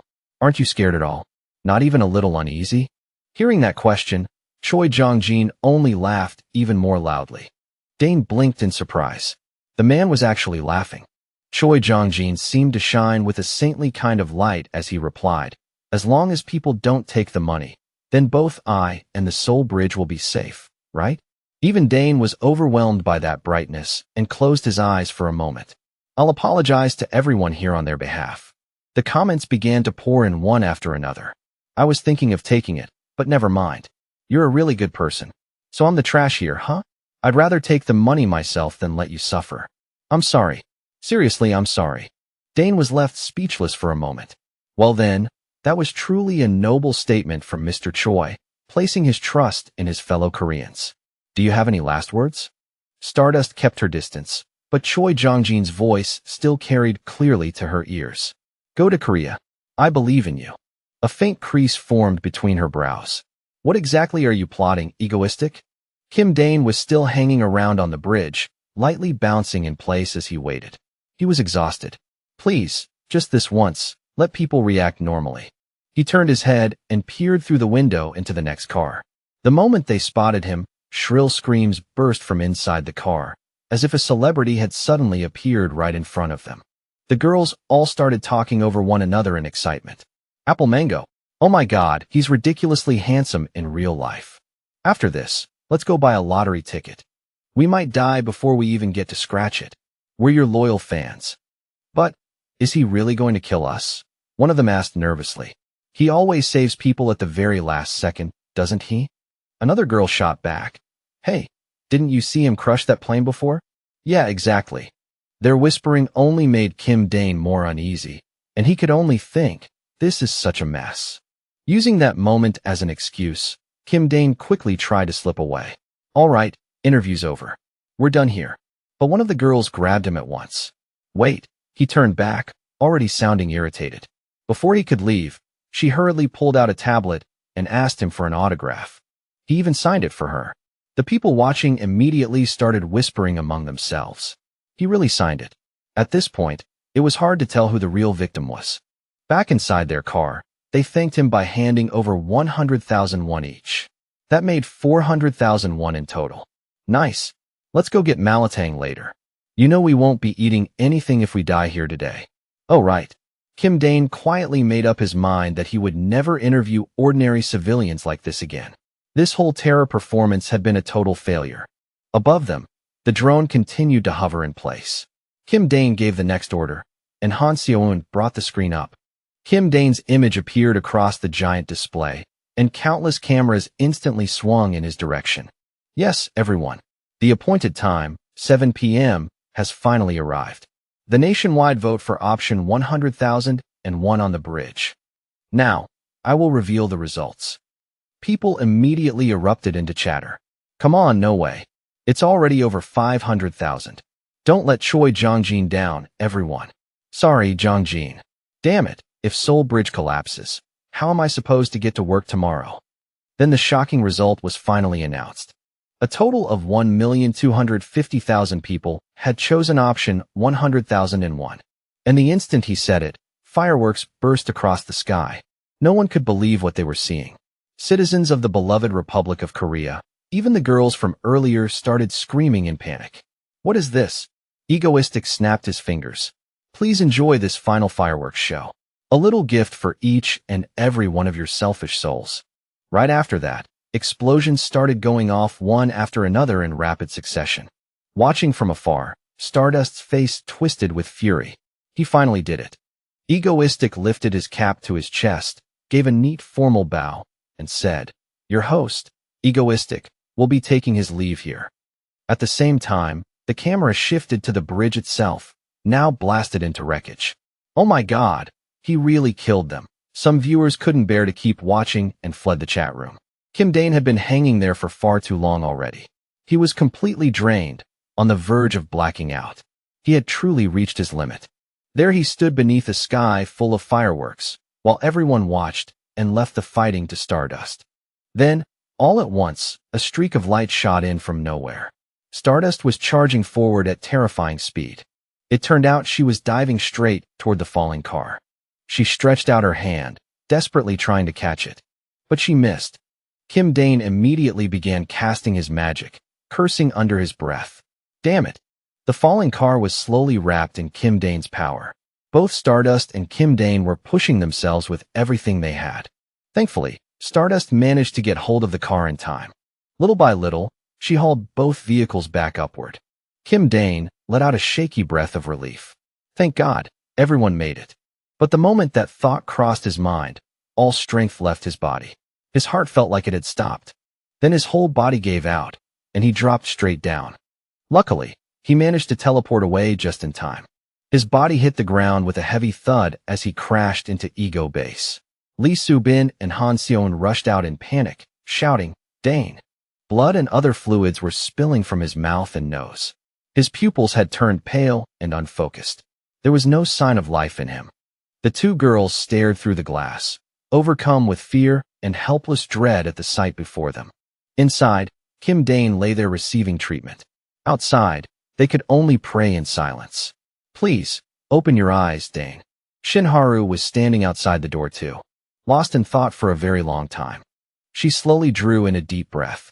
Then she gently reached up and wiped away the tear on her cheek. Elsewhere, Lee Hyul stood in a daze, quietly staring up into the night sky. A deep sadness lingered inside her, and her thoughts kept circling back to Egoistic. While she held a newspaper tightly in her hands, the pages filled with articles about the two of them. His words came back to her clearly. Never show even the slightest hesitation, because if you do, both you and I are finished. Just one brief moment of hesitation, and your entire life will turn into a living hell. Even so, if he hadn't let me pull back, I never would have made it out of there. She sank deeper into thought. That had been the attitude of someone completely certain she could do it, as if he understood everything about her from the start. Then she remembered Egoistic encouraging her. "You can do it. Step forward and save them." Ever since he said that, I haven't been able to stop thinking about it, even though he was the one who put all those people in danger. Seeing him again after all this time left me with far too many questions in my heart. Are you really a villain? Are you truly the bad guy, Egoistic? Who are you really? Lee Hyul gently took my hand, but some strange emotion rose up in me, and in the end, I couldn't say a single word. The image of her and little Dane surfaced in her mind, followed by the moment she desperately reached out for the falling car. "Please, just reach it." Then suddenly, the car was wrapped in a surge of energy. She flinched in surprise when she realized the car was starting to slow down. She quickly looked up. It was Dane, straining with all his strength to hold the car together with her. Even after the car had been saved, the thought still wouldn't leave her mind. Egoistic really is. As she sat there lost in thought, a voice suddenly called out, "Why are you sitting here all by yourself? I heard it was an attack with no casualties." Lee Seola walked over holding 2 cans of soda. "My cute little Lee Hyul." The moment she saw her, Lee Hyul brightened and called out, "Seola, thanks for coming." The two of them shared a warm hug, and Seola answered softly, "What are you saying? Of course I came. We're friends, aren't we?" Lee Hyul's face turned a little red as she felt the warmth of her friend's embrace. Then the two of them sat down and started drinking. Seola puffed out her cheeks slightly and gulped down her soda 1 sip at a time. Then she exclaimed happily, "Ah, this is nice. Looking out over all of Seoul like this, spending a quiet night with my Hyul." Then, all at once, something seemed to occur to her. "Hey, Hyul, why are you still brooding over work when you're already off duty? Is this because of Egoistic again? Forget about that guy. Even Park Joon-ho is probably secretly pleased that crime has gone down. Of course, he'd never admit that out loud. And judging from his latest attack, it doesn't look like he's trying to target you anymore." Lee Hyul turned toward her and answered carefully, "But Seola, can I tell you something?" From her expression, it was clear Lee Hyul had become serious. Maybe Egoistic isn't actually a bad person. Back at Ego Base, a pair of feet stepped in as the door slowly opened. Shinharu quietly looked over at Han Seon, who had fallen asleep on the floor. She gently covered Han Seon with a blanket so she wouldn't get cold. Then her eyes slowly shifted toward the side room where Dane was lying. After a pause, she carefully pushed the door open and stepped inside. Dane was still lying there, with no sign that he would wake up anytime soon. Standing in front of him, she hesitated. Should I really go in like this, even if he seems a little better now? What if he ends up like all the others who tried to use my power for themselves? What should I do? Shinharu's brows drew together slightly. Shinharu placed her hand against the glass and looked at him more carefully. He doesn't even know who I am, and yet he still saved me. He was kind to me without asking for anything back. And now he's lying here, right in front of me, in critical condition. A tear slipped quietly from her eye. Can I really just stand by and let him die? I'm sorry, Dane. I'm just not brave enough. You really are a good person. But if you ever learned about my power, I was scared that you would turn out just like all the others. She wiped away her fragile tears and kept staring at his battered, broken body. At last, She made up her mind to use her power. This time, I'm going to be braver. Under her touch, his wounds slowly began to heal. Not long after, they had completely vanished without a trace. Yet Dane still remained lying there motionless. Shinharu quietly stepped back out of the room. Even then, she didn't forget to glance back once and whisper, "Thank you." In the end, she left the room as well, leaving Dane there by himself. A moment later, Dane opened his eyes and let out a quiet sigh of relief. Finally, now I can recruit a healer. He slowly pushed himself up into a sitting position. His face was full of life again as he murmured, "Shinharu, thank you." Back with Lee Hyul, Lee Seola suddenly spoke up again. "All right, then let me just be blunt. It's weird, isn't it? Egoistic's attacks never seem to leave civilian casualties, only villains. And during that plane incident, there was that phone call, something nobody else could possibly have known. And then this time, he even caught that falling SUV." Lee Hyul answered with a small, oddly softened look. "Right, exactly." Lee Seola let out a crooked little laugh. "Oh, come on, Hyul. Don't tell me you actually buy into that conspiracy theory. That Egoistic is really some secret S-rank hero working in the shadows." Lee Hyul's face darkened at once. "I never should have told her all of this." Lee Hyul turned her head away and replied, "It's not really about believing it or not. I'm just saying, it doesn't feel like a conspiracy theory anymore." Seola quickly kept teasing, "Hee, I'm kidding. Calm down, little Hyul. But still, you're right. There are definitely a few things that don't add up." That instantly caught Lee Hyul's attention. But Seola went on, "Even so, he still does bad things, doesn't he? Even if no civilians got hurt, he still crossed the line." Lee Hyul gave a quiet hum of agreement. "That's true." But Seola continued, trying to reason with her. "So what matters is that you keep treating him as a villain, Hyul." Lee Hyul fell silent in thought. "I think Egoistic is after something much bigger. I still don't know what it is."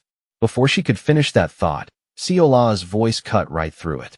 "Miss Workaholic Lee Hyul, stop talking about that guy in the cap already. More importantly, have you been interested in anyone lately? You need a break. Try dating." Hyul replied with open disdain. "Someone who's never dated wouldn't know how people even meet." Seola immediately blushed in embarrassment. "It's just that my family is ridiculously strict about my private life, okay? It's not like I can't date." A-class hero Icicle, whose real name was Lee Seola, was the heir to the major Korean conglomerate Useong. Lee Hyul seized the chance to tease her back. "Hey, you're kind of cute when you're mad." Seola puffed up and shot back. "What exactly is that supposed to mean?" The scene then shifted to a prison somewhere far away. An inner gate slowly creaked open. An old man stepped inside. He was the S-rank villain Kim Sun-woo, technical advisor to the Hainan conglomerate. A white-haired young man greeted him first. "Good work, Professor." Kim Sun-woo, flanked by two bodyguards carrying axes, brushed the formality aside. "Forget that. How far along is the progress right now?" The young man replied, "We've completed 56% so far. At this rate, the project should be finished around September next year." Before he could even finish, Kim Sun-woo snapped at him. "Damn it," he shouted in anger. "Too slow. I told you everything had to be ready before winter. No excuses." The young man flinched slightly under the outburst. Later, sitting inside the car, Kim Sun-woo quietly said, "Let's go." Inwardly, though, he was already calculating. Just wait. Before this winter is over, the entire Republic of Korea will kneel before me. Kim Sun-woo. The scene shifted once more, this time back to Ego Base. On the TV, a news report was playing. Dr. Kim Sun-woo, who was previously accused of concealing unethical human experimentation, was released at approximately 7 a.m. today. He is expected to return to Hainan Corporation's research facility. Dane's eyes narrowed, and his voice turned sly. "All right, the players are finally stepping onto the field." Han Seo-eun, passing by and overhearing him, immediately felt suspicious. What's with that tone? 3 months later, snow was falling outside. Kim Hak-cheol shouted excitedly, "Snow." Behind him, Han Seo-eun yelled, "Hey, get back here. I was here first." The children ran around in excitement. Off to the side, Lee Soo-bin and Shin Haru were carrying a teapot over to the table. They sat down together, and Lee Soo-bin took a sip first. As soon as she drank it, her face lit up with delight. This feels so nice. Beside her, Shinharu nodded and added, yeah, it really does. From behind them, Dane suddenly called out, hey, Son, making the girl who was busy shaping a little snow duck instinctively turn around. He scolded her right away. Can't you walk properly? What kind of steps are those? You ruined the whole patch of snow. Just a moment ago, the snow had looked beautiful, untouched, and perfectly clean. Now then, let the game begin. Before he could even finish, a snowball flew straight into his face. The kids in the distance shouted in excitement. Come on, Apple Mango. Get over here. Irritated, Dane casually brushed the snow off his face and started gathering mana in his hands, not about to let their excitement last much longer. Before long, each of them had a snowball in hand, and Dane's eyes gleamed as if a war god had descended. He declared, you little brats, get over here. I'm going to teach you some manners.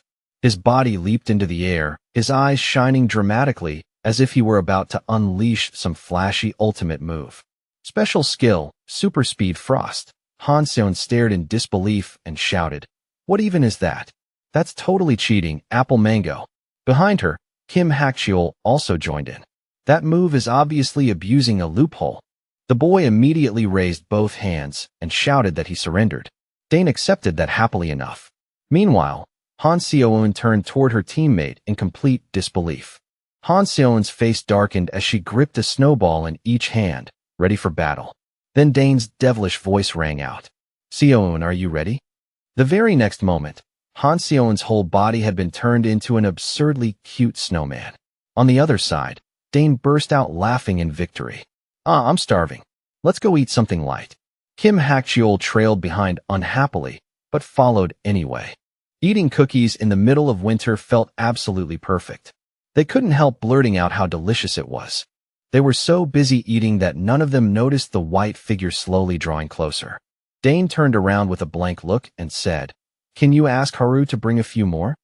Before he could even finish speaking, Hanseon had already lifted a huge snowball and smashed it straight into his head. The hit was so hard his eyes looked ready to pop out. Seeing him collapse there like a lump of meat, Hanseon got a little scared. Apple Mango's done for. Was that too much? She cried out in panic. Are you okay? The girl hurriedly shook him anxiously and kept calling out, Dane. Shinharu, who was bringing the cake outside, looked a little surprised when she saw that scene. Then she spoke up calmly. He's laughing over there. The fake act is way too obvious. Only then did Dane turn his head and copy her words back. With that teasing grin still on his face, he went on, wow, that's touching. Seon was actually worried about me. At that, the girl flushed bright red, both embarrassed and annoyed. A few seconds later, another chase broke out.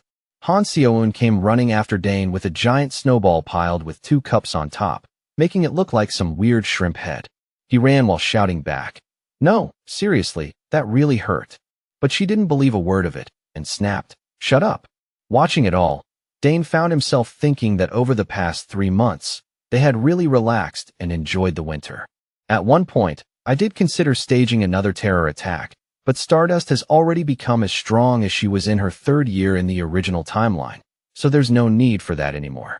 Actually, the only real change is that Shinharu has started smiling a little more. Maybe she's finally begun to open her heart and let us in, bit by bit.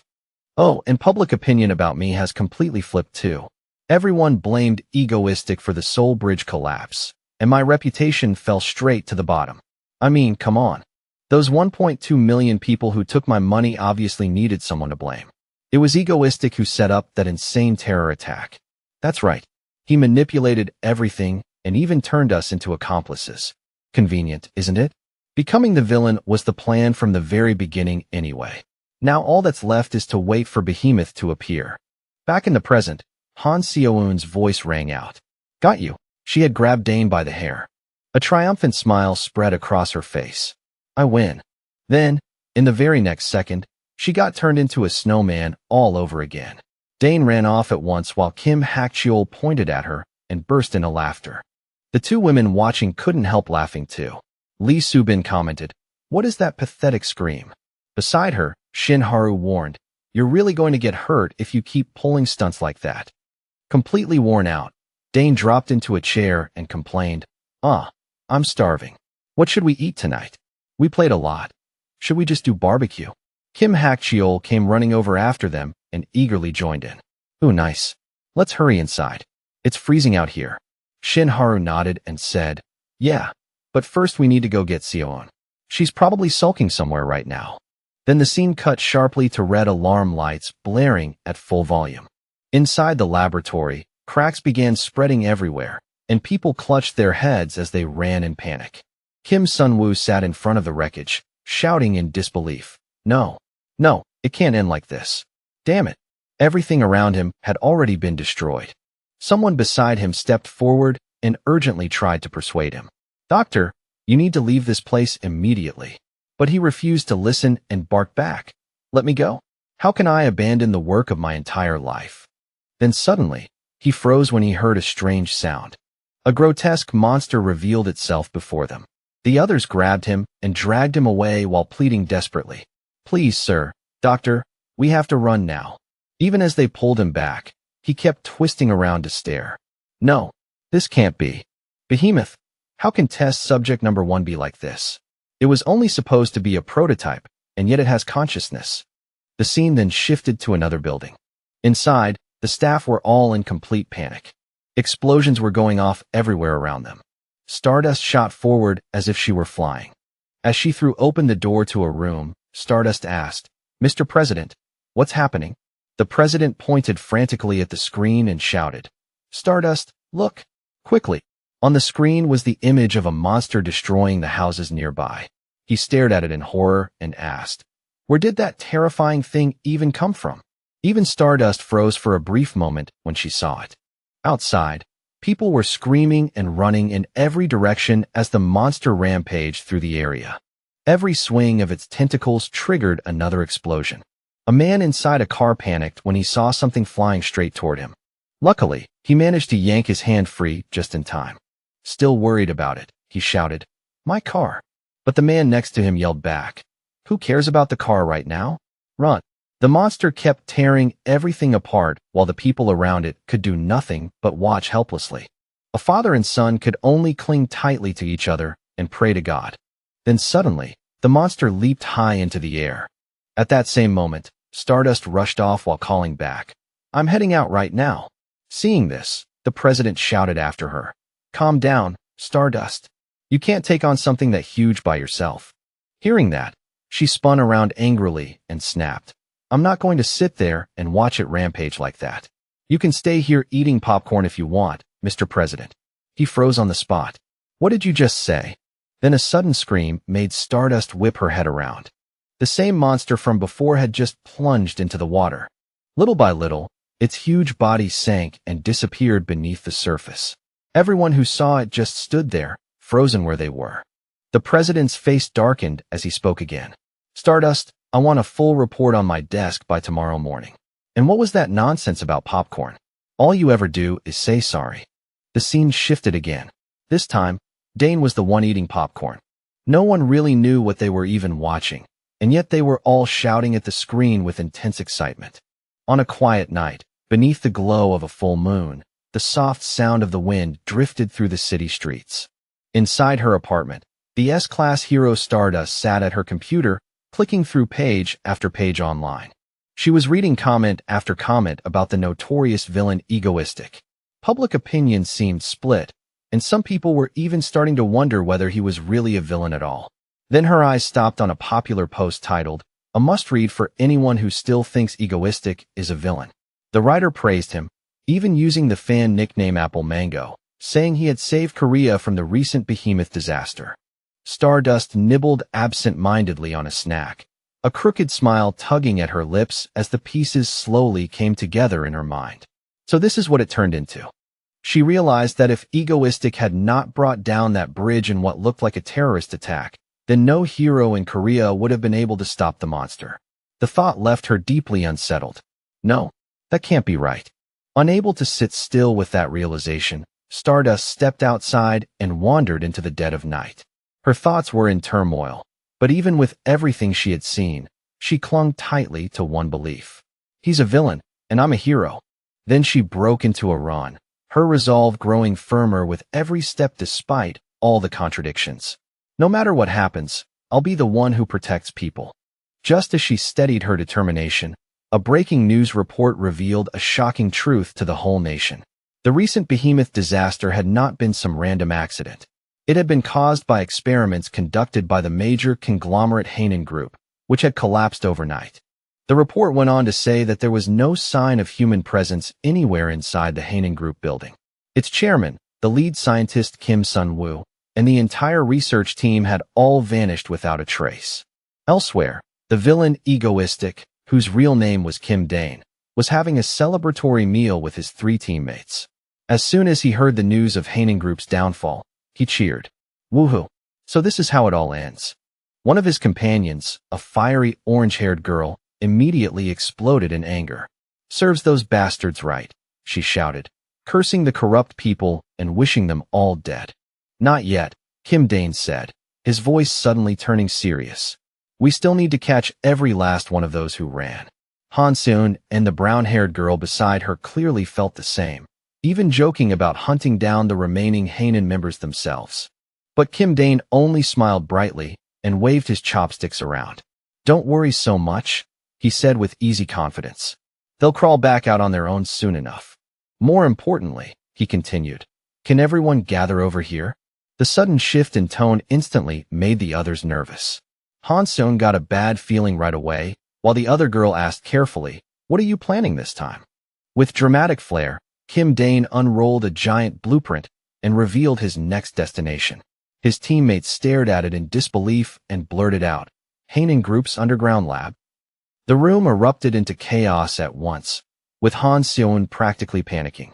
The others kept demanding to know what could possibly be important enough in that lab to justify such a reckless mission. Ignoring all their frantic questions, Kim Dane calmly picked up a red marker and circled one specific point on the blueprint. Sector B9. Then, with a broad and slightly unsettling grin, he finally revealed the reason. Deep inside that lab, he said, there's something absolutely insane. He explained that this insane thing was a project codenamed Behemoth, an army of artificial superhumans all linked to one monstrous central entity. It had been created as the ultimate weapon, made from a miraculous material that could survive even a nuclear blast and could even nullify the powers of the S-class hero Shadow Walker. He then revealed that the Behemoth disaster Egoistic had helped stop before was only a prototype. If the true Behemoth had ever been completed, its power would have been beyond imagination. Even Kim Dane himself looked a little stunned by the scale of what he was describing, letting out a quiet, huh? The entire team fell silent, their eyes wide with shock. Han Seon glanced around at everyone, wondering why they had all suddenly gone so quiet. For Han Seon, though, the shock quickly turned into excitement. Her eyes sparkled when she realized that danger like this might be another chance to get stronger, and she immediately asked if it was time to wreck her body again. Kim Dane shot back playfully that maybe a few more holes in her stomach would suit her. Han Seon instantly exploded and got right up in his face.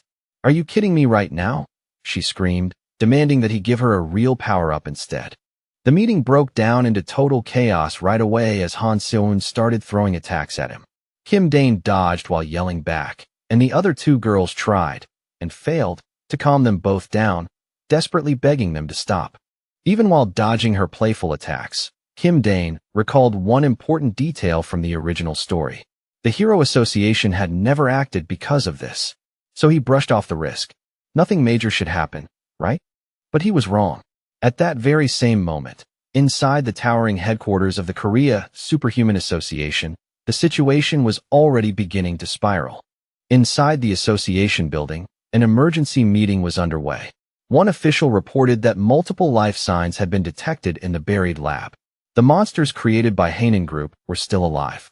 A high-ranking official seated at the head of the table then asked for a report from one of their strongest heroes, Shadow Walker. Shadow Walker appeared on the screen and reported that he had tried to infiltrate the lab the previous night, but his shadow-based powers had been completely neutralized by a strange wavelength coming from the site. The official turned to their last option. You heard him. Support will be difficult. Are you still going, Stardust? Below them, Stardust hovered over the huge black crater. Without showing even the slightest hesitation, Stardust looked up and answered, yes. The moment she said it, the dangerous solo mission was formally approved. Wrapped in a brilliant golden aura, Stardust dove headfirst into the darkness of the collapsed underground lab. At the same time, another figure appeared at the edge of the crater. It was Kim Dane, now fully dressed in his villain persona as Egoistic, complete with his trademark mask and top hat. Speaking remotely to his team, he admitted, "This is making me a little nervous since it wasn't part of the plan." Back at base, Han Seon immediately teased him and asked if he already wanted to run back home. He scoffed and puffed himself up for the sake of the stream. Me, Kim Dane? Scared of some monsters? Yeah, right. Back at the base, his teammates could only roll their eyes at his usual act. But underneath the teasing, their smiles carried real concern. Be careful, they said together as they sent him off and watched him prepare to go live. Then, with a flourish of purple energy, Kim Dane began his broadcast. Nice to meet you all. This is Egoistic. In an instant, 10,000 viewers poured into the stream, and the chat exploded with questions. He jokingly asked whether everyone was curious about today's terrorism, before casually clarifying that this time, it was just an exploration. Then he revealed where he was, the secret underground lab of the now-destroyed Hainin group. Pretending to be curious himself, he invited his massive audience to uncover the lab's dark secrets together with him. Back at the Hero Association, the officials watched the stream in horror. They realized that the country's most infamous villain was now inside the exact same place as their top hero, Stardust. The head of the association frantically tried to contact her, but there was no signal. Then he realized with growing dread that she had already gone so deep underground that radio contact no longer worked. One official slammed his fist down in fury. Damn it! Who does Egoistic think he is, barging in there like that? This is insane. But the senior official remained strangely calm. Turning to his stunned assistant, he gave an unexpected order. Assistant, go get some popcorn. Half caramel, half salted. Meanwhile, Egoistic took his first steps into the dark, abandoned laboratory, using a small drone like a floating flashlight. The creepy atmosphere immediately started getting to him, and he couldn't help wondering what kind of horrors had happened down there. He slowly looked around, his masked face still giving away a trace of real unease as the eerie green glow of the abandoned test chambers flickered around him. As his viewers commented on how terrifying the place felt, Egoistic quickly slipped back into his showman act. Would I, the man who made all of Korea tremble, really be scared of some leftover traces of experiments like this? He boasted. His bragging dies on the spot when a sharp metallic clang suddenly rings through the hall. The sound is so sudden and loud that he jerks violently and lets out a frightened scream. In an instant, he summons a whole array of glowing blue guns around himself, ready to blast apart whatever made that terrifying noise. But then the source of the noise reveals itself, a small, fluffy white cat quietly peeking out from behind the corner with an innocent look on its face. Egoistic exhales a huge breath of relief, though one of his floating guns is still pointed straight at the tiny animal. What? It's just a cat, right? He mutters, trying hard to steady himself. Still, that relief doesn't last long. In a sealed underground lab where every person has mysteriously disappeared, a random living cat showing up is far too strange to ignore. And his suspicion turns out to be right. The cat's body suddenly begins to warp and distort, twisting into a shape no normal creature should ever take. Egoistic doesn't retreat. He braces himself as sinister red tendrils start crawling across the floor, like a warning that something far worse is about to appear. The cute little animal is gone now. In its place stands a grotesque monster with glowing red eyes, perched on top of a heaving, writhing mass of flesh. Egoistic slowly turns, and pure shock spreads across his face as he finally grasps what kind of horrifying thing is standing in front of him. Its transformation complete, the creature reveals a grotesque face like a twisted mask, then hurls itself straight toward the terrified streamer without hesitation. The monster lets out a horrible shriek, opening its huge jaws wide as it rushes in on Egoistic. Screaming in raw panic, Egoistic fires on instinct, unleashing a frantic storm of bullets at the charging creature. Elsewhere in the dark lab, Stardust suddenly stops. The unmistakable sound of rapid gunfire tears through the abandoned halls, making it clear that she is not alone down here. Her eyes narrow at once, and her expression hardens. The moment she recognizes the sound of gunshots, she knows a confrontation is close. Amid the chaos, Dane suddenly remembered the moment before this plan began. He and Han Seon had been lying on the bed, and she kept scolding him, saying he never should have come here. Deep down, he regretted it too and wished more than anything that he were stronger. Back in the present, Dane was in full panic. He blamed himself for not listening to Han Seon and thought he should have stayed home practicing teleportation instead. He had never imagined that increasing his power would be this hard. Just then, a grotesque monster covered in jagged mouths came lunging straight at him, its awful cries echoing through the dark corridor. Dane quickly forced himself to calm down. No, regretting it now won't change anything, he told himself, then used his powers to create guns out of thin air and prepared to fight back. Behind the mask, his expression turned firm with resolve. At this point, he knew he had no choice but to risk everything. Dane charged forward into battle. As he sent his weapons attacking the monsters, he shouted that if he was already here, then he had to catch Behemoth before leaving. He moved with incredible agility, slipping past the enemy's attacks by the narrowest margin every single time. Even in the middle of the fight, Dane still remembered to raise his camera. Somehow, even in a life-and-death struggle, he was determined to record every moment. Then Behemoth appeared right in front of him. Dane did not hesitate for even a second. He stretched out his hand toward it and shouted, "Die!" At that very moment, a massive beam of energy shot in from somewhere else and slammed into Behemoth, the impact throwing Dane backward. The creature let out a roar so agonized it was unbearable to hear as the energy burned through it and its body began to break apart. The blast was powerful enough to shake the whole chamber and bring parts of it crashing down. Dane hit the ground hard, left staring in shock at the scene unfolding before him. In the middle of that chaos, the weapons Dane had created clattered down around him before disappearing from the floor one by one. Sensing immediate danger, Dane ran without looking back. Panic set in when he realized he had left both his camera and his guns behind in the confusion, and he had no clue how deep this place really went. He quickly tried to contact his teammates through the communicator. "All right, Han Seon, can you hear me?" he called, but the only thing that came back was harsh static. The signal simply would not pass through down here. Dane started to feel real fear creeping in, even as he still tried to act brave and insist he was only a little scared. Then his ear twitched. He had just caught a strange sound, a clear sign that someone else was somewhere nearby. A second explosion, even bigger than the last, erupted at the far end of the corridor. Stardust stood right at the center of the blast, and Dane hurriedly threw up his hand to shield himself. When the light finally faded, Stardust came into view. Heat still radiated from her fist, and the moment Dane felt it, a strangely familiar sensation ran through him. Dane stood there in shock, unable to believe what he was seeing. The one who had just saved him was the S-rank heroine he had always wanted to meet. "Stardust," he breathed out. Stardust, wrapped in an overwhelming aura of power, turned toward him and immediately recognized the familiar villain as well. Her blue eyes flashed sharply. Egoistic. The two of them faced each other in the ruined corridor. Stardust coldly asked what he was doing here, and Dane, a little flustered, awkwardly answered back, "Stardust, if I may ask, what are you doing here?" "I am a hero," Stardust replied without hesitation. "So cleaning up a place like this shouldn't be surprising, should it?" Dane forced out a smile.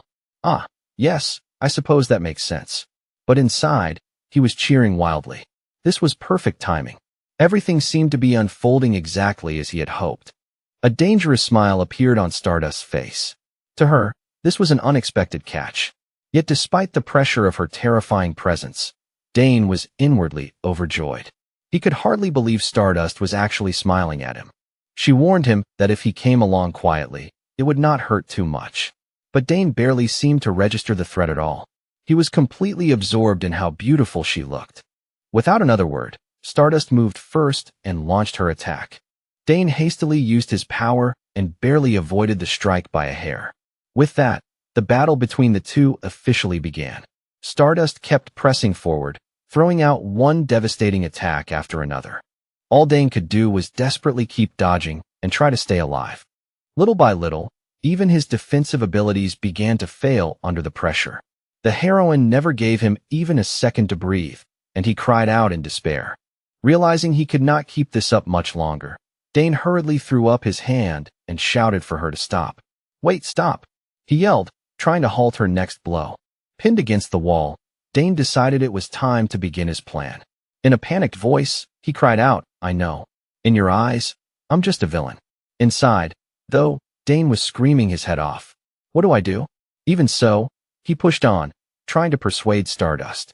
He gestured to the ruined surroundings and told her to look around. "This place is incredibly dangerous, and you don't even know exactly where we are, right? So how about this?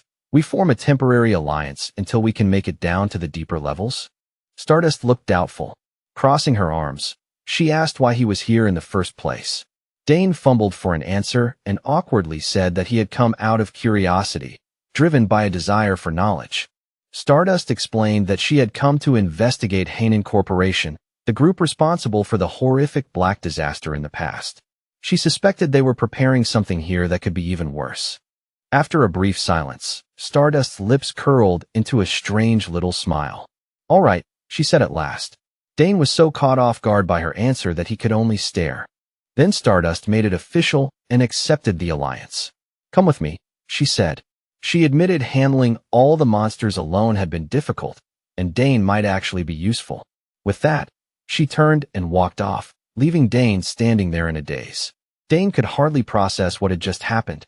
He had thrown out that suggestion without ever expecting Stardust to really accept it. Things were unfolding in a way he never could have predicted. Both of them had their own motives. Stardust figured that if she pushed too hard, Egoistic might just run, so it was better to keep him nearby and watch him closely. Meanwhile, Dane was thrilled that everything was moving the way he wanted, and he was eager to learn more about Stardust. Stardust started searching through the nearby drawers one by one, looking for any clues connected to Hanan Corporation and whatever they had been doing here. Dane crept along behind her, curiously peeking over her shoulder to see what she was finding.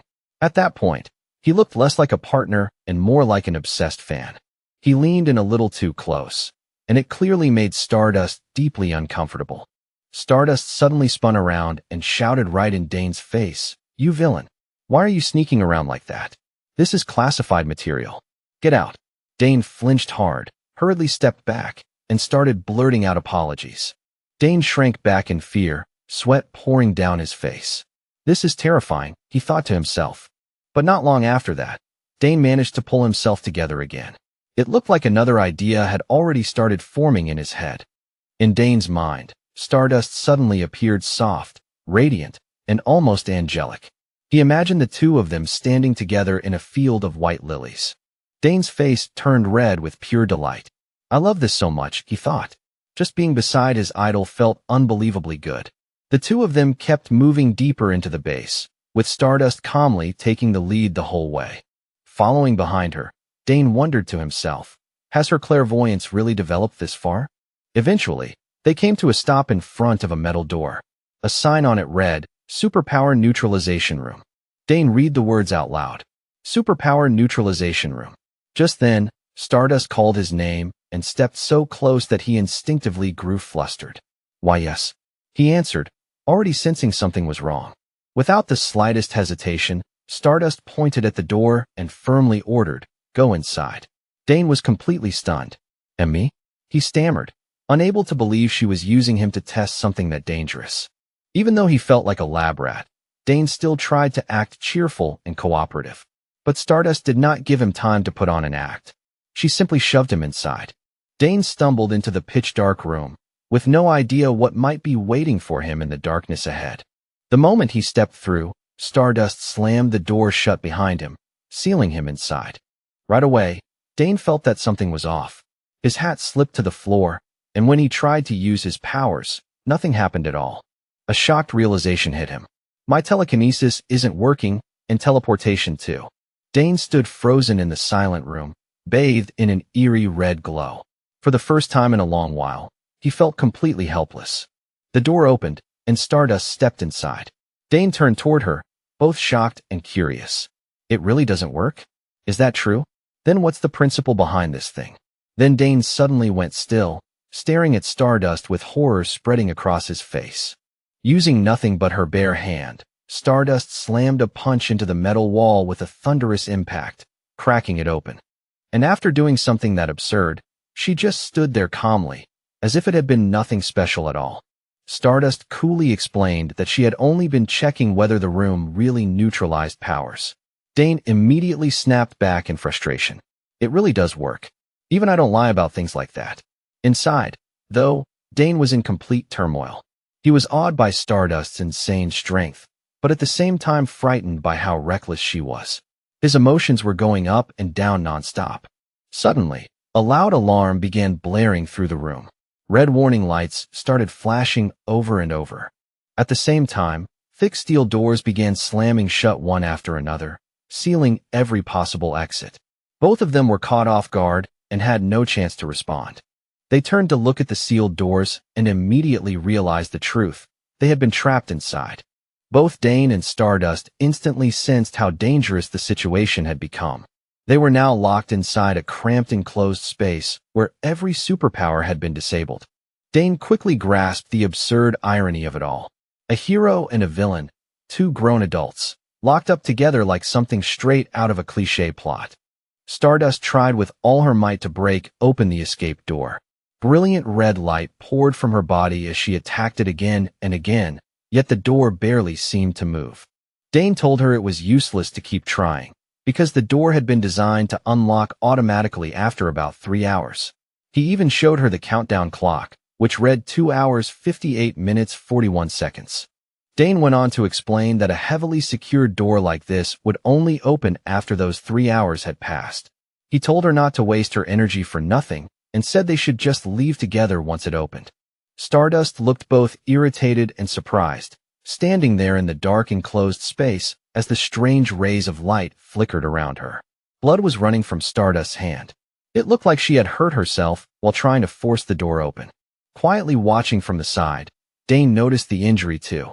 Dane slowly got to his feet and told Stardust again not to be reckless, pointing out that she was not even in a condition to properly use her powers right now. Stardust remained where she was, eyes unwavering and hands tightly clenched, carefully watching every move Dane made. Dane straightened up, reached his hand out toward her, and said, "Give me your hand." Stardust looked at him in surprise, her eyes widening with both suspicion and disbelief while he continued holding his hand out to her. Dane gently took Stardust's hand and carefully wrapped it in bandages, even though blood was still slowly soaking through the white gauze. Stardust kept staring at Dane, her deep blue eyes opened wide. There was something impossible to describe in her expression, a mix of surprise and complicated thoughts at what he had just done. Turning her back to him, Stardust said she had no intention of thanking Dane. Dane only grinned and teased that what she had just said sounded close enough to a thank you. At that, Stardust angrily punched the wall and spun around to scold him. Dane quickly backed off and said, yes, got it. Let's stop there. Be careful with your hand." Dane rested a hand on his hat and let out a quiet sigh. Then Dane sat down on the floor and leaned back against the wall, saying he was going to lie down for a while.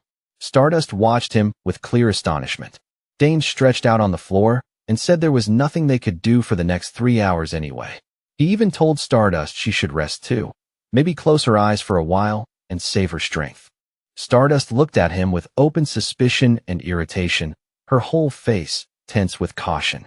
After an hour passed, Stardust finally sat down against the wall, while Dane still lay there with his eyes wide open, thinking that even if he said that, there was no way he could actually fall asleep in a place like this. Tears welled up and streamed down Dane's face as he thought about how he could not lower his guard for even a second. The situation was simply too dangerous. Turning his face away, Dane bitterly thought that he was like a mouse trapped in a jar. And with Stardust nearby, someone stronger than most grown men, even without powers, there was no way he could truly relax. At that exact moment, Stardust also turned her head, and their eyes suddenly met. The instant that happened, Stardust looked slightly flustered and quickly averted her gaze. Dane, of course, seemed to catch that unexpectedly cute side of Stardust. He lightly tugged at his shirt and smiled to himself in quiet satisfaction. 2 hours later, things had gotten worse. The oxygen in the room was running low, and Stardust was starting to struggle for breath. Dane looked drained too, muttering that this time he was seriously exhausted. As Dane watched Stardust breathing with difficulty, she suddenly spoke and brought up the soul bridge. Dane turned toward her with a startled look, clearly not understanding what she meant at first. Gasping for air, Stardust asked him about the car incident, wanting to know if he had been the one behind it. Dane stared back at her with wide eyes, inwardly jolting at the thought that she might have already figured it out. In his mind, Dane recalled the moment his hands wrapped around Mana as he tried to hold up the car that had been falling into the sea during the Soul Bridge incident. Still weakened, Stardust pressed him again about the car accident. "I'm asking if you stopped it, didn't you?" she said. Dane gave an awkward scoff. "What, me? A villain? How would I know how to stop something? I only know how to keep moving forward." Stardust glared at him, clearly thinking he was talking complete nonsense. With determination in her eyes, Stardust kept staring at Dane and then asked about the plane crash too, demanding to know why he had told her to save it. Dane's face filled with obvious panic. His eyes widened and shifted around frantically, as if he were desperately searching for an excuse. After a brief pause, Dane started explaining. "I already told you. I'm the villain, and you're the hero. Your existence is what completes me. That's the kind of relationship we have." But inside, Dane was in total confusion, wondering why she was suddenly pressing him like this. At last, with sweat beading on his face, Dane finished by saying, "Isn't it only natural for a hero to go save people?" Dane stayed seated on the floor, still trying to explain himself, while Stardust curled up nearby, her whole face tight with discomfort. Dane told himself that he had probably reacted too strongly out of embarrassment, then hurriedly tried to blame it all on the lack of oxygen. Stardust lowered her head, her eyes turning cold as she reasoned through it. "Then that means you were the one who caused the Soul Bridge collapse." She continued pressing him, asking whether he had known in advance that the monster would appear and head to Soul Bridge to carry out that attack. Dane forced out a smile and mocked her for buying into those ridiculous conspiracy theories people spread online. He kept trying to explain it away, saying he had been surprised too, and that it had obviously all just been a coincidence. But when Dane saw the steady, unwavering look on Stardust's face, he started wondering to himself if she was actually testing him. He looked visibly flustered, anxiously thinking that maybe he had overlooked something important. A horrifying image flashed through his mind. Mappo Bridge blown apart in a sea of fire and smoke. Then came the image of a plane spiraling down in distress, followed by the vision of a gigantic dark monster towering, like pure catastrophe itself, Behemoth. Dane realized then that Stardust was not just believing some random conspiracy nonsense. She was genuinely suspecting that he was the villain behind it all. Looking into Stardust's suspicious gaze, Dane understood where it was coming from. After everything tied to him and those past terrorist incidents, her doubts had formed naturally. In other words, this was the hero's intuition at work. Dane stopped himself from blurting out anything careless, thinking that if he explained badly, Stardust would only grow more suspicious. Instead, he let out a quiet little chuckle. Stardust still looked doubtful, while Dane decided in his head that the only way out now was to push straight through the confrontation. Then Dane suddenly burst into wild laughter and declared, "Yes, I knew everything. I knew the monster would show up, so I took it down first." Stardust sat there completely stunned by what she was hearing. The move Dane imagined in his head was some secret technique, something like an ultimate egoistic-style trump card. Dane kept talking after that, while Stardust's expression slowly darkened more and more. With a sneer, Dane challenged her. "So what are you going to do about it?" In his mind, this whole strategy could be summed up as "so what," and somehow that sounded convincing enough. Stardust leaned back, trying to understand how Dane could have known any of that, wondering if he could somehow see the future. Then Dane pointed at himself and bluntly gave his answer. "Hacking." Dane struck an overly dramatic pose, surrounded in his imagination by glowing red lines of code, his eyes shining as he boasted that as Korea's greatest hacker, knowing some classified information was nothing unusual. Deep inside, he scoffed at the very idea of prophecy, thinking how naive that sounded. Stardust still looked unconvinced and said it was strange either way. Dane answered with a sly smile and red glinting eyes, asking, "What exactly is so strange, Miss Stardust?" Stardust shot him an angry glare and demanded to know why. If he was supposed to be such a villain, he kept preventing civilian casualties. Panic flickered across Dane's face, but he quickly explained that he hated having attention stolen from him. So he timed the monster's appearance and stopped it himself.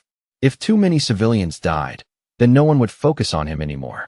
According to him, it was all just part of his show, all for attention.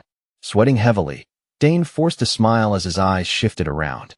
He said that as long as things did not spiral completely out of control, he did not care whether civilians lived or died, because it had nothing to do with him. Stardust turned her face away without saying a word, and the room fell into a heavy silence. Looking a little unsettled, Dane tried to press the point one more time, asking Stardust if she understood, while his own rough breathing still echoed in the room. Then Dane put on that sly smile again, his eyes faintly glowing red. In response, Stardust suddenly sprang to her feet, making him instinctively shrink down where he sat. Dane looked straight at Stardust, his expression turning serious and thoughtful now, unable to tell what she was about to do. Stardust simply glared at him in silence for a long moment. Under that wordless stare, Dane began to sweat, unease slowly rising in him. Her expression darkened at once, and her blue eyes opened wide in shock. Dane kept his eyes fixed on Stardust, carefully watching and waiting to see what she would do next. With a cold voice, Stardust told Dane to move aside. He could only stare at her in blank surprise. Dane glanced over at the digital clock on the wall. There were only 10 seconds left before the countdown reached 0, and the door opened. The instant the timer hit 0, a sharp beep rang out, and the heavy door slowly slid open, revealing the way forward. Stardust's knees gave slightly beneath her, her hands still wrapped in bandages. Then she bent down and picked up a small stone from the floor. What Stardust did next caught Dane completely off guard. The stone in her hand crumbled into powder, and light began to shine from her palm, making it clear that her power had returned. "Go straight ahead," Stardust ordered. "Let's move." Behind her, Dane quickly tested his own power as well. Purple energy flowed from his hand and lifted the fragments of the stone Stardust had just crushed. Then he cleared his throat and answered, "Ahem." The two stepped into a long, dark corridor traced with glowing green lines along the walls and floor. The air between them was thick with tension. As they passed a damaged information terminal, Dane stopped for a moment to examine the data flickering across its unstable screen. The terminal showed information on a creature codenamed Teleporter, listing it as an A-rank threat with the ability to teleport instantly and launch surprise attacks. Dane looked genuinely surprised, realizing it had evolved further than expected. A sudden flash of light made both of them lift their heads without thinking. Their search led them to a giant empty vial marked Behemoth Prototype 0. Dane confirmed that this was the chamber where the black disaster that had escaped earlier had originally been held. After that, Dane put on a cheerful act and said their work here was basically done, claiming the lab was empty now as if he were trying to convince Stardust to leave. But inwardly, Dane was impressed by Stardust. She had not been fooled by his flimsy act at all. Her instincts kept telling her there was still something more hidden here, and he quietly admitted to himself that her intuition was amazing. Still pretending to be clueless, Dane nervously suggested they investigate some random direction. But Stardust saw right through that weak attempt to lead her off course. Ignoring his suggestion entirely, she confidently announced they would go another way instead, leaving Dane standing there looking completely bewildered. And as it turned out, her instincts were right. She led them to another room, where they found the real objective, a grotesque creature floating inside a giant containment tube. Dane confirmed it in a low voice. "This is Behemoth." Since the monster was still sealed inside, Stardust immediately moved to a nearby control panel and started checking it for more information. Then, all of a sudden, Stardust turned away from the panel and walked off. Dane panicked and called after her, asking why she would just leave him alone with something as dangerous as Behemoth. But Stardust had only stepped away to review some documents she had found. Dane was left confused by how calm she was being. He had worked so hard to present himself as a true villain, yet she casually turned her back on him anyway. With a bitter little thought, he admitted that his villainous pride had taken a hit. A crooked, wicked smile spread across Dane's face. He decided that words alone were not going to be enough anymore. It was time to show her what a real villain looked like. With a loud crash, the containment glass shattered. Stardust spun around in shock, just as Dane declared that he would finally show her his true face. Dane stretched out his hand to absorb the monster's power, and a violent wave burst out from it, sweeping across the entire room. "What the hell are you doing?" Stardust shouted in alarm. Dane's arm, grotesquely covered by Behemoth's flesh, extended forward, and his voice came out calm and mocking. "What does it look like?" He was clearly enjoying the chaos he had created. A cruel grin twisted across Dane's face as crimson energy gathered around his fist. In a cold voice, he declared exactly what this was. "This is betrayal." Stardust screamed in furious outrage, her voice filled with anger and contempt for the man she had reluctantly chosen to trust. Dane looked down at his hand with smug satisfaction, recalling a scene from the original story. There had been a moment when Kim Sun-woo used Behemoth against Stardust. He was now deliberately recreating that very event. That means he trailed off, clearly implying that he would take the villain's role in this situation. Standing across from Stardust, he readied himself for battle. "I'll beat you to death," Stardust shouted as she lunged forward, throwing a punch blazing with golden energy. Dane met her head-on, charging in with his transformed arm. Red and black energy flared wildly around Dane as his arm began to change further. It swelled larger and stretched longer, then shot forward toward the attacking Stardust. Their attacks slammed into each other, sending shockwaves ripping through the room. Stardust was visibly shaken by the force of that collision. She had not expected her own attack to be blocked so easily by something that powerful. Dane answered with a smug smile, looking completely at ease as if the whole battle were under his control. Stardust quickly steadied herself again and threw another punch, but Dane still brushed it aside with ease. The fight exploded into a chain of violent clashes. Stardust's golden light and Dane's dark energy kept colliding again and again, each impact setting off another massive blast. Stardust boldly pushed through the explosions to land a hit, but Dane used teleportation to slip away each time, never letting her get close enough. Dane laughed like a madman and taunted her. "So what? Are you going to blow this whole place up, Stardust? If you do, everything collapses on us too." Then Dane struck with enough force to make Stardust pull back and defend, but even so, the blow still sent her crashing downward. Burning with anger, Stardust shouted at him to fight fair. Dane only gave her a mocking look and replied, "Since when does a villain have to fight fair?" That pushed Stardust's anger to the limit. With a roar, she gathered an enormous amount of energy, preparing to unleash a devastating attack. Their powers collided once more, and this time the explosion was even more terrifying than before, swallowing the area in blinding light. "This is what a real villain looks like, Stardust. Learn it well," Dane taunted, as if he were teaching her a lesson in what true evil meant. Stardust gritted her teeth in fury, but behind her, the shadow of the monster was beginning to rise, ready to join the battle. Even Dane, standing opposite her, was startled by that. A mantis-like monster with long, razor-sharp pincers rushed toward them at incredible speed. Dane immediately judged the situation while still dealing with Stardust. "It's too fast." In the middle of the chaos, Dane realized he could not find a good moment to teleport Stardust away, because the monster's pincer was already far too close to her. As that deadly pincer closed in on Stardust's head, Dane decided there was no more time left. A second later, Dane teleported directly behind Stardust. He threw Stardust out of the attack's path and took the hit in her place. Stardust was left utterly stunned by what he had just done. Panicked and unable to believe what she was seeing, Stardust screamed the name of the enemy who had just saved her life. Before Stardust could even process what had happened, Dane's body began dissolving into a beam of teleportation light. What just happened?" She stammered in shock. That single blow left Dane bleeding heavily, blood pouring from his body without stopping. In the final moments before he vanished, Dane's thoughts were still fixed only on Stardust. "Just now. You owe me one."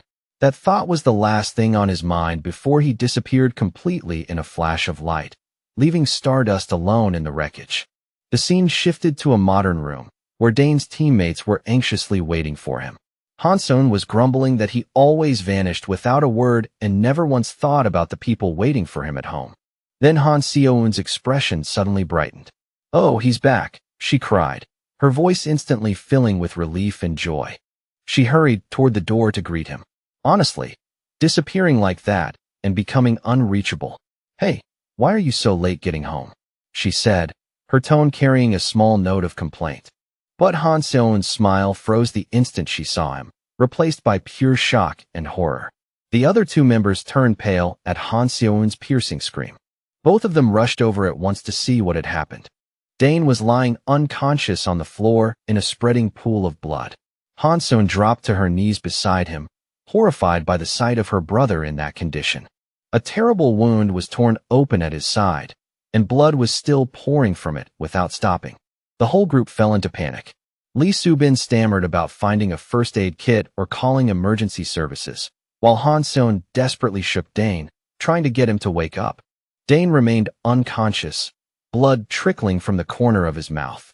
He looked like he was hanging right on the edge between life and death. In the middle of the chaos, Shin Haru suddenly spoke up and told the panicking Hanseon to move back. Hanseon looked up at the girl, her eyes trembling with both despair and desperate hope. A green light began to shine from Shin Haru's hands, warm and alive with healing energy. She placed those glowing hands on Dane, carefully pouring the healing power into his wound. Green light spread through the room as the girl gave everything she had to save Dane. Back in the collapsing laboratory, Stardust was on her knees, breathing hard. Looking toward the now empty behemoth containment, she realized Dane had lost far too much blood. Stardust sat there in complete confusion, her hands trembling as the same question kept echoing in her mind. Why did he save me? By the time Dane came to, someone was feeding him. In a weak voice, he muttered, "Lee Soo-bin, please."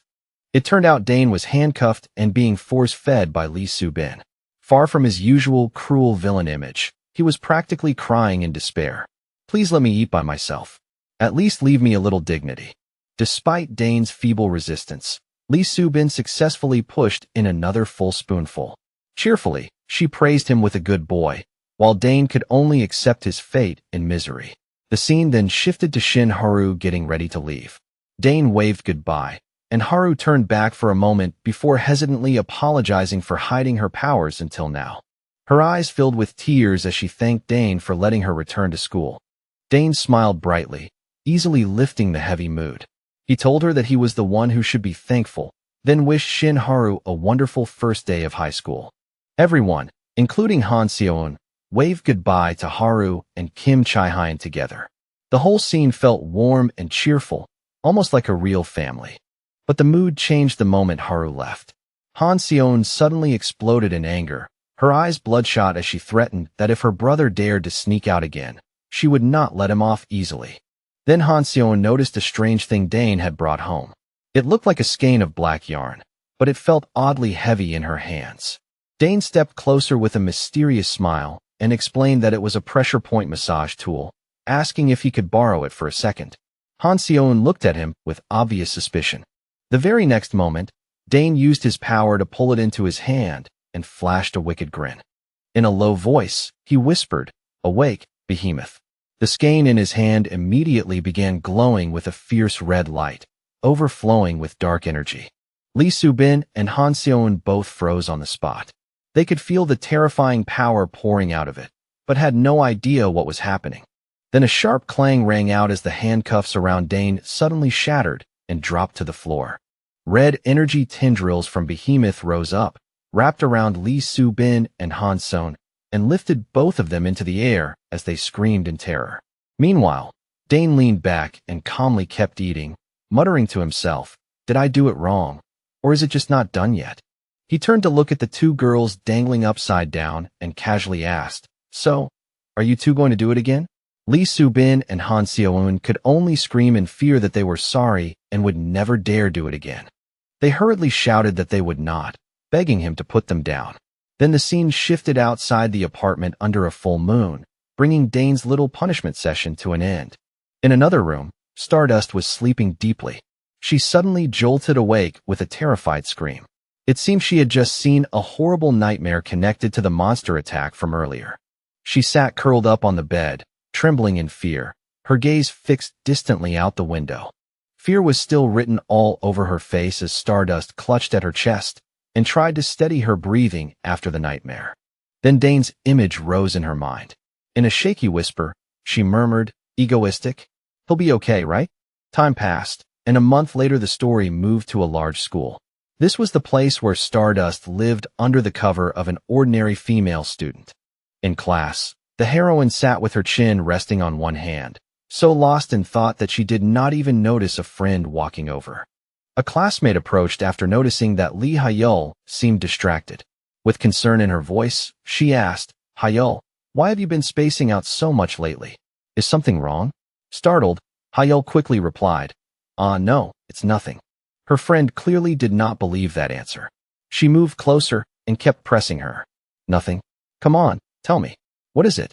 Faced with her friend's excitement, Lee Hyul hesitated. Her thoughts were tangled, and she had no idea how to even begin putting them into words. In the end, Lee Hyul decided to bring up the one hypothetical question that had been bothering her for the past month. "Hey, if a villain ended up saving a hero, what would that even mean?" Her friend blinked in confusion, clearly not understanding why Lee Hyul would suddenly ask something so strange. Lee Hyul awkwardly fumbled over her words and added, Just if a villain saved a hero or something." Lee Hyul quickly waved both hands, trying to laugh it off. "It's nothing. I've probably just been way too immersed in this novel lately." The moment she said that, her friend suddenly lit up, eagerly digging through her bag and proudly saying she was obsessed with a similar novel too. She said that while pulling out her phone in a rush. Then she held the phone right up in front of Lee Hyul and said with a grin, "Tada, what do you think?" Curious despite herself, Lee Hyul looked at the screen. On the display was the cover of a novel titled The Forbidden Love of Villain Egoistic and Heroine Stardust. The illustration showed Egoistic pulling Stardust into a romantic embrace. The instant she saw it, Lee Hyul was so horrified that she lurched forward and smacked her head straight into the desk. Sprawled on the floor, Lee Hyul's thoughts turned into complete chaos. She could barely believe what she had just seen, and the fear she had been suppressing came rushing back. Will he really be okay? He can't actually die, right? Seeing Lee Hyul collapse, her friend panicked and cried out. She hurriedly tried to comfort her, saying that a shameless guy like Egoistic, who had played all of Korea for fools, was definitely still alive somewhere with that same annoying grin on his face. Even so, Lee Hyul couldn't stop thinking about him. Before she knew it, she was even wondering when the next attack would happen, exposing just how much she had been longing for Egoistic. Meanwhile, somewhere else, Kim Dane was leisurely peeling an apple when he calmly declared, "There won't be any attacks for the time being." Han Seon and Lee Soo-bin were sitting out in the backyard. The moment they heard what Kim Dane said, Han Seon jumped up in surprise. Kim Dane stayed stretched out in his chair, basking in the fresh air as if nothing mattered. Then he confirmed it again. "It's true. I'm going to rest for a while before I move on to the next plan." Han Seon irritably told him he should just quit for good, but Kim Dane answered in an easy tone, "I'm not the one doing it anymore. Someone else will take over." Han Seon stared at him and asked in surprise, "Someone else?" It was obvious from Kim Dane's expression that he already had something in mind. Kim Dane explained that he couldn't be the only one standing in the spotlight forever. The real issue, he said, was that right now he was still the strongest one around. As proof, he brought up how Stardust had managed to stop Behemoth so easily. That alone showed they would need an even stronger helper for what was waiting ahead. Kim Dane slowly closed his eyes, the outline of a plan already taking shape in his mind. He was going to prepare a new member for Stardust. The scene then shifted to a cafe, where a barista with bright orange hair was greeting customers with cheerful energy. All of a sudden, a male customer carrying a huge bouquet of white flowers shouted, "I love you, Sihi. Please accept my feelings." The girl called Sihi froze on the spot. From a table deeper inside the cafe, Kim Dane was quietly watching the entire thing unfold. Under his breath, he muttered, "This scene happened in the original too, just like I thought." Despite the polite smile she kept on her face, Choi Sihi was boiling inside. Through clenched teeth, she hissed, "Please leave, dear customer." I'm already stressed enough, and now some clown is making a scene in my sacred workplace. An invisible killing intent seemed to spill from her, making the young man in front of her go pale. After being rejected so brutally, the poor guy could do nothing but sob as he ran out of the cafe. From his corner, Kim Dane watched the whole mess and couldn't help laughing to himself. It really is more entertaining in person, he thought. And just like that, the target he wanted was right in front of him. Once the troublesome customer was finally gone, Choi Si-hee, 23 years old, let out a long sigh of relief. She pressed a hand to her forehead, looking utterly drained. Kim Dane stayed in his seat, quietly observing his target, Choi Si-hee. Choi Si-hee rubbed at her head as if trying to clear her mind. For a moment, she wondered whether she had briefly dozed off. Kim Dane's thoughts then revealed a startling truth. In the original story, Choi Si-hee would later become known as Elektra, an A-rank villain. But at this point, she was still nothing more than an ordinary civilian. This part-time job was only a temporary way for her to keep the destructive impulses constantly building inside her under control. Put simply, Choi Si-hee was a ticking time bomb, and Kim Dane knew it well as he left the cafe behind, leaving her stuck with her restless emotions. That night, after dragging herself through an exhausting shift, Choi Si-hee made her way home through a dark alley while grumbling about the pressure crushing her from all sides. Then she stopped and carefully looked around before murmuring, "No one's here, right?" Her heartbeat began to quicken. Once she was sure the alley was empty, she finally started letting out the energy she had been holding back all day. Small sparks of electricity began to crackle from her hands. The current rapidly intensified, wrapping around her whole body in a vivid blue glow that looked both dazzling and powerful. Lightning flickered and danced across her fingertips, beautiful to look at, yet dangerous enough to make anyone step back. The exhausted look she had worn earlier disappeared completely, replaced by a rush of excitement and raw strength as she guided the electric current. At last, she could be herself. A pleased, faintly unhinged smile slowly spread across Choi Si-hee's lips. Then suddenly, a voice drifted out from the darkness. "Beautiful." Choi Si-hee flinched hard, and the electricity around her instantly surged out of control. Kim Dane stepped into view from deeper in the alley.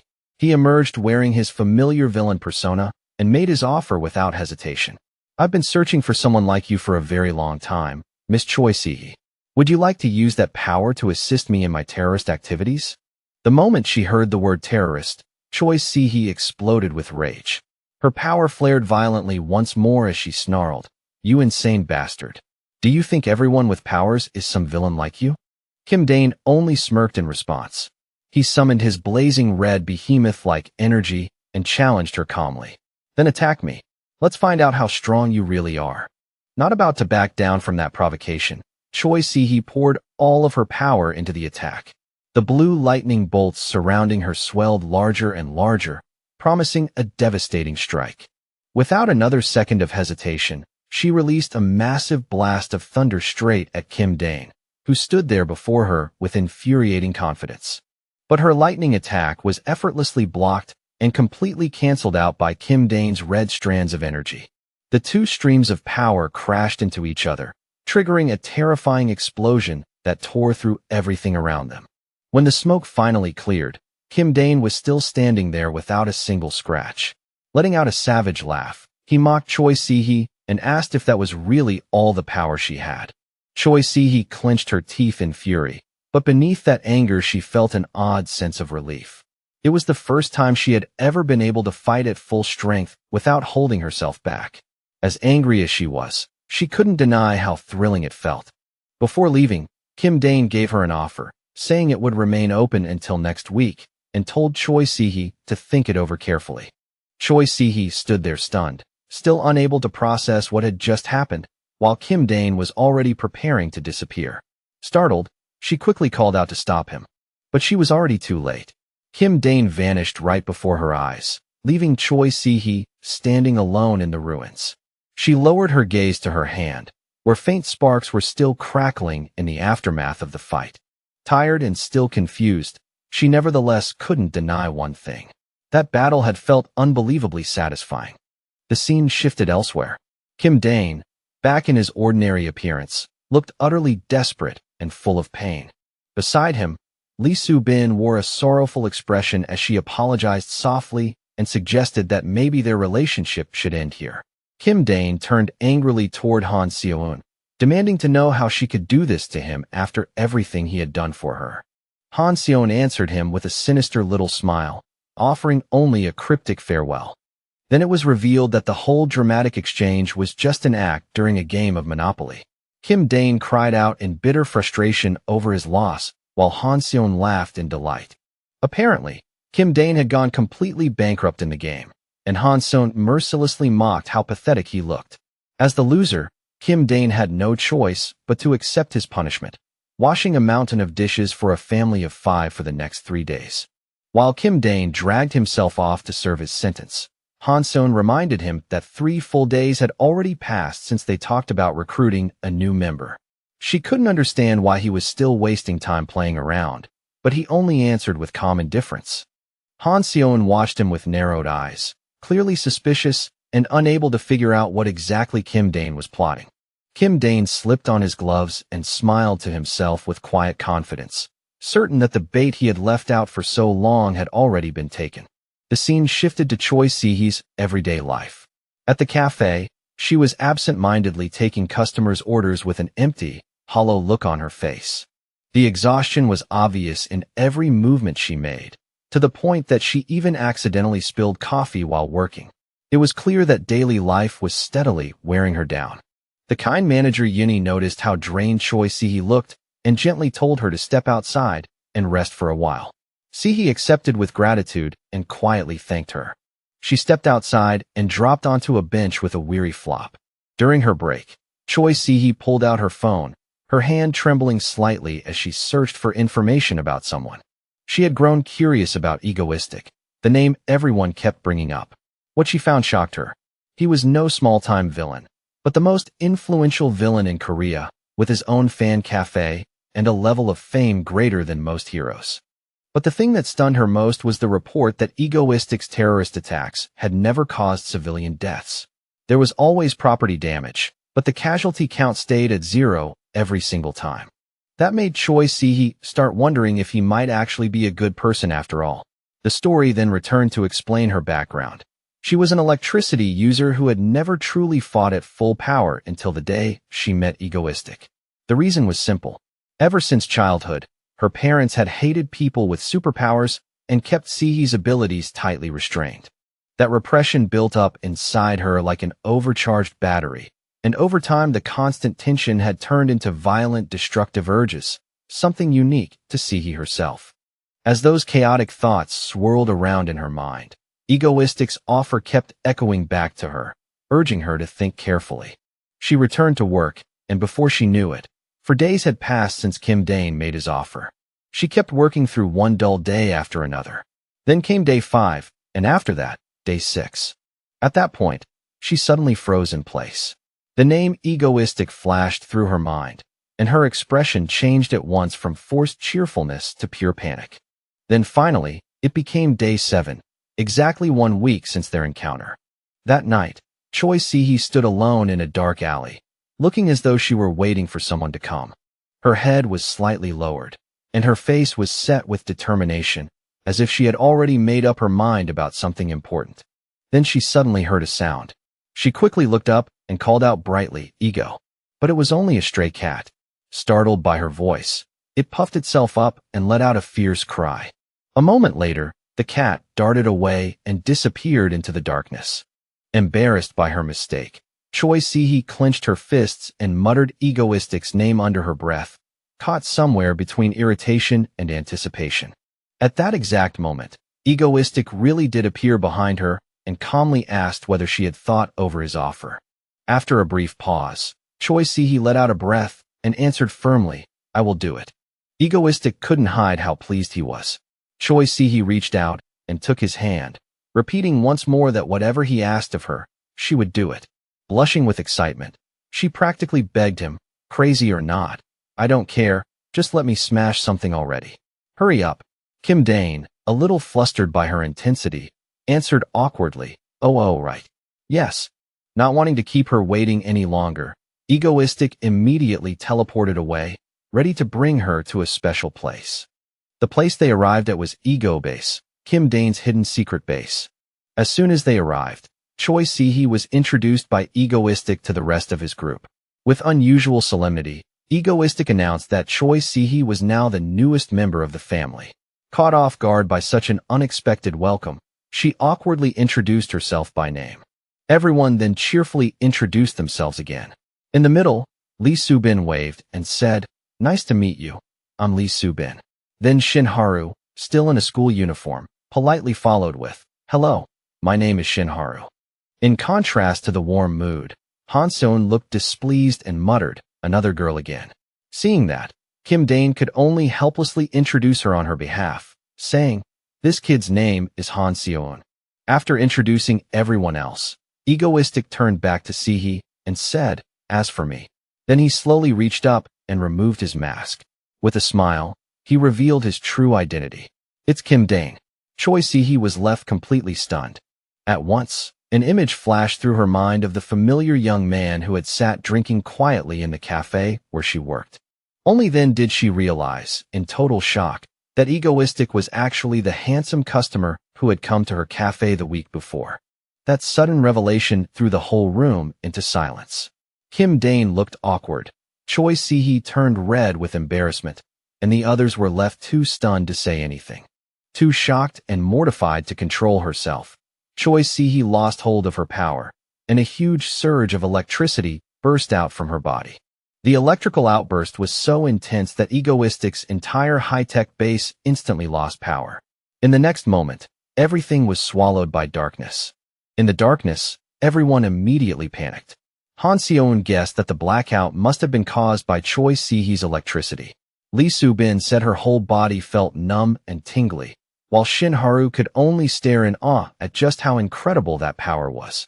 Then, all at once, everyone froze as a light suddenly cut through the darkness.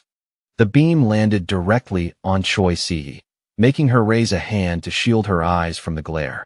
Right in the middle of the confusion, Kim Hak-cheol appeared at the doorway holding a flashlight. The boy irritably asked what everyone was even doing and demanded that they turn the lights back on already so he could finish his homework. The scene outside then showed that it wasn't just the base. The entire neighborhood had been swallowed by darkness. The story then cut to Lee Ha-yeol, who was sitting in front of her computer reading something. She had just gotten a notification saying her membership rank in Egoistic's fan cafe had been upgraded. She ran a hand through her hair and helplessly buried her face against the desk. Her face burning red, Lee Ha-yeol remembered Lee Seola's teasing words and realized she had been automatically promoted in Apple Mango's fan cafe too. Truly an elite member, huh? A real elite member. In the end, Lee Ha-yeol told herself she seriously needed to go to sleep. Then she threw herself onto the bed and kept tossing and turning, unable to calm her thoughts. Clenching her hands in frustration, she kept worrying about Kim Dane and wondered if that guy was really okay. Kim Dane's face rose in her mind again, along with the words he had said before. "You owe me a favor." Lee Ha-yeol lowered her eyes and anxiously whispered, "Egoistic," as if some invisible thread was still connecting the two of them. After that chaotic blackout incident, the warehouse doors slowly swung open. Everyone turned toward the open box. Feeling guilty, Choi Si-hee quickly apologized to the group, but Han-seon just said it was fine since she had been bored anyway. In the middle of that strange atmosphere, Kim Dane suddenly placed a hand on Choi Si-hee's shoulder. He leaned closer and whispered in her ear, suggesting that she come somewhere alone with him. Choi Si-hee looked surprised by the sudden proposal. Without saying much, she quietly followed after Kim Dane. The two of them left the others behind and headed toward a more secluded place. They made their way to a large, luxurious mansion hidden in the stillness of the night. As she kept following him, a faint look of worry and uncertainty lingered on Choi Si-hee's face. Kim Dane led her into a wide courtyard. Then he turned around, spread his arms, and said, "All right, no one else is here now. It's just the two of us." Looking at him, she asked, "So what now?" With a provocative smile, he urged her on. "Go ahead. Do whatever you want. You want to let it out, don't you? With all that power you've been holding in." Choi Si-hee looked back at him with steady determination, clearly ready for whatever was about to happen next. Then she let out a cry as electricity began surging violently around her. Staring straight at him, she said, "So you just dodge everything yourself? Huh? Egoistic?" Kim Dane. Even after being called by his real name, Kim Dane remained perfectly calm and didn't so much as flinch. In the next instant, Choi Si-hee released all the pent-up power inside her, while Kim Dane slowly activated his own ability and gave off a purple glow. Her eyes shone brilliantly, showing just how terrifying the power she was unleashing really was. Faced with that overwhelming burst of power, Kim Dane simply used teleportation to avoid the attack. He laughed in delight, clearly impressed and thoroughly entertained by the strength she was showing him. Choi Si-hee's power created a breathtaking scene, an electrical storm raging outward and devouring everything around her. After pouring out all her strength, Choi Si-hee dropped to her knees on the shattered ground, breathing hard. She was completely spent. Kim Dane walked over to her. Looking up at him, Choi Si-hee asked, "Your terrorist attacks don't hurt people, right?" In a casual tone, he answered, "Of course. I'm a pacifist, after all." She gave him a sneer, clearly unconvinced. "That's nonsense. If nobody gets hurt, then it isn't really violent, is it?" Then, without warning, she changed the subject and asked how old he was. Kim Dane theatrically raised a hand and started counting on his fingers. "Let's see. I'm 22. No, wait, I'm already 23 this year." Choi Si-hee puffed out her cheeks in annoyance. "What? We're the same age. Didn't you look me up before bringing me here? Then why were you talking to me so formally?" Smiling a little, she handed him a bottle of water and suggested, "Then drop the honorifics." Kim Dane agreed and took her hand. Just like that, a small pact was formed between them. Standing amid the rubble created by her own power, Kim Dane officially welcomed her in. "Welcome to Team Ego." Choi Si-hee looked completely unimpressed by the name he came up with. "Team Ego? What the hell is that? Is your naming sense really that awful?" A month passed, and Choi Si-hee, now officially part of Team Ego, was in the middle of a special training session with Kim Dane. As he coached her, he explained how to send electricity into the ground. "Yeah, now imagine wrapping the electricity around your feet and firing it down into the earth." She tried to do exactly that, but the unstable current threw off her balance and sent her tumbling over. Kim Dane flinched and quickly dodged aside when she crashed to the ground right next to him. Just then, Han Seon came out of the house, let out a yawn, and asked, "Oh, you're up early. What are you two doing?" Kim Dane answered, "Special training. She's going up against Stardust in the next attack." Meanwhile, Choi Si-hee, still lying flat on the ground, asked skeptically, "Hey, are you sure this is actually going to work?" At that point, even Kim Dane started looking confused. Under his breath, he muttered, "That's weird." But then, all of a sudden, he remembered something important. "Right," he shouted. Excited again, he quickly explained, "It's like wrapping electricity around your feet and shooting it into the ground. Got it? Got it." But Choi Si-hee still looked unsure and mumbled, "Around my feet. I don't really know." After a brief moment of confusion, Choi Si-hee seemed to finally catch the key point. And this time, she succeeded. The electricity stabilized around her feet and let her hover up into the air. Satisfied, Kim Dane declared, "All right, that's enough for today." Behind them, Han Seon cheered happily at the result. After the training session ended, Han Seon happily brought a bottle of water over to Choi Si-hee. "Here, your water." Choi Si-hee smiled, accepted it, and thanked her. She emptied the whole bottle in one go, sweat still pouring off her after the brutal training. When she noticed Kim Dane staring at her, Choi Si-hee turned and asked, "What are you looking at?" Pinching his nose, Kim Dane said, "Go take a shower. You smell like sweat." The moment he said it, Choi Si-hee's expression hardened in anger. She immediately shouted back, "Of course I smell like sweat. I was training." And the anger of an S-rank talent was not something anyone wanted to face. She hurled the empty bottle straight at Kim Dane's face. Kim Dane panicked for a second. A thought flashed through his head. "Si-hee, are you seriously about to tell me to deal with it myself?" But unlike his alarm, Choi Si-hee looked thoroughly entertained. She laughed and teased him. "Whoa, then deal with it yourself." Watching the two bicker like that, Han Seon could only let out an exhausted sigh. Seriously, I wish they would act their age. On the night before the operation, the team was supposedly in intense focus over a game. Han Seon shouted, Uni, 9 o'clock. Go to 9 o'clock. The atmosphere was total chaos. One person yelled to press the button, another screamed to shoot already, and Choi Si-hee, clutching the controller, sat there in confusion with no idea which order she was supposed to follow. Then suddenly, some noise made all three of them freeze with obvious alarm on their faces. The screen went dark. Kim Dane shouted for everyone to put the controllers down, while Han Seon yelled back at him to turn on the light first. Lee Soo-bin had walked in. She looked at the three of them huddled under the dim light, supposedly making plans for tomorrow. The noisy gaming mood was gone now, and seeing the team still awake with dawn getting close, she could only sigh. The terrorist attack is today, and you all stayed up the entire night. I guess it's because it's been a while, so everyone's too excited. At Lee Soo-bin's reminder, the whole group broke into nervous sweat. In a gentle voice, she added, "You've all worked very hard." But the tension shot up even higher when Lee Soo-bin brought up the name of this terror plan. Red D, Red Edition 2. Then she smiled brightly and suggested, "Instead of doing this, why don't all of you go to sleep right now?" That smile alone was enough to terrify the other three. The moment they heard that, everyone hurried back to their rooms. Choi Si-hee awkwardly wished everyone good night, while Han Seon muttered that she needed sleep if she was going to be ready for tomorrow. Just as Kim Dane was about to leave too, Lee Soo-bin called him back in a sharp voice, her face cold. "Dane, you stay here." Off in the distance, Choi Si-hee and Han Seon whispered to each other that Lee Soo-bin was seriously terrifying when she got angry. Meanwhile, Kim Dane bowed his head and apologized. The next morning, an emergency alert spread everywhere. A villain's terrorist attack had broken out in Seoul.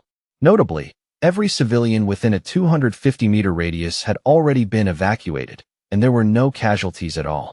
Then one question began to spread. Where is Stardust? Stardust was already on her way to the scene, diving down from the sky at breakneck speed.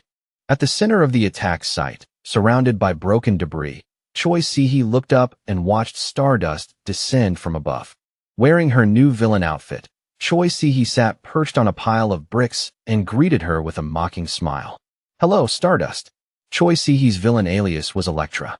Stardust landed and fixed Elektra with a cold, wary stare. Stardust gave a firm order. "Villain, stop this attack and surrender. If you refuse, I will use force to subdue you." Hearing that, Elektra only smirked as sparks began crackling across her hands. "Surrender?" she shouted, "Not a chance," and fired a powerful bolt of electricity straight at Stardust. The sudden preemptive strike caught Stardust off guard. Smiling confidently, with her eyes glowing from power, Elektra declared, "My name is Elektra. I came here because of him, to face you." And with that, the battle between the two officially began. The story flashed back to a week before Elektra's attack. Dane was sitting in the park with Elektra. She asked why they still had to train when everything seemed done yesterday, and Dane told her it was because he still hadn't taught her the finishing move. With obvious pride, Dane introduced the new technique he had named Thunder Punch. The moment Elektra heard it, she thought the name was awful and mocked Dane's naming sense as hopeless. What she didn't know was that Dane was secretly hurt because the person who had originally named it was actually Elektra herself. Dane began explaining the move. Instead of releasing the electricity outward, imagine winding it tightly into your palm, clenching it down, and then throwing the punch. Elektra followed his instructions, focusing her will into her fist and condensing all of her electrical energy to its absolute limit. A massive electrical force burst from Elektra's hand, triggering a terrifying explosion. Then she drove the punch forward, and the sheer power of it flattened a huge stretch of land. Watching the result from a distance, Dane asked Elektra how Thunder Punch felt. Elektra could only blurt out that it was genuinely terrifying. So for the rest of the week before the attack, the two of them focused entirely on training that one technique. Dane even teased her by telling her to try the move out on Stardust. The comment excited Elektra a little, though she also thought he was unbelievably cruel. Then Dane started acting dramatic, saying that even villains had their own burdens to bear. Elektra could only stare at him speechlessly. Back in the present, Elektra laughed wildly, her whole body wrapped in a fierce electric aura. She wondered out loud if an A-rank hero was really only this strong. Across from her, Stardust was struggling to withstand Elektra's relentless storm of attacks. she kept getting forced farther and farther back. Even so, Stardust continued defending herself, patiently waiting for the right chance to counterattack. Meanwhile, Dane sat comfortably in a safe location, watching the fight through binoculars while munching on popcorn. To him, it was basically a free show. Stardust gritted her teeth as wave after wave of powerful electrical shocks slammed into her. Stardust realized that if she wanted to reach Elektra, she had to endure those tremendous shocks first.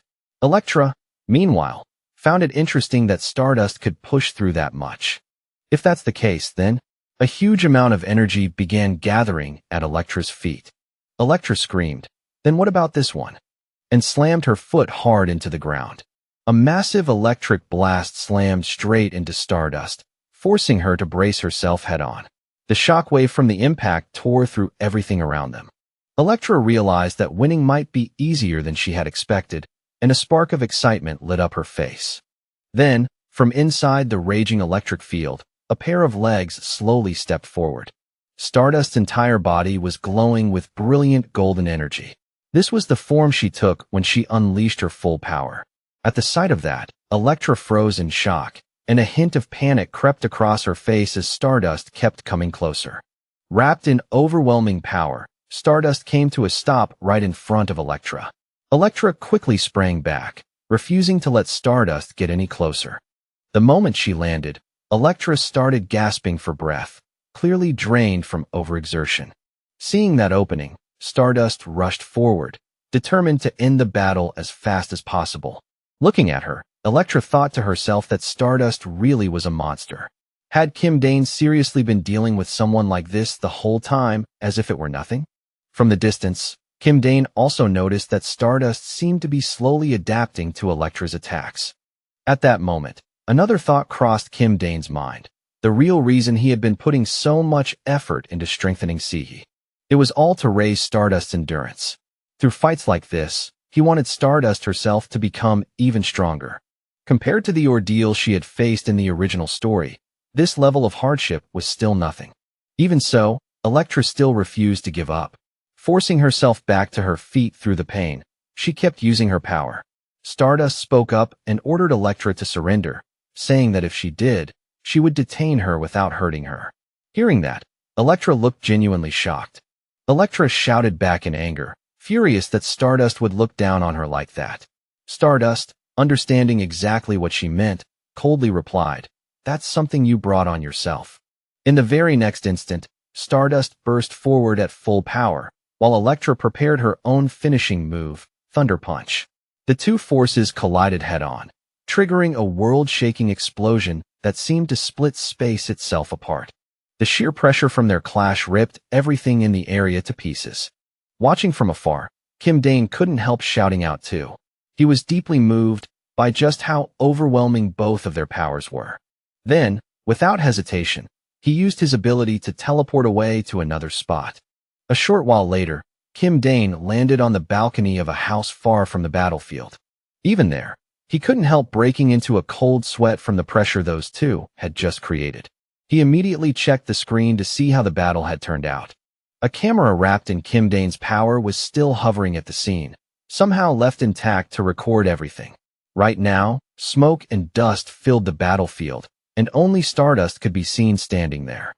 Her gaze stayed firm, fixed straight ahead, without lowering her guard for even a second.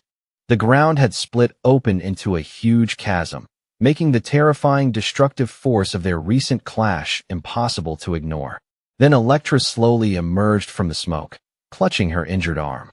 Seeing her, Stardust asked who the him she had mentioned earlier was. Stardust remembered Elektra's earlier words, that she had come to face Stardust because of him. So Stardust pressed further, asking if there was some mastermind standing behind Elektra. Elektra only gritted her teeth and refused to say a single word. Seeing that, Stardust said fine. If Elektra wouldn't talk, then she would pull the answer out herself. Just then, a stream of purple energy appeared out of nowhere, along with a hand that grabbed Elektra. The instant Elektra vanished, Stardust's expression darkened at that all-too-familiar power. Could it be? She wondered, and just as the thought crossed her mind, a familiar voice rang out. "Hello, Miss Stardust." Stardust quickly looked up, startled, and turned toward the direction the voice had come from. There in front of her was Kim Dane, holding Electra in his arms as he hovered calmly in midair. With total confidence, he answered, "Yes, it's me." Kim Dane smiled with smug satisfaction and said, "Long time no see." At the very same time, Kim Dane's Ego Stream channel suddenly went live. The viewer count exploded as people lost their minds over his unexpected return. The viewers were especially curious about the beautiful girl in Kim Dane's arms. They started wildly guessing about their relationship and even joked that it looked like an affair happening right in front of Stardust. Stardust still looked stunned. Holding her head, she asked, "Egoistic, you're still alive?" Kim Dane looked puzzled by the question for a moment, then burst out laughing. "Of course I'm still alive. Though honestly, that's probably not good news for you at all." "Ha ha." Looking straight at him, Stardust said, "Is that so?" "That's a relief." The moment she said it, Kim Dane seemed to catch on to something. Wait just now." Stardust immediately flushed with anger and embarrassment. Naturally, Kim Dane didn't miss the chance to tease her. "Oh wow, I had no idea Stardust cared about me that much. Should I report that I'm safe next time too?" "Ha ha." Weakly, Electra asked, "Hey, why did you show up so late?" Kim Dane smiled and answered, "Sorry, I had to watch all the way to the very end." The image of Kim Dane carrying Electra reflected clearly in Stardust's eyes as she tried to make sense of what she was seeing. Then suddenly, Kim Dane felt an intense, murderous pressure in the air. Startled, he turned to where it was coming from. Stardust was standing there with blazing red eyes, her whole body burning with fury. She glared at Kim Dane and Electra with naked hostility. Electra, horrified, shouted, Hey, what's wrong with her? She looks terrifying." Holding Electra tighter in his arms, Kim Dane calmly assessed the situation. Let's see. Looks like she wants to tear apart the two villains standing in front of her." Kim Dane kept teasing as usual. Maybe this is what a hero's rage looks like.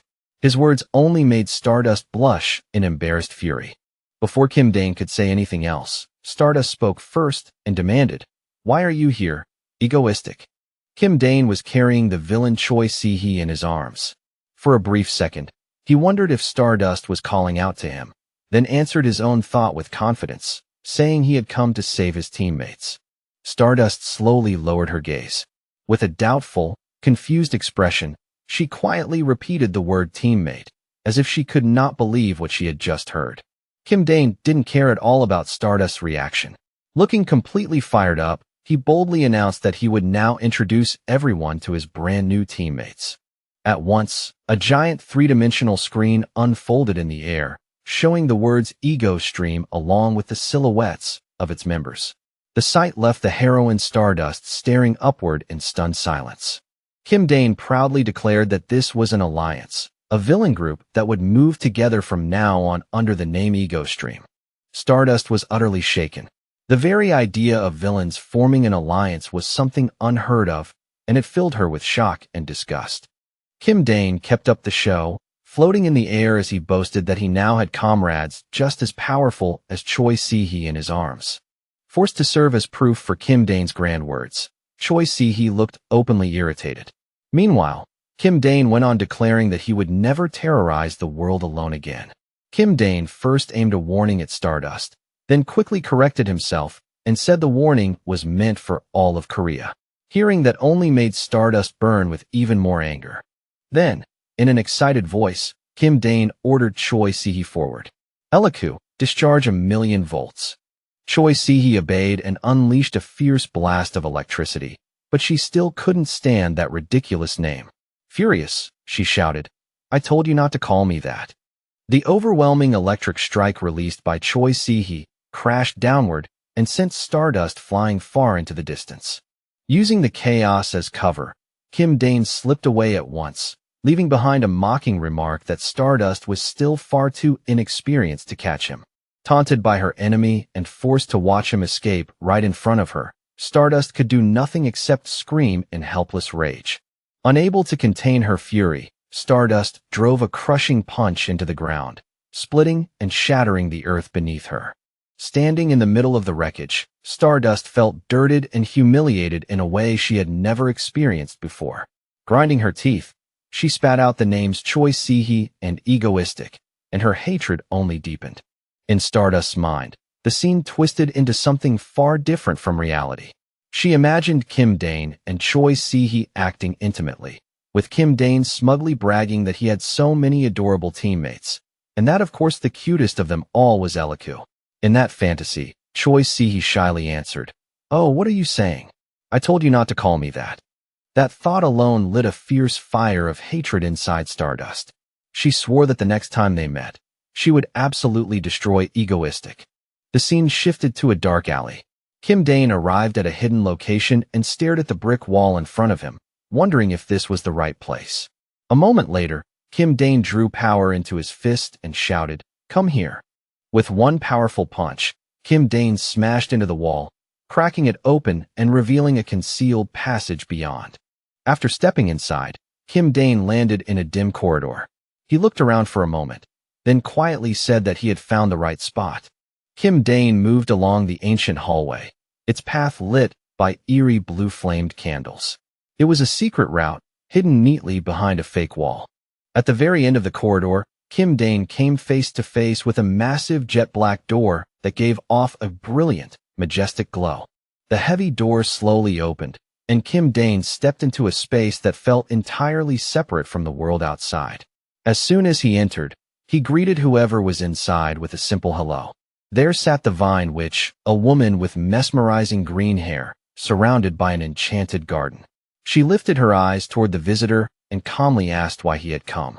Standing before the Vine Witch, Kim Dane did not waste time. He stated his purpose directly and said he wanted her magic to seal a few of his belongings. Kim Dane placed 2 journals and a chest onto the table.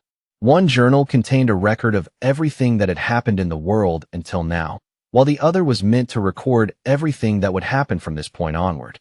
The Vine Witch glanced at the red gem Kim Dane offered as payment. She seemed pleased by it, calling it a beautiful stone before agreeing to do as he asked. The Vine Witch then asked how long he wanted the sealing to last.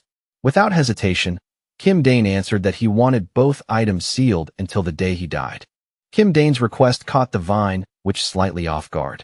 She closed her eyes and took a quiet moment to think over such an unusual demand. After that brief pause, the Vine Witch began the ritual. She lifted her hands over the journals, and a radiant magic circle slowly formed in the air. Kim Dane stood in silence and watched as the Vine Witch, surrounded by living plants and swirling magic, recited a long and intricate spell. Green and gold magical light streamed from the Vine Witch's hands, wrapping itself around the journals and the chest.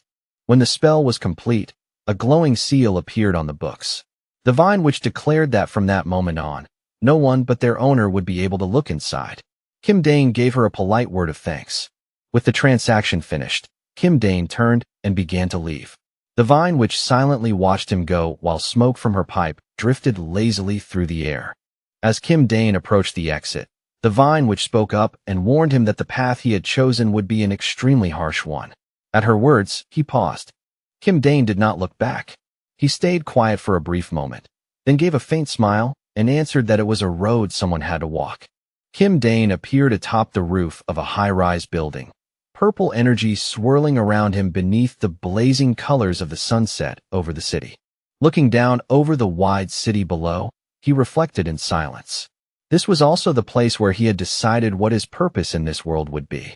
On a huge advertising screen nearby, the image of the heroine Stardust appeared, and it seemed that every one of Kim Dane's thoughts was turning toward her.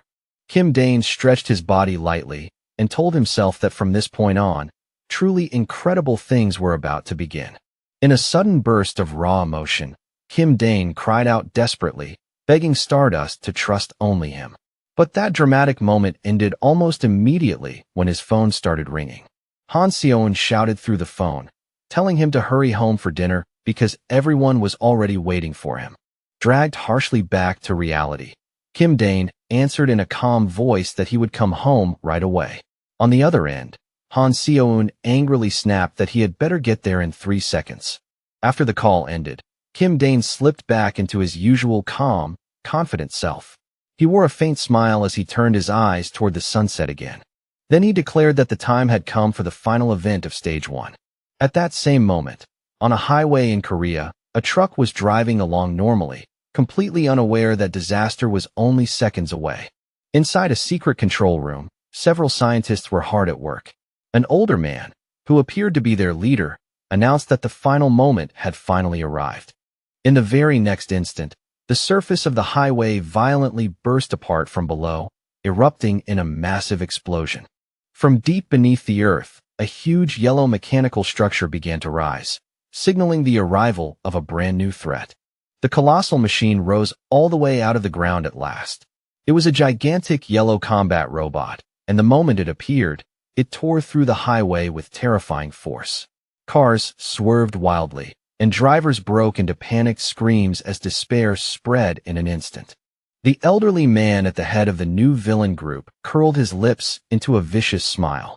Calling out to his comrades, he declared that Korea had done nothing but oppress people like them. The robot then launched its assault on the city, setting off huge explosions from a distance. In the middle of that chaos, the old man's voice echoed loudly, announcing that the time had finally come to destroy everything. Then the scene shifts back to an ordinary classroom, where the lesson is going on as usual and students are quietly whispering and chatting among themselves. One male student is watching a video of the villain Elektra, and he can't hide how impressed he is by her beauty. He turns to his friend and asks whether Elektra might actually be in a romantic relationship with the criminal Egoistic. The moment those words are spoken, Stardust reacts with a slight start and quietly sniffs. The other friend keeps going, guessing that Elektra is probably Egoistic's partner in more ways than one. Hearing that, Stardust lets out a small breath of relief and a faint smile touches her face. The conversation keeps building. The student insists that the way Egoistic and Elektra acted close on camera clearly means there is something between them. He even says that no one carries a girl like a princess unless there are feelings involved. Hearing that, the brown-haired friend dryly mocks him, asking if that is really how kids these days think. He argues that because there is nothing serious between them, they can casually hug right in front of the cameras. If it were someone they truly liked, they would never dare act that boldly in public. Stardust hears every single word. The friend nods along and tells him to keep talking. So the student continues, saying that Egoistic's attitude has actually always been consistent and has never really changed. What he says next catches Stardust completely off guard. He says Egoistic only has Stardust and no one else. Then the other friend replies that maybe that is exactly why Stardust seems so pitiful. He says he watched the live stream and nearly cried, because from her side, Egoistic may be only one villain among many, yet still someone she cannot help caring about.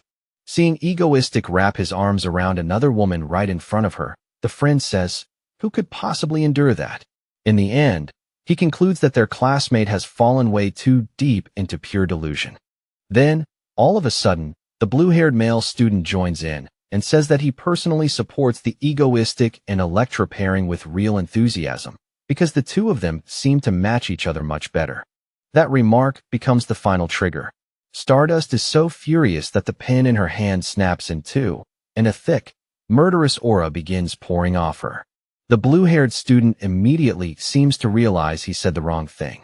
At the same time, someone beside him whispers that the blonde girl really looks like a hardcore supporter of the Egoistic and Stardust pairing. Just then, the teacher walks into the classroom and announces that class is beginning. Birds flutter past the window outside, making it seem like nothing about the day is unusual at all.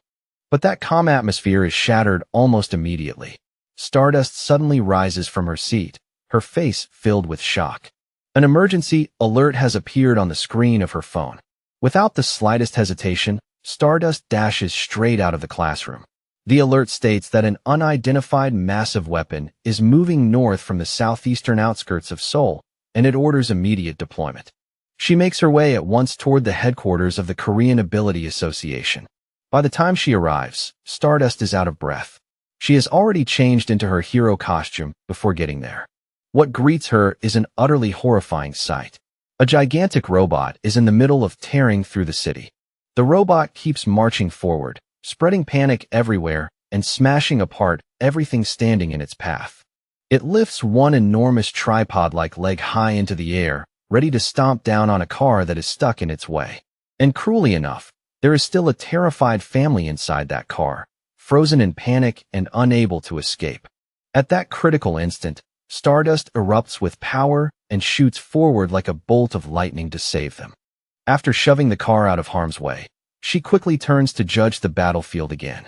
As she hears the family's grateful cries and the cheers around her, Stardust feels fresh strength surge back into her. She focuses her energy, her eyes burning with determination, and then launches herself into the sky to face the giant robot head-on. As Stardust charges straight toward the robot, a voice rings out to mock her, calling her nothing more than a puppet of the government and the association. Meanwhile, somewhere else, the chairman of Hainan Corporation, the man who built the robot, watches the battle with a sinister smile on his face. He wonders whether Stardust can really destroy the last remnant left behind by his company. Stardust fires off a powerful blast of energy straight at the enemy, without holding anything back. But her attack appears to do absolutely nothing to the robot. It immediately counters, blasting Stardust downward and sending her hurtling through the air. Stardust is shocked by just how durable the robot is, and by the crushing power behind its strike, strong enough to smash her straight into a wall. Even so, she does not stay down for long. Stardust quickly regains her balance, rebuilds her momentum, and takes off again. Stardust rushes forward at near light speed, fear and determination shining together in her eyes, when suddenly a shout comes from inside the robot. Someone cries out, "Doctor!" Stardust freezes in confusion, unable to understand what exactly is happening. From inside the robot, the panicked voice of a scientist can be heard asking what in the world is going on. Right after that comes a command from Kim Dane, telling Elektra to move forward. Then, amid a burst of electricity, a scream erupts, so sharp and desperate that it tears through the air. All at once, the robot comes to a stop. Another voice cuts in right after, saying, "Hey, move aside, move aside." A voice then calls out, asking, "Can you hear me, Stardust?" Stardust goes wide-eyed in shock as she recognizes it, and shouts back, "Egoistic." Kim Dane confirms that it is indeed him. Inside the control cabin, the group of scientists has already been completely subdued. His voice goes on as he proudly says that his colleagues at Hainan Corporation are the ones who created this magnificent machine.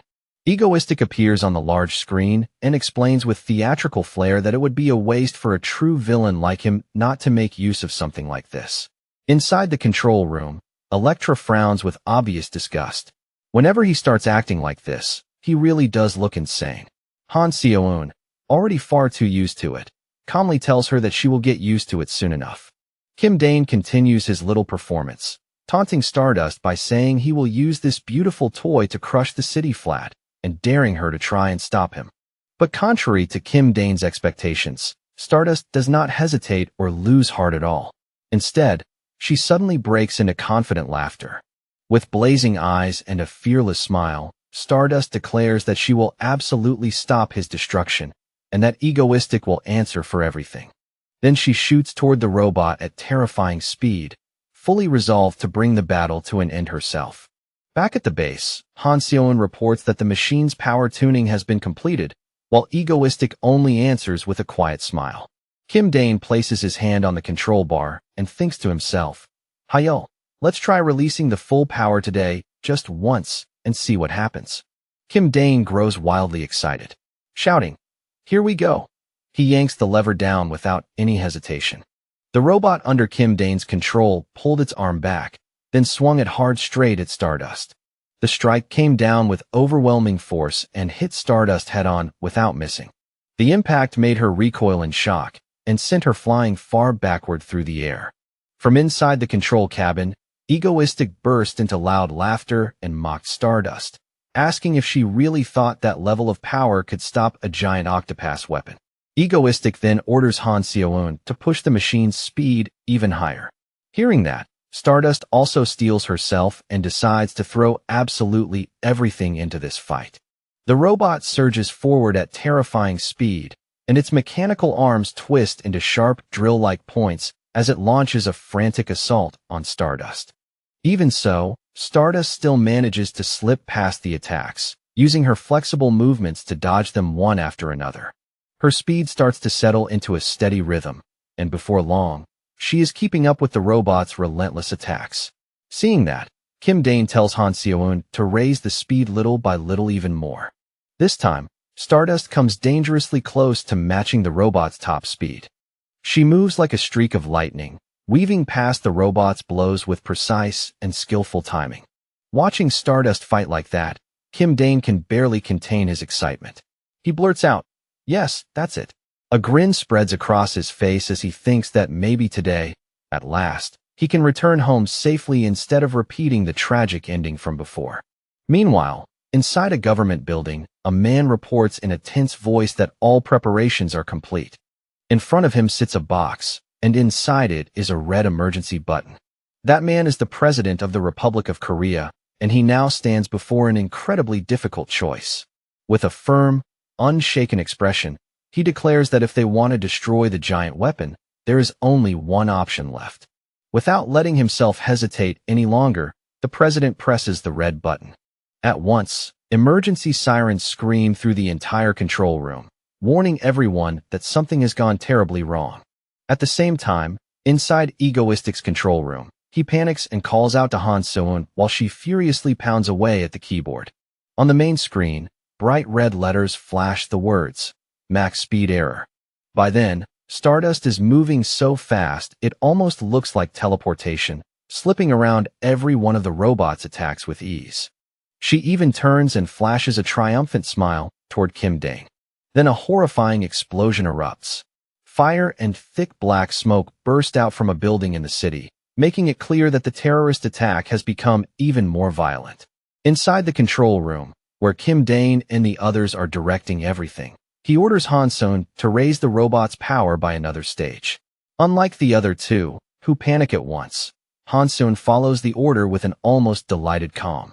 Immediately afterward, the machine fires a massive energy beam, unleashing a terrifying blast with enormous destructive force. Stardust faces it head-on without a moment of hesitation.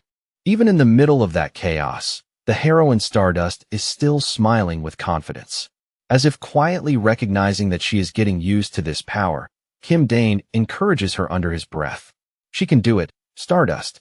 With a determined shout, Stardust throws herself back into the fight, her whole body shining with brilliant light. She closes the distance in an instant and slams a powerful blow into the robot, setting off a huge explosion. The force of Stardust's attack makes Kim Dane's control room shake violently, and Choi Si-hee and Lee Soo-bin scream in terror. Even Han Seo-eun is rattled for a moment, but Kim Dane only hardens his expression and roars that Stardust still has no chance of winning. After saying that, Kim Dane stomps down on the control pedal, deciding that he will personally take Stardust on. The giant robot under Kim Dane's control starts moving with far greater agility than before, then charges ahead at high speed. Kim Dane is practically overflowing with excitement, boasting about his arcade game skills and declaring that it is finally time to show what he can do. He pilots the robot into a tricky attack aimed straight at Stardust, shouting her name at the top of his lungs. Facing that attack, Stardust smiles again. She can feel it clearly now. Her power is steadily growing stronger. The longer the battle goes on, the more Stardust feels the energy inside her swelling and surging. That was exactly what Kim Dane had intended from the start. Instead of fear, Stardust feels exhilaration rising in her chest. She even taunts Kim Dane, telling him to come at her with more. Wrapped in that rising power, Stardust charges straight at the robot at terrifying speed, her whole body blazing like a fireball. She lands lightly on the giant robot's arm with ease, making the difference in speed and agility painfully obvious. Then Stardust flips gracefully through the air, looking completely in command of the battle. With total confidence, she declares that she has already figured out the robot's movements. Fixing Kim Dane with a sharp stare, Stardust tells him to stay right there and wait for her finishing blow. But in the very next moment, surprise flashes across Stardust's face, and an unexpected strike from the robot slams directly into her. The hit throws her off balance completely and sends her crashing straight down toward the ground. From the control room, Kim Dane laughs like a madman, ridiculing Stardust's confidence as nothing but delusion, because everything is still unfolding exactly according to his plan. After taking that sudden blow, Stardust grits her teeth and powers through it, snarling that Egoistic's endless rambling is driving her insane. Then fierce energy begins pouring out from her entire body.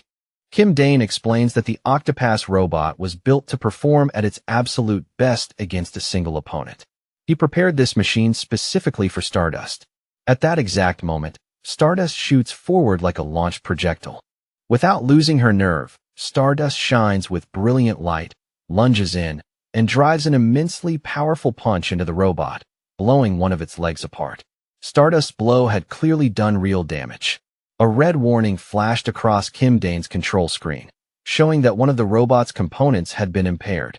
Han Seoeun cried out in panic, asking Kim Dane what he was doing. Even Kim Dane himself looked startled by the force of the backlash running through the robot. But Kim Dane quickly pulled himself together and regained his confidence. He said this was exactly how Stardust was supposed to feel, and that now he was going to fight for real. As soon as he said that, Kim Dane shouted for the Octopass's power to be raised all the way to maximum. Oddly enough, Stardust did not move at all. She simply stood in silence on top of the robot, as if she were waiting for something to happen. Stardust's stillness left Kim Dane confused. He wondered what she was doing, then shouted for even more power, but the others in the room only exchanged silent looks. Han Seoeun let out a weary sigh and reluctantly started typing, carrying out Kim Dane's insane order anyway. At once, the robot began to transform, its parts shifting, folding, and reassembling themselves into a new form built for combat. Stardust frowned as soon as she felt the change. Kim Dane mocked her, asking whether she could still keep up once it started moving at this speed. Then the robot began to move. It closed the gap in an instant and attacked Stardust, and this time she could no longer dodge as easily as before. Stardust was thrown back hard. The robot's new power and speed were beyond even what she had expected. She hit the ground and panted for breath, clearly struggling against Octopass in this transformed state. The whole battle was being broadcast live, and the audience was going wild. People marveled at how high-level the fight was, and even said they hoped Stardust would be promoted to S rank. Meanwhile, Kim Dane wanted to push Stardust even farther than this. The robot lurched around in chaotic movements, making it obvious that Kim Dane was struggling to control it at full power. Han Seoeun shouted at him to stay focused. Stardust stared at the robot, and now she had one more reason she had to bring it down. She had to do it for Egoistic's girls. Stardust tightened her fists and came to a bitter realization. If Egoistic had not been here all this time, pushing her to her limits again and again, then beating this giant robot might have been impossible. It was because of him that her power had finally been drawn out this far. With her resolve renewed, Stardust declared that now they could do it. Then she surged forward, ready to land a decisive blow. Her power crashed violently into the robot like a wave. Inside the control room, Kim Dane gritted his teeth and endured it. The force of that latest hit put tremendous strain on everyone inside.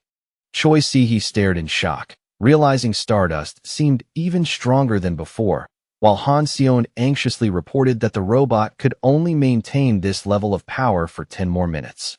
Even after hearing that warning, Kim Dane just laughed and said he would stubbornly enjoy this fight until the very last second. His recklessness immediately infuriated Choi Si-hee. Choi Si-hee shouted furiously at Kim Dane, calling him insane and warning that the robot was going to explode. But Kim Dane was thrilled out of his mind and kept urging Han Seoeun to continue, while the violent shaking made Lee Soo-bin complain that she was getting motion sick. As for Stardust, once she regained her balance, she planted herself firmly on one of the robot's arms and prepared for the next attack. She gathered her strength and unleashed a rapid barrage of punches into the robot's body, each strike loaded with destructive force. Stardust's eyes sharpened. She had found the cockpit where Kim Dane was inside. Over there. He's in there. Just as Stardust was about to strike, an urgent voice suddenly blasted through her earpiece, ordering her to leave the area immediately. She froze, unable to understand what was going on. Acting on reflex, she jumped back and opened up some distance from the robot, then demanded to know why such an abrupt order had been given. And then she heard the horrifying news. The president had ordered a small nuclear missile to be launched at the robot's location. Stardust was stunned beyond words. Her commander at the control center confirmed it was true. Staring at the screen where a red dot was racing toward them, he warned Stardust that if she stayed inside the blast range, she would die. She could hardly believe such a crazy decision had really been made. Stardust angrily pushed back. She argued that she could destroy the robot herself, and that launching a missile like this would put civilians in danger as well. But the commander told her this was a political decision. The president did not want to face criticism for standing by and doing nothing. Stardust kept arguing that the whole action was reckless, but the commander cut her off and shouted that this was not up for debate and that she had to leave immediately. While Stardust was still reeling from the news, Kim Dane, completely unaware of the danger coming his way, mocked her and asked how much longer she planned to stall, saying his fist was getting impatient. Stardust looked back toward the robot. She realized Kim Dane had stopped attacking and was simply waiting for her, and for a villain, it felt strangely considerate. That was when she understood he had no idea about the missile. In that instant, she made up her mind. Under her breath, Stardust murmured an apology, then firmly pulled off her earpiece, cutting herself off from every order coming from above. Back in the command center, everyone shouted Stardust's name in disbelief. But instead of retreating, Stardust shot up into the sky, heading straight toward the greater threat. At the association headquarters, the staff panicked when they saw Stardust throw away her comms, but her manager remained calm through it all. He believed that, like always, Stardust would find the answer somehow. Trusting the heroine completely, he casually ate popcorn and said they should just wait and watch, even while the people around him were worrying themselves sick. Kim Dane saw Stardust fly off and misunderstood the whole thing. He shouted after her, asking where she thought she was going, convinced she was running away in defeat. But Stardust paid no attention to him at all. She kept climbing higher, her thoughts fixed only on Kim Dane now. He was an A-rank terrorist, and the country had every reason to eliminate him. But for some reason, Stardust realized she did not hate him. A faint smile touched her face as she reached her decision. This time, she would save him. And with that, Stardust flew toward the missile. Stardust shot straight upward through the sky and quickly found the target she was searching for. It was the short-range nuclear missile the government had launched. At that moment, an image of Kim Dane flashed through her mind without warning. No longer hesitating, she hurled herself straight at the small missile. The impact made Stardust grit her teeth in pain, but she forced herself to endure it. The people inside Kim Dane's robot saw it happen and could only stare in shock, whispering to themselves, "Something's coming from over there. What is that? And is that Stardust? Isn't that a missile?" Kim Dane froze in shock, unable to believe what he was seeing. Stardust, why? High above the city, the struggle had reached its final, desperate peak. Stardust cried out as she reached for support, just as the energy burning at the missile's tail began to weaken. In that instant, she grabbed the missile by the nose, forced it off course, and dragged it away from its original path. Inside the robot, Kim Dane shouted in panic, "Han Seon, have you figured out what that thing is yet?" Sweating as she worked, Han Seon yelled back that she was checking, so he needed to stop rushing her. A moment later, the screen changed to footage from inside the National Assembly. The report came in. They found it. It had been launched from the presidential office. The disarm code is, there's no time. 10 seconds until detonation. Disengage what's left. 9 seconds remained. The old president wore a calm, almost pleasant smile. 8 seconds. 7 seconds. By then, Stardust had already carried the missile to another location. 6, 5, 4. Lee Seola was still out shopping with the bodyguards. 3 seconds. Kim Dane could only stare blankly at Stardust on the screen. 2 seconds. Stardust had managed to force the missile's direction upward. 1 second. With every bit of strength she had left, she hurled it straight into the sky. And the very moment the timer reached 0, an explosion powerful enough to shake the earth tore through the air. The whole sky was washed in blazing red, leaving the students outside staring up in complete confusion. Even Park Joon-ho stopped eating his popcorn when he saw it. The smile on the president of the Republic of Korea's face stiffened and froze. Han Seon hesitated, staring blankly as she muttered that it had exploded. Choi Si-hee jumped up at once and shouted, asking where Stardust was. Kim Dane took off running, screaming her name. On the other side, Stardust had already lost consciousness and was falling freely through the air. Then, in the next instant, a hand shot out and caught her. He pulled her into his arms, still unable to understand what had just happened. A moment later, Stardust weakly opened her eyes. Before she could even say a word, he demanded to know who had told her to stop that missile. What would she have done if she had died because of that? But Stardust gave no answer and only closed her eyes again. Seeing that, Kim Dane felt a sharp ache in his chest. She had just unleashed power that devastating, and now her body had become so frail and drained. She even looked like she might be angry with him. While he was still lost in thought, Stardust slowly opened her eyes again. The way she looked at him only left him more confused. Why are you looking at me like that? You're in the arms of a villain right now, remember? Realizing that, he quickly put on an act. He said he had thought she was just trying to run away, but she was fast enough to create a diversion and even stop a missile. From the way things looked, she must have been aiming for something all along. But as he said that, the truth became clear in his mind. That giant weapon had been only moments away from exploding. If the missile had landed, there would have been no saving it. If she had not noticed in time and rushed to intercept it, then in the end, both of them would have been destroyed together. So why in the world had she stopped that missile? As if she had seen straight through his thoughts. Stardust whispered softly that she had simply wanted to, and besides, this way, they could call the debt between them repaid. After saying that, Stardust forced one last faint smile and then slipped back to sleep in his arms. Egoistic stared at her in bewilderment, unable to understand what that smile had meant. Had she realized that she was not truly his enemy? He carefully laid her down and checked her condition, and only then did he begin to feel relieved. Fortunately, it seemed her life was not in immediate danger. She really was absurdly tough. Then suddenly, a voice called through his earpiece, and Egoistic pressed the line to Han Seon. Han Seon answered, and reported that she had checked. Boss, it was because the president gave the order directly. Egoistic had already suspected as much, so he only nodded quietly. What an unpredictable world. And by now, the whole world had clearly seen Stardust stop the missile. Even now, people still did not understand the connection between the two of us. This situation couldn't go on, he thought, and then he gave the order. Han Seon, start the live stream. Han Seon, who had been anxiously waiting, had been waiting for exactly those words.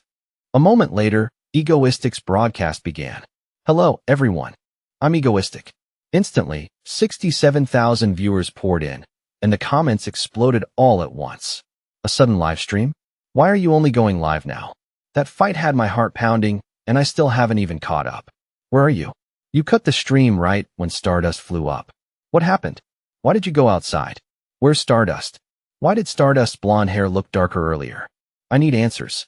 He looked into the camera and casually said, So, where do you think Stardust went? Everyone's curious about that, right? The stream immediately switched to Stardust lying there unconscious. The viewers instantly exploded with reactions. What? Stardust lost? Egoistic is seriously too much. Oh my god, this is insane. He shot back without missing a beat.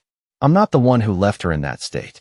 The presidential office said they were going to arrest me, so they launched a nuclear missile at Seoul. Yes, that president of the Republic of Korea, all just to get rid of one villain like me. Just to catch me, they were willing to throw away the entire population of Seoul. The comments instantly went wild without stopping, and the president of the Republic of Korea was left speechless. Then a storm of gunfire suddenly tore into the building where he was broadcasting the live stream. After that incident, countless news outlets began reporting that since the new government took office, the country was facing its worst crisis in history, while public calls to impeach the president started rising everywhere. Soon after, another news bulletin was aired. At the International Heroes Association, foreign media reported that discussions were underway about promoting the hero Stardust to S rank. Meanwhile, Lee Seola was relaxing in her office and watching the report. As the news continued, Egoistic casually remarked, Our Haru really is something. Then the next bulletin followed. There were even rumors that the villain Egoistic was also being considered for promotion to S rank. Unlike Stardust, whose promotion was only just being discussed, Egoistic's case had apparently been under review for months already. Association officials even said there might be an official announcement by the end of this month. Just then, a voice called from outside, Miss Ciala, may I come in? Seeing that, she calmly picked up the remote, switched off the TV, and answered in an even tone, "Come in." Without the slightest sign of agitation, she kept gently stroking her pet. She was the heir to the SAO ice conglomerate, the ranked hero icicle. The secretary stepped inside and reported that the presidential candidates for the next term had all been bribed. They had pledged to obey the orders of Stardust Corporation. She gave a satisfied nod and asked about the other matters.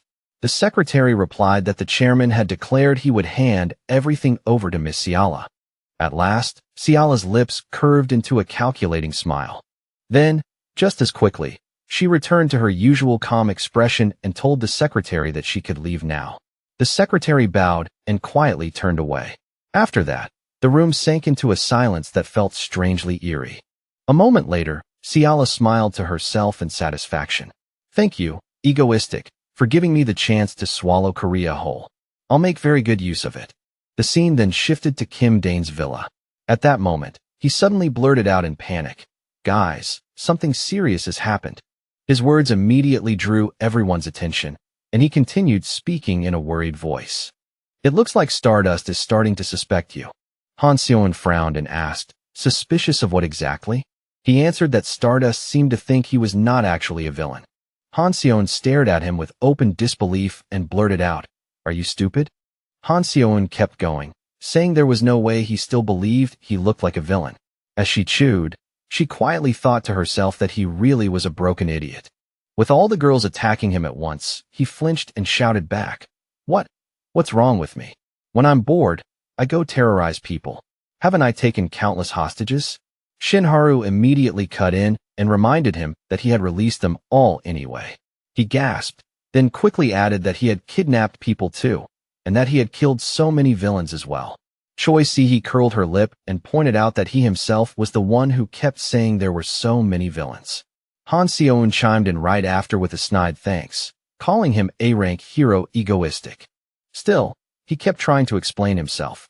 "Anyway, I've been trying really hard all this time. Whether as a villain or just as a person, it's the same." That only made Choi Si-hee look more confused. What does trying hard at life have to do with this? You really are insane. Then she added that all this time, he had just been trying to look like a villain. Kim Dane immediately yelled back, "Well, of course I was." Hearing that only made Choi Si-hee angrier. She shouted that the moment he started trying to look like a villain, he had already gotten everything wrong. Anyone could tell at a glance. There was no way to mistake it. Then she pressed him harder, asking why he thought she had agreed to join him in the first place, and told him to look at what had just happened. If he had really let that giant machine crash straight into Seoul, what exactly would he have done then? And if it had attacked with full power right from the start, could little Stardust really have stopped it? Han Seon shook her head and added that there was no way she could have stopped it, not even remotely. Lee Soo-bin, peeling an apple at the side, quietly asked if Kim Dane had not intercepted it for her in the first place. He had even adjusted the level of firepower while fighting. Han Seon sneered and said he still could not admit it, just like the idiot he was. He was left speechless for a moment, but still tried to explain that it was all because of that kid, wasn't it? Maybe you still don't understand. Stardust is the very embodiment of justice. For someone like her to start suspecting that a level S terrorist as cruel and inhuman as you might not really be evil, all because of one incident, is impossible. See, she narrowed her eyes and went on. Embodiment of justice, my foot. Do you seriously think Stardust is an idiot? No matter how anyone looks at this, you're not a real villain. Those words hit Kim Dane like a blow straight to the face, leaving him completely stunned on the spot. Then she turned to Han Seon and asked if she agreed. Han Seon immediately went along with it and said of course, someone needed to finally say it. Honestly, what a relief. Kim Dane thought to himself that if Stardust ever found out his evil acts were not because he was insane, but because he was actually trying to protect her and the world, then she would never be able to fight him with full commitment. And if that happened, then naturally she would no longer be able to grow stronger. And in that weakened state, she would never be able to stop the apocalypse. He clenched his fist and shouted that such a thing could never be allowed to happen. But his sudden outburst only startled little Han Seon. Then he put on a confident face and said that, right, for Stardust's sake, there needed to be someone constantly reminding her that he was an extremely evil person. The moment that thought settled in his head, He sprang up at once and told them to stay there. He was heading to Busan. The scene then cut to Shin Haru, who was now standing in front of a tall high-rise building. She looked around at everything with clear delight shining across her face. As soon as she stepped inside, a receptionist approached her, bowed politely, and asked if she was Shin Haru. Shin Haru gave a small nod and softly answered yes. The receptionist reached to take her backpack and said she would bring the luggage up to the room. Shin Haru answered brightly with a thank you. A nervous little flutter rose inside her, and she thought that maybe this would be even better than she expected. Then a soft voice near her ear called her name, Shin Haru. The moment she recognized that familiar voice, she turned around in delight and called out, Ciala. The two of them stepped toward each other and wrapped one another in a warm, affectionate hug. Ciala teased her with a smile, saying she had gotten even prettier. Shin Haru shyly replied that Ciala had too, really. Then Ciala made a cheerful suggestion. Today, the two of them were going to have a lot of fun. She grabbed Shin Haru's hand, raised it high in celebration, and congratulated her on the birth of Korea's very first S-rank heroine. After that, the two of them headed off together to Ciala's villa. From the balcony, Shin Haru gazed out over the view and let out a small, excited gasp without meaning to. The scenery was so beautiful it felt almost unreal. Ciala came up behind her with a faint smile. Pretty amazing, isn't it? Shin Haru quickly nodded, still taking it all in. With a gesture toward the room, Ciala invited her inside. Come on in. In the dining room, several chefs were busy arranging an extravagant spread of mouth-watering dishes across the table. Then Shin Haru spotted something she liked and lit up at once. Mango slices and snow-blended mango too. Without hesitating, she picked up a piece of mango and popped it straight into her mouth. As Shin Haru chewed happily, Ciala watched from across the table and teased her with a grin. You really love mango that much? That's adorable. Then she asked with casual curiosity, you know, talking about mango makes me think of egoistic, doesn't it? The moment that familiar name came up, Shin Haru gave a slight flinch. Ciala went on. Honestly, I kind of want a villain who's devoted to me too. Everyone around here is so weak. With people like this, how is anyone supposed to reach S rank? Maybe this is a good chance for me to move up to Seoul after all. I want to try facing egoistic at least once myself. Shin Haru rejected the idea immediately. No. She hurried to explain herself.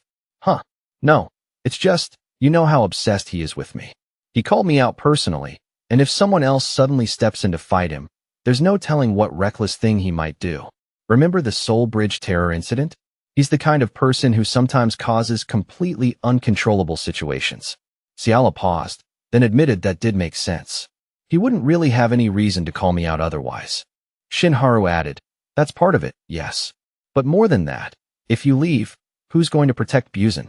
Just then, Ciala's watch suddenly vibrated with a red alert flashing across it. She stiffened in surprise. Someone touched my office desk.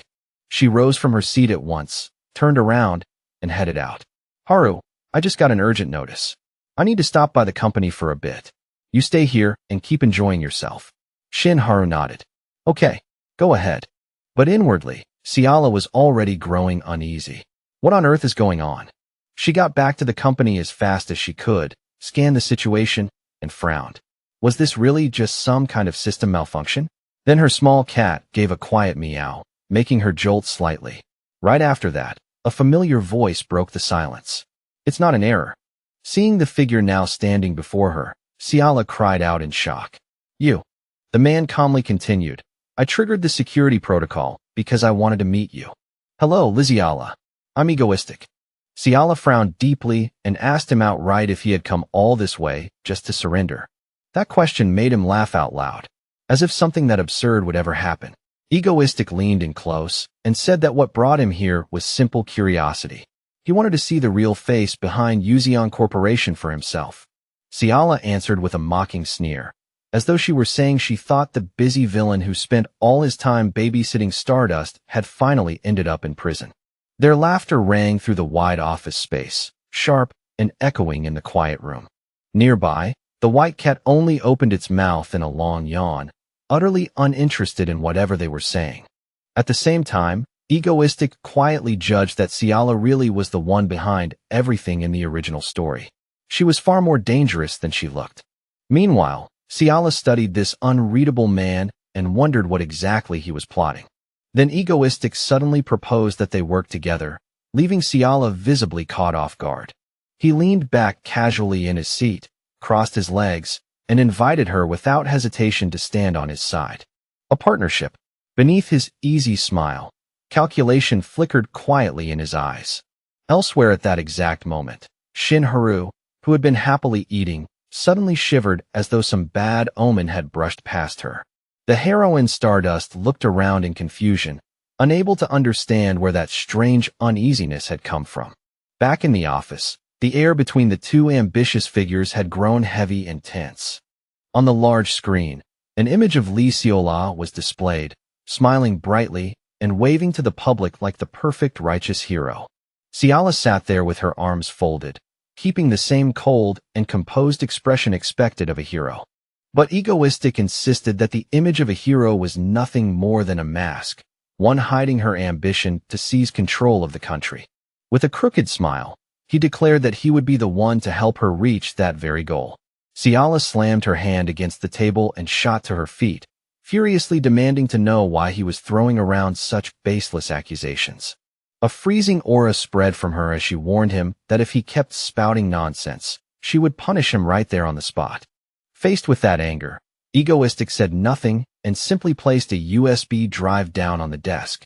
Then he turned and started walking away, reminding her that she had been pulling strings behind the scenes with the new government. He told her to think of the USB as a small gift of goodwill for the relationship they were about to build. And then he vanished without a trace, leaving behind only a promise that he would return in 1 week. Ciala sank against the desk, her hands trembling from the crushing pressure he had forced onto her in that short encounter. She drew in ragged breaths, feeling for a moment as though her heart had nearly stopped beating. Her eyes stayed fixed on the place where Egoistic had disappeared, while her thoughts spun in utter confusion. The small USB remained on the shining desk in complete silence, and now the name Egoistic haunted her mind more than ever before. He was a villain whose influence reached deep into both politics and culture across Korea. What made him dangerous was not brute force, but the way he could bend public opinion and steer the media however he wanted. Ciala came to realize that Egoistic was closer to an anti-hero than a pure villain, and worse, he now had a grip on her own ambitions. Staring at the USB in front of her, she understood all too clearly that she had no real right to refuse him. After a brief pause, Ciala finally decided to plug the USB into her computer and see what was inside. The folder that appeared had a shocking title: Information Necessary for Ciala to Take Over Korea. She blinked once, then again, still unable to quite believe what she was looking at. Inside was a whole collection of data files, each one incredibly detailed and disturbingly valuable. A slow smile spread across Ciala's lips as she realized she might achieve her goal far sooner than she had ever expected. Her ambitions surged all at once, and she laughed aloud at the thought of the entire country soon bowing at her feet. 1 week later, Kim Dane arrived at Busan Station in casual clothes, a suitcase hanging lightly from one hand. Just as he had promised, he made his way back to Ciala's office building. Egoistic sat down as casually as ever, absent-mindedly stroking the cat before turning to ask whether she had enjoyed his gift. Ciala replied that she would no longer bother asking where that mountain of information had come from. Egoistic immediately followed up by asking what she thought about his proposal for cooperation. She gave a small nod and admitted there was no reason to reject a deal that profitable, which clearly pleased him. As she held the stack of documents, Ciala noticed that he had already started dropping some of the usual social politeness. Perched comfortably while petting the cat, Egoistic said that now that they were allies, he expected her to loosen up a little too. Then he urged her to hurry and check over the contract terms he had brought with him. But the moment Egoistic read the line stating they must meet at least once a week, he completely froze. Ciala answered as if it were obvious, saying that if they were on the same side now, meeting often was only natural. Sweat began to form on him when he realized she fully expected him to travel all the way down to Busan once every single week. What followed was a tense round of negotiation over how often they would meet, going from once a month to every 10 days, until they finally landed on once every 2 weeks. In the end, Ciala settled it with an unreadable smile and finalized the schedule at once every 2 weeks. Then, without warning, she narrowed her focus and asked why he seemed so strangely fixated on Shinharu. By now, Ciala had realized that many of his villainous acts seemed designed to help Shinharu grow stronger and rise faster. Egoistic thought to himself that this woman was sharp, while Ciala openly admitted that, if she was being honest, she felt jealous. She said that every time he caused an incident, Shinharu's popularity shot even higher, so she wanted to ask him for a favor as well. And the favor Ciala asked for was bizarre. She wanted him to terrorize her the same way he had terrorized Shinharu. Egoistic could only stare at her in stunned silence for a few seconds, as if he genuinely could not believe what he had just heard. Then a sharp sound suddenly cracked through the stillness between them. Ciala grabbed her forehead at once and cried out, complaining that his finger flick had actually hurt. Letting out a sigh, he told her that no normal person would ever beg a criminal to attack them like that. Ciala fired back angrily, insisting that he was not truly evil and that it was unfair for him to care only about Stardust. Egoistic noticed that Ciala seemed weaker than she had been in the original story, and after thinking it over, he agreed to help her become stronger too. He clicked his tongue in reluctant agreement, and that was enough to make her immediately start bombarding him with excited questions about when he planned to act. Egoistic said it would happen soon, but in return, there was one small thing she had to do for him. His condition was simple in wording but strange in content. Whenever she met Shinharu or spoke with her on the phone, Ciala had to keep insulting and badmouthing him nonstop. Meanwhile, somewhere else, Stardust was idly scrolling through social media with a bored expression on her face. Ciala looked at him with open contempt, seriously wondering if this man was some kind of pervert with bizarre tastes. Crossing her arms, Ciala repeated his ridiculous request back to him. In other words, he wanted her to go around slandering him in front of Shinharu. As he leisurely stroked the white cat, Egoistic insisted that she smear him as viciously as possible. He wanted Shinharu to see him as the most disgusting, filthy, and shameless villain imaginable. Listening to him proudly assign himself titles like some kind of narcissist, Ciala started to wonder if he had lost his mind. But he only smiled with confidence and told her to trust him. As it turned out, Ciala was no ordinary person either. She was a hardcore Stardust fan who had watched every single episode and believed she understood Shinharu's sense of justice better than anyone else. For the sake of the goal they now shared as partners, she clicked her tongue and reluctantly agreed to try it. With their arrangement settled, Egoistic looked completely satisfied, while the white cat lightly hopped up onto the table. To seal the alliance properly, he held out his hand for a formal handshake, and Ciala blinked as she stared at the black glove covering it. Adjusting his cowboy hat, Egoistic smiled under the mask in that mysterious way of his and said that everything now depended on her. In the end, she had no choice but to reach out and clasp his hand, officially stepping aboard the villain's ship. A handshake between a hero and a villain should have looked dramatic in theory, yet somehow it sparkled with the strange mood of a cheesy romance drama. The moment she turned away, Ciala suddenly looked flustered, realizing she had just signed a bizarre agreement with that complete madman. She scratched at her head and tugged at her hair in frustration, already starting to regret acting so impulsively. But then an unreadable smile slowly spread across her face. To Ciala, Egoistic was like a massive fish that was almost impossible to catch. Her cheeks grew warm as she clenched her fist in determination. She did not want to merely work with him anymore. She wanted to make him hers. That night, over at Shinharu's apartment, the doorbell rang loudly, mixed with the rowdy voice of an uninvited older sister calling from outside. Shinharu froze the instant she opened the door and saw Ciala standing there right in front of her. Ciala flashed a bright smile and even blew her a dramatic air kiss, acting as if the two of them were the closest sisters in the world. And she had not come alone either. Behind her was a full squad of bodyguards and piles of luggage, enough to make it look like she planned to move in for good. Ciala casually kicked off her high heels and tried to walk right in like she owned the place.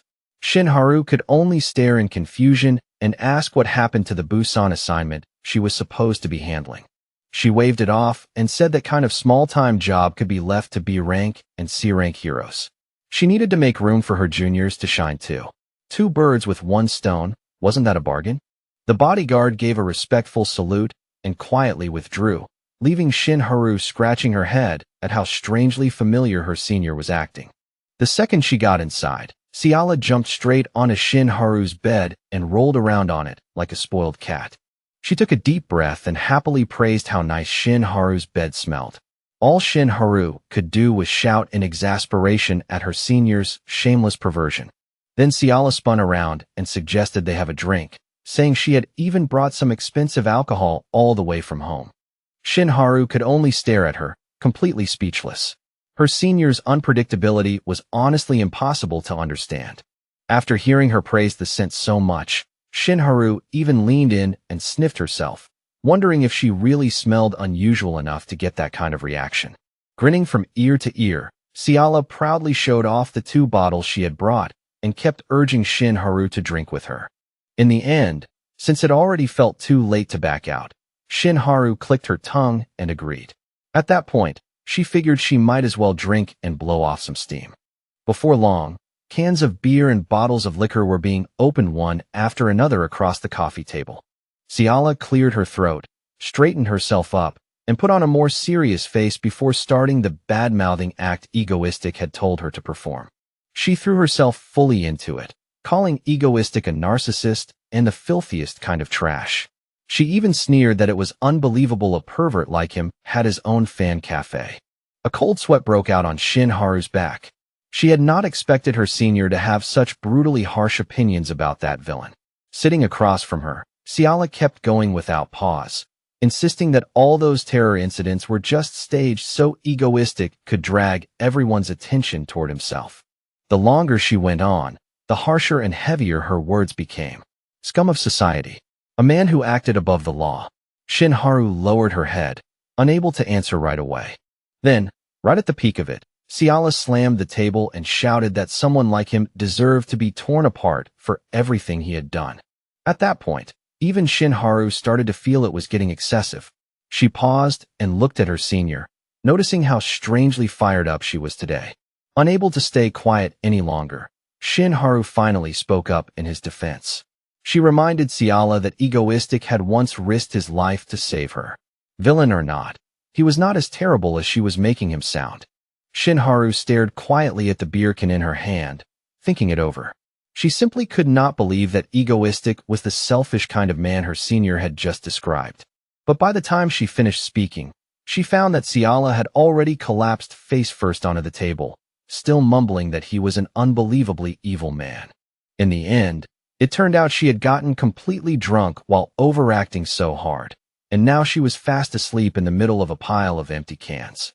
Shin Haru let out a tired sigh, then carefully scooped her senior up and carried her over to the bed. As she watched Ciala sleeping there, Shin Haru could not help wondering why her senior had suddenly poured out such vicious complaints about Egoistic. Standing beside the bed and looking down at the sleeping Ciala, Shin Haru suddenly realized that those earlier insults had not sounded sincere at all. Her eyes drifted to Ciala's phone screen, which was still lit up. It was open to Egoistic's official fan cafe page, and even part of the Apple Mango squad group. That only made Shin Haru start worrying about when the next attack might happen. The scene shifted to a luxurious villa on a bright and sunny morning. Little Lee Chi-yoon was hurriedly finishing the soup in his bowl, so he would not end up late for school. Around the breakfast table, Egoistic's group had gathered in a warm and peaceful scene. Lee Chae-yoon waved at everyone before dashing off to school. Kim Dane, Choi Si-hee, and Lee Soo-bin all cheerfully waved goodbye to the boy as he left. Lee Chae-yoon shuffled in wearing pajamas and yawning over and over again. As Kim Dane reminded Lee Chae-yoon to be careful at school, he also glanced at her, looking like her jaw might fall off from how hard she was yawning. Kim Dane teased her, asking what in the world she had been doing the night before to end up looking like a walking corpse. Lee Chae-yoon shoveled rice into her mouth and muttered that it was a private matter. Kim Dane only looked at her with even more suspicion. Lightly tapping the table, Kim Dane told everyone to focus because he was about to explain the new plan. He added that Seo-yoon could keep eating while she listened. With a serious look on his face, Kim Dane announced that their next attack would take place in Busan the following week. Seo-yoon looked a little surprised and wondered aloud whether Stardust would actually come all the way there to stop them. Kim Dane wondered what kind of reason could make the head of Stardust's fan club travel that far. Meanwhile, Seo Yoon kept her attention fixed on her bowl as she ate. Then he revealed that they currently had a partner in Busan, and that this person had specifically requested a terrorist attack. Seo Yoon was left stunned by the sheer absurdity of that mysterious partner's request. At the same time, Ciala was sleeping peacefully, completely unaware of the scheme that was about to unfold. 1 week later, at Busan Beach, the atmosphere had turned dark and ominous beneath a sky crowded with thick black clouds. The people on the shore slowly began whispering among themselves, pointing up at the sky with fear written all over their faces. A gigantic pirate ship was hovering right above the city, and the people below instantly began screaming and running in panic. Standing proudly at the prow with a microphone in hand, Egoistic boldly announced his arrival over Busan. Then he raised his voice and called for his co-star. "Now then, come on out, Lee Seola." A string of loud explosions suddenly burst out along the side of the pirate ship. From high above, a barrage of enormous black spheres came pouring down. Those bomb-like spheres were dropping straight toward the crowded area packed with people below. But in the next instant, a massive wall of ice surged up from the ground and blocked the entire barrage. Lee Seola stood proudly on top of the frozen structure. Her freezing power spread in every direction at once, locking all of the black spheres in midair. Pointing straight at the ship, Ciala shouted, "There's the villain." In that moment, she looked exactly like a righteous heroine.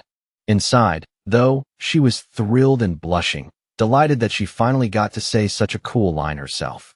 By chance, Shinharu saw the whole thing playing on a giant screen attached to a building. The moment she realized Lee Seola was in Busan, she decided to head there immediately. A streak of golden light sliced across the Busan sky as Shinharu flew toward the scene at full speed. The moment she landed, Shinharu gritted her teeth at the chaos spread out before her and shouted in anger, unable to understand what the hell was going on. Above the skies of Busan, the flying ship Alice of the Lapis Dan pirates sailed arrogantly through the clouds. Yellow sat there polishing his gun, still amazed that their crew had actually pulled off something on this scale. Blue stood nearby with his arms crossed, his expression thoughtful and strangely tense. The crew quietly basked in their unbelievable luck, pleased that they had gotten their hands on such a fancy ship and carried out a successful terror attack. Even Blue admitted that his heart was pounding from all the excitement. Then Captain Red, the man in the red rabbit hat, shouted to fire up the crew and prepare to plunder all around Busan. "Aye, Captain." The whole group answered back in one loud voice. Getting even more worked up, Red declared that their style was simple. If they saw something, they took it. Then a strange voice suddenly cut in and said that it all belonged to Egoistic now. Red and Yellow both flinched and turned, unable to understand what had just happened behind them.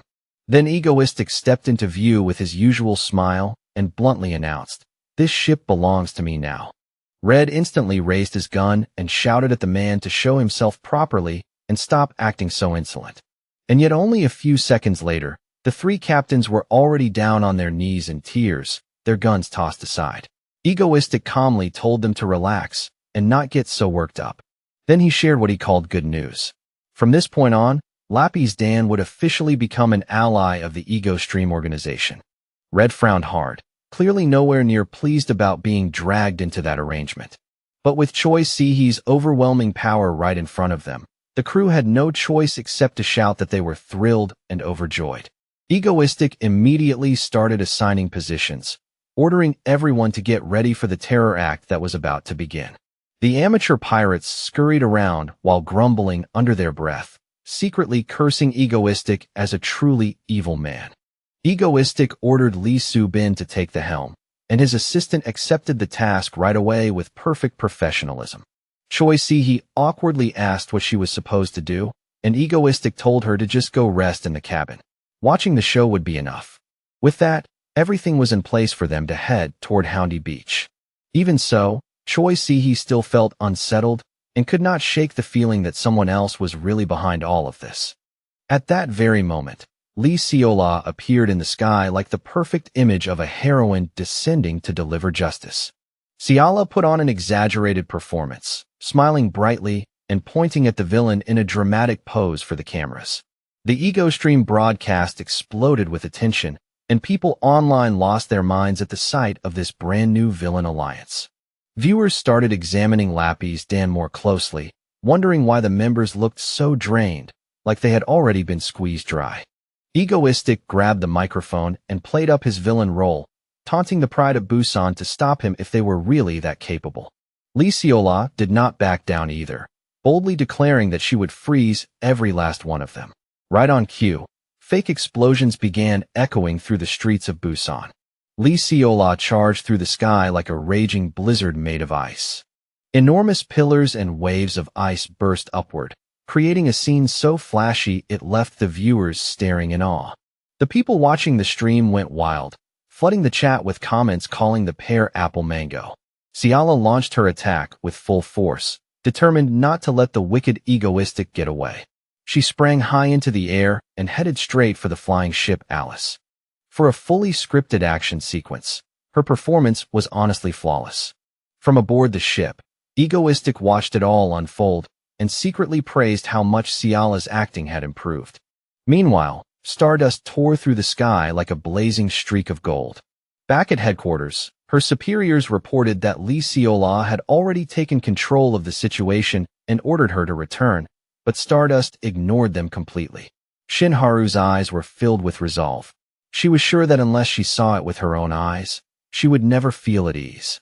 That golden trail cut across the sky at terrifying speed, heading straight toward Busan. On the ship, Yellow kept firing his gun exactly as the script demanded, shouting, "Die!" Ciala unleashed a freezing attack, and a blue aura spread out from her in a way that looked almost unreal. With that serious expression on her face, it was obvious she was completely absorbed in the role of a savior heroine. Then, leaping high into the air, Ciala rushed toward the flying ship with a trail of icy wind following behind her. From the deck, Egoistic watched in silence and thought that Ciala's control over her powers was even better than he had expected. A dazzling midair maneuver followed, so acrobatic that the pirate crew below could only stare with their mouths hanging open. The two Lappy's Dan captains threw themselves into the act too, screaming in sync for Lee Seola to stay away from the ship. Ciala came in at breakneck speed, carving bright, shimmering trails across the sky as she closed in.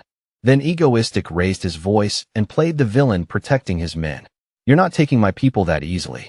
A powerful burst of icy wind shot forward and slammed into the ship's defenses, setting off a massive explosion. Ciala pressed even harder, deciding that she would finish the whole act with the biggest attack yet. Snow and ice spread rapidly over part of Alice's hull. The crushing weight of it dragged the ship sharply to one side, while smoke and dust poured into the air. Egoistic was genuinely stunned. Even he had not expected Ciala to push things this far. Ciala answered with a triumphant smile, perfectly wearing the look of a heroine who had just pulled off something spectacular. Then a gigantic pillar of ice erupted from below and pinned the flying ship in place in midair. Now Alice looked like some enormous frozen sculpture hanging in the sky. Egoistic grabbed his head and put on a performance of failure, blaming himself for letting Lee Seola land a direct hit on the ship. Ciala let out a scoff and asked what he planned to do now that the ship looked ready to explode. Egoistic shouted that they would retreat, while the ship shook violently beneath them as if it might fall apart at any second. Lee Seola stayed in character and yelled back that he was not getting away, reaching out after him as if trying to stop him. Egoistic dropped to the floor and muttered that terrorizing Busan was not easy, then quietly shut off the live stream. The instant the stream ended, both of them finally let out relieved breaths, and Egoistic immediately showered Ciala with praise for her top-tier acting. He even told her to thaw Yellow out while she was at it, saying he could not stand looking at the poor guy's miserable expression anymore. But just as they were starting to enjoy the moment, Egoistic suddenly went still, as if he had sensed that something was seriously wrong. Ciala noticed him go quiet and turned toward him in confusion, not understanding what had suddenly changed. Cold sweat broke out on Egoistic's face as he muttered, "No way. You've got to be kidding me. Why is she here?" A golden streak like a falling meteor ripped through the clouds and came hurtling toward the ship at terrifying speed. Then Stardust appeared, her face burning with anger, and both Egoistic and Lee Seola froze in shock. Ciala moved quickly over the frozen surface, telling herself over and over that she had to stay calm right now. Her eyes sharpened, her whole focus narrowing as she prepared herself for the worst-case scenario. A blinding light flared up ahead, and within that glow, Stardust stood alone, facing Ciala. As the light gradually faded, Stardust remained perfectly still, her expression dark and unusually serious. She lifted her gaze toward the sky, where Egoistic's ship Alice was already drawing farther away behind the gray clouds. Ciala hurried over, unable to hide how shocked she was to find Stardust here at a moment like this. Stardust said nothing. She only lowered her head, her hair falling over her eyes and making the whole atmosphere turn heavy. Without speaking a single word, she began walking slowly along the shore, leaving Ciala watching her in growing anxiety. Then, all of a sudden, Stardust turned and asked a question that made Ciala jolt. "What were you two talking about just now?" Forcing a smile, Ciala tried to brush it off and said it was nothing, just a bit of scolding thrown back and forth. But Stardust stepped closer, her eyes sharp, and said she had clearly seen the two of them laughing together. Ciala immediately started sweating, caught completely off guard and unable to answer right away. She hurriedly tried to explain that she had only been mocking him and that there had been nothing funny about it at all. But when Stardust remained disturbingly silent, Ciala began to feel genuinely uneasy. Then Stardust suddenly bent forward, making Ciala flinch as she thought she was about to do something drastic. Ciala quickly reached out and grabbed Stardust's hand, trying to stop whatever she might do next. Words rushed out of her as she started asking whether Stardust was planning to chase after Egoistic. Stardust spun around with an angry look and sharply ordered Ciala to let go of her right away. Ciala refused to let it go, stubbornly telling herself that the moment Stardust left, something awful was bound to happen. She quickly reminded Stardust of the threat he had made before. If anyone tried to pursue him, he would blow everything up and wipe out the entire city. Stardust fell silent at that. Ciala kept pleading with her, begging her to think first about the innocent civilians who would be caught in the danger. Stardust stopped in place for a moment, as if she had finally accepted that there was no other choice but to back down.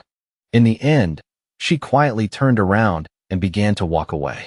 Ciala let out a long breath, relieved that she had somehow managed to hold the hothead back.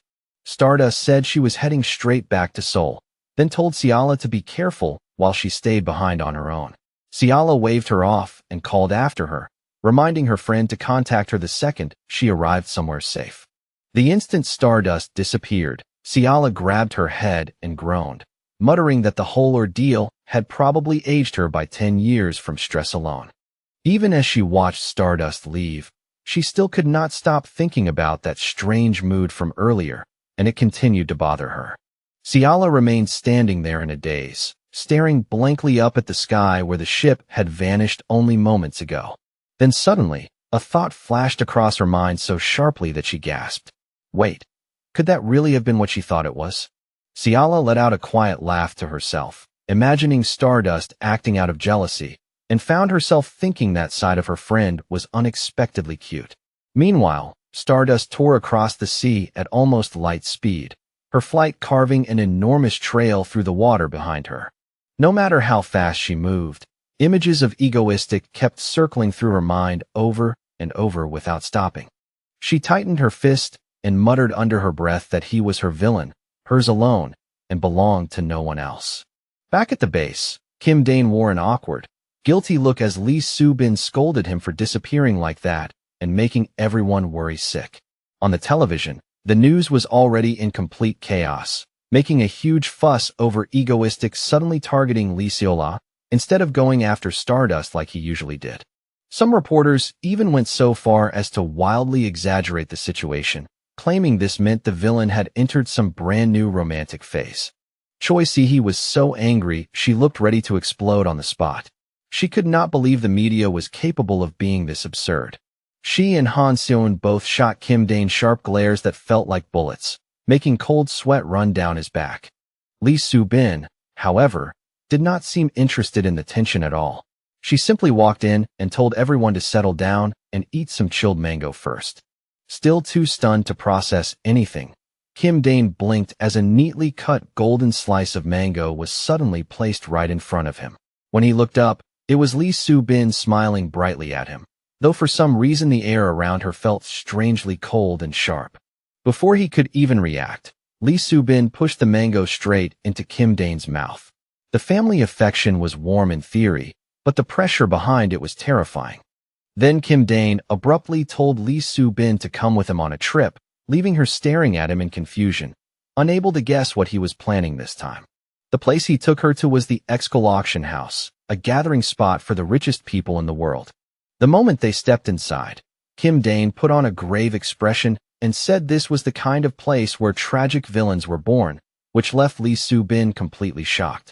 Up on the stage, the host began presenting the next item for auction, while Kim Dane watched with a small, knowing smirk. It was introduced as the ring of a deceased B-rank hero, and the bidding was set to begin at $10,000. But Kim Dane knew the ring was anything but ordinary. Hidden inside it was a power that could give birth to an S-rank villain, and he quietly began calculating his next move. An elderly man was the first to call out a bid of $25,000, wearing an especially smug expression as he did. Without a second of hesitation, Kim Dane lifted his paddle and jumped the price straight to $100,000, stunning the entire room and especially Lee Soo-bin. The old man shook with rage after being outbid so badly, while Kim Dane leaned in and whispered with satisfaction that he had just prevented a future villain from being created. The old man twisted his face and forced out another bid, adding only $5,000 more, but sweat was already pouring down from the strain. Kim Dane showed him absolutely no mercy and immediately shouted $150,000, leaving the man completely speechless. In the end, the ring went to Kim Dane. He adjusted his glasses and declared with a sneer that the item belonged to him now. Back at home, Choi Si-hee and Han-sun were in total uproar after discovering that 200 million won had suddenly disappeared from their account.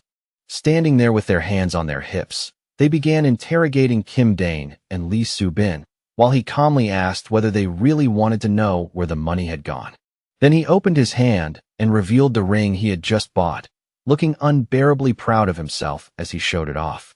Choi Si-hee stared at the ring and bluntly called it ugly, but Kim Dane insisted that it was no ordinary piece of junk. As he spoke, he started spinning the ring on his finger, clearly preparing to draw out the hidden powers sleeping inside it. At once, a deep violet aura burst brilliantly from the ring, wrapping around Kim Dane and making him look strangely dark and mysterious.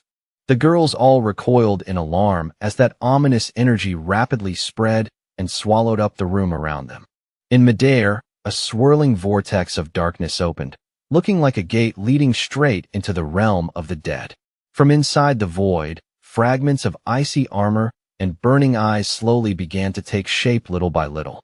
A massive armored knight stepped out from the darkness, radiating a terrifying pressure, and demanded to know who had awakened him from his long sleep. Lee Soo-bin, Choi Si-hee, and Han-sun all froze where they stood, the color draining from their faces at the sight of such a terrifying being. Kim Dane stared at the knight for a brief moment, then casually asked in a flat voice, "You're a Death Knight?" The knight looked ready to announce his grand and glorious name, but Kim Dane cut him off midway and simply called him Death Knight. Still unsatisfied, the young man decided that D6 sounded shorter, sharper, and cooler, leaving the knight utterly dumbfounded by the sudden rename. A violet light burst from the ring on Kim Dane's hand, and in an instant, the air made it clear that some kind of summoning ritual had begun. From the rising purple smoke, a towering figure stepped out, clad in horned armor and a demonic mask. He drew in a deep breath, almost savoring the open air and warm sunlight of the outside world. Kim Dane stayed relaxed in his chair, casually called him D-Sick, and told him to get moving already.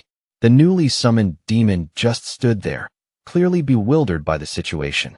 As D-Sick began muttering something about being a saint of some kind, Kim Dane tightened his grip through the ring, and a purple aura immediately wrapped around him. The subordinate let out a scream of pain as the forceful control crushed down on him.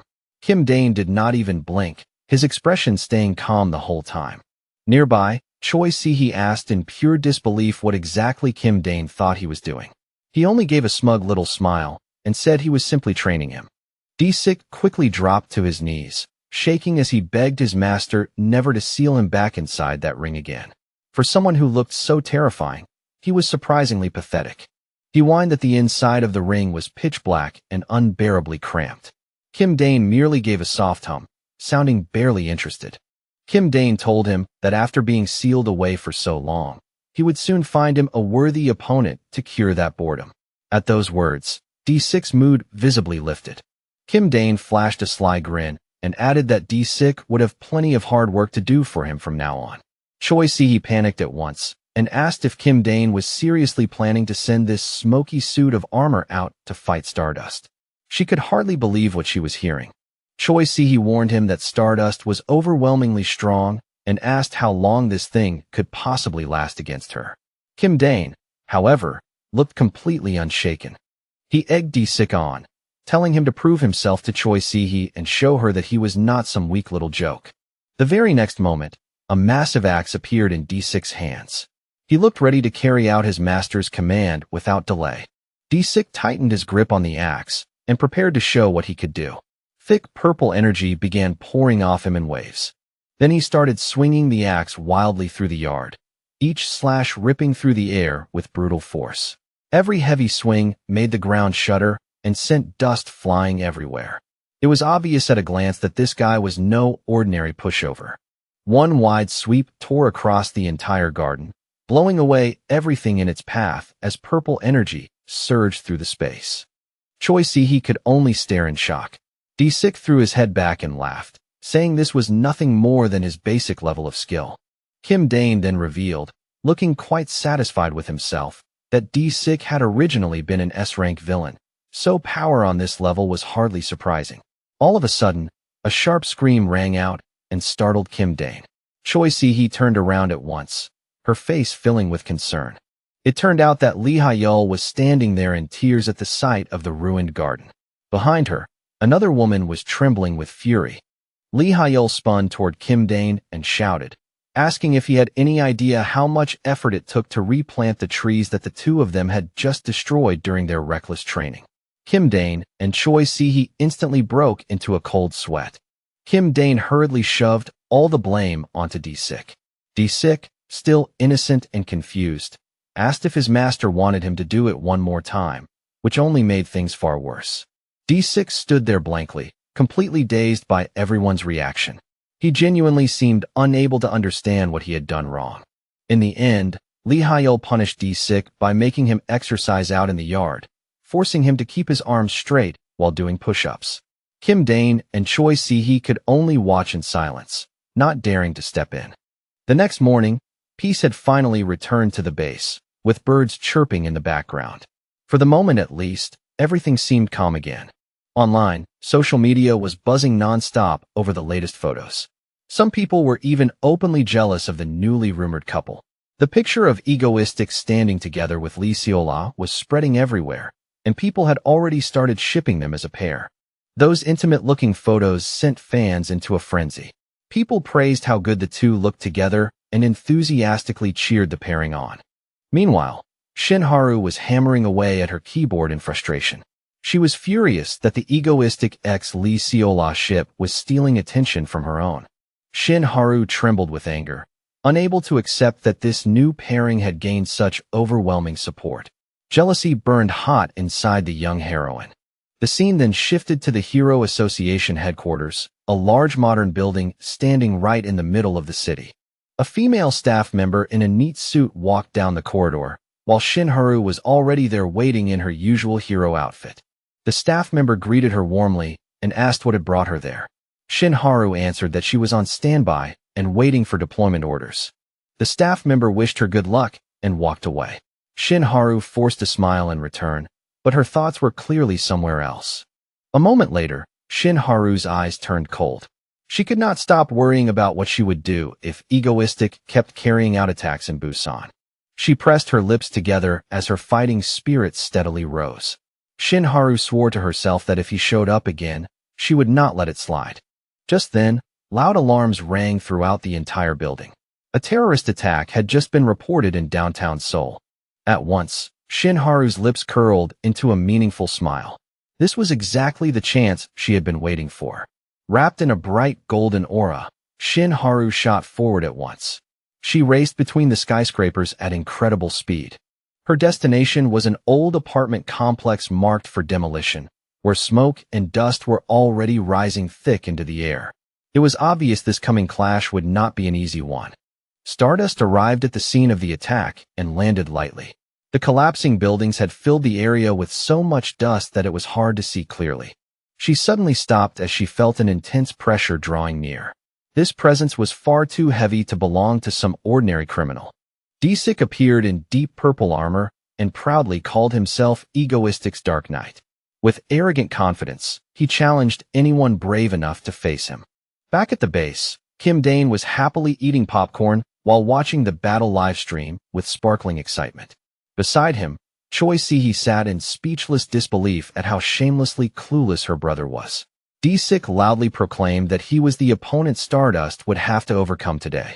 The purple energy around his body only kept growing thicker and stronger. Stardust narrowed her eyes and carefully looked over this new enemy. Even after his dramatic entrance, she did not seem especially impressed. The two of them rushed at each other without hesitation. Their first clash sent huge shockwaves bursting through the air and rattled the entire area. D-Sick swung his enormous axe again and again in a relentless barrage, forcing Stardust onto constant defense without giving her even a moment to breathe. Stardust's expression had gone so cold, it was almost frightening. At that moment, the only thing filling her mind was one question: where was Egoistic really hiding? The instant their two streams of power collided, a massive explosion erupted, and a blinding ring of light burst outward across the air. One explosion after another roared through the demolition site. The fight had become brutally intense, and neither side showed even the slightest sign of backing off. Stardust's power crashed head-on into D-Sick's purple energy, sending sparks and violent shockwaves flying in every direction. D-Sick laughed loudly, clearly thrilled by the clash. Even he seemed genuinely surprised by how much strength the young heroine still had left. Under the livestream, viewers had already started complaining that Egoistic's usual commentary was missing. Stardust herself also felt that something important was absent from this fight. Her irritation began to rise for real. Had Egoistic really started caring only about Busan now, while completely ignoring Seoul? The two kept exchanging devastating blows without pause, tearing apart everything around the battlefield as the clash dragged on. D-Sick then gathered all his strength into a long-range blast of energy and fired it straight at Stardust with terrifying speed. He laughed as he admitted that Egoistic had been right to judge her as a truly powerful opponent. Stardust clenched her teeth in fury. She could not accept that after bracing herself to face Egoistic, he had sent only some subordinate in his place. She shouted and demanded to know where Egoistic was, asking if he was hiding somewhere nearby and watching all of this unfold. D-Sick sneered and crushed that hope at once, saying Egoistic was not coming. He alone, he claimed, was more than enough for her. Stardust froze for a few seconds, visibly stunned. Those words struck her pride like a blade driven straight into the heart of a top hero. In deep disappointment, she quietly muttered that he really was not coming. That feeling of being cast aside stung her even more than the enemy's attacks. D-Sick began condensing an enormous sphere of purple energy in one hand, clearly preparing a finishing strike to end the battle in one blow. He told her to stop dragging things out and finish this one-on-one already. He had no patience left for any more playing around. Then Stardust suddenly let out a bitter, almost crazed laugh. She remembered how last time he had brought an entire warship to Busan just to face her. And now, instead of coming himself, he had sent nothing but a single lackey. Stardust felt openly insulted, as though she no longer meant anything to him at all. Back at the base, Kim Dane suddenly went stiff, cold sweat pouring down him. The strange change awakening on the livestream told him something had gone very wrong. Stardust exploded with power as a blazing aura burst around her. Her eyes turned white with killing intent, and she swore that she would make Egoistic understand she was not someone he could look down on. Earlier, Kim Dane had been sitting on the ground while giving his summoned subordinate careful instructions about an important part of the plan. He told him to hold back as much as possible while fighting Stardust, then at the right moment pretend to lose and immediately retreat. Hearing that, the Dark Knight felt deeply offended. How could someone of his noble standing be forced to put on a performance for a mere human? But when he met his master's sharp stare, he reluctantly gave in and said that carrying out such a task would not be difficult. Back in the middle of the battle, Stardust came diving down from above with fierce, overwhelming momentum. Kim Dane's subordinate was no weakling either, and he decided it was time to show at least a little of his real ability. The knight brandished his spear in open challenge, daring Stardust to come straight at him. Watching the scene from afar, Kim Dane could only let out a tired sigh at how overly fired up his subordinate had become. Through the narrow slit in his mask, the knight saw Stardust hurtling toward him like a blazing comet. Then she threw out a terrifyingly powerful punch, catching him completely off guard. The impact exploded into a massive shockwave that blew apart everything nearby and sent Disick crashing hard into the ground. Stardust landed with all her force, while the Dark Knight's body began to break apart and dissolve into nothing. Even as he vanished, he still made sure to leave behind a few dramatic threats, declaring that he was immortal. The purple smoke slowly scattered into the air, leaving only his promise that he would return for revenge next time. Stardust watched the fading figure in silence, while the disappearing lackey muttered that his master really knew how to make life difficult for him. She remained standing motionless in the rubble, and the exhaustion in her eyes was now impossible to hide after such a fierce fight. Before long, night settled over the quiet mansion and wrapped everything in darkness. On the Stardust fan forum, footage from the latest battle was uploaded almost instantly and began spreading at an incredible speed. Kim Dane sat comfortably in front of his computer, planning to take a relaxed look through the reactions from netizens. But the easy smile on his face disappeared the moment he noticed a strange comment on the screen. Fans were already speculating that Stardust's sudden awakening had not been triggered by a powerful enemy at all, but by hearing that Egoistic would not be showing up that day. Kim Dane immediately lost it and furiously started typing, warning that he would ban anyone who kept talking nonsense in his channel. After venting for a while, he fell quiet and began thinking hard about why Stardust had suddenly grown so unusually strong. After all, he had clearly told Disick to hold back as much as he possibly could. Just then, Kim Dane's phone suddenly rang, breaking the silence that had settled over the room. On the other end, Ciala immediately started scolding him for sending someone else in his place instead of showing up himself. She reminded him that they had an appointment tomorrow, and Kim Dane could do nothing but click his tongue and let the complaint slide. After the call ended, Ciala remained seated alone in the dark office, wearing a thoughtful, calculating expression. Resting her chin on her hand, she smiled to herself, looking very satisfied with whatever she had been setting into motion. The lights from the skyscrapers were still shining brightly, cutting through the cold night with a restless glow.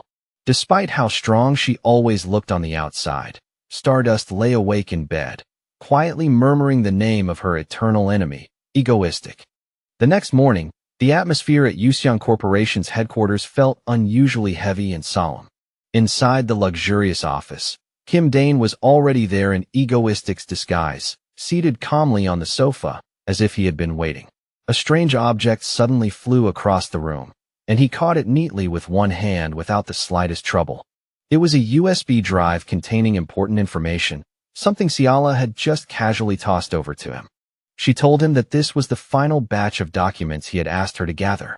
Kim Dane took it, smoothly tossed her a compliment, and then told her to handle the rest of the plan from here. Ciala stepped closer with a mysterious smile, carrying herself like everything was already perfectly under control. Kim Dane found himself wondering how she had managed to get hold of classified information that even major corporations had failed to uncover. He paused for a brief moment when he noticed a slightly unusual look crossing her face. Ciala suddenly blushed, hesitated for a second, and then awkwardly asked if she could visit his home sometime. Without even thinking it over, Kim Dane flatly turned her down, leaving her puffing in embarrassed frustration.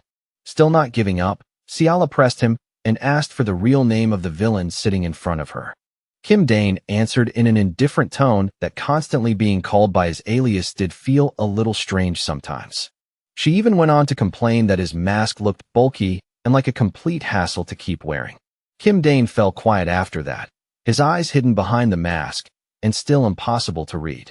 Ciala let out a frustrated growl and asked whether he really thought she was the kind of person who would betray her own teammates. He thought to himself that revealing his identity would not really matter, but the real problem was that she was far too close to Stardust. When he still said nothing, she sulked and muttered that he could just forget it, then. Ciala asked him about the plan going forward, but Kim Dane only gave a loose shrug and admitted he did not really know.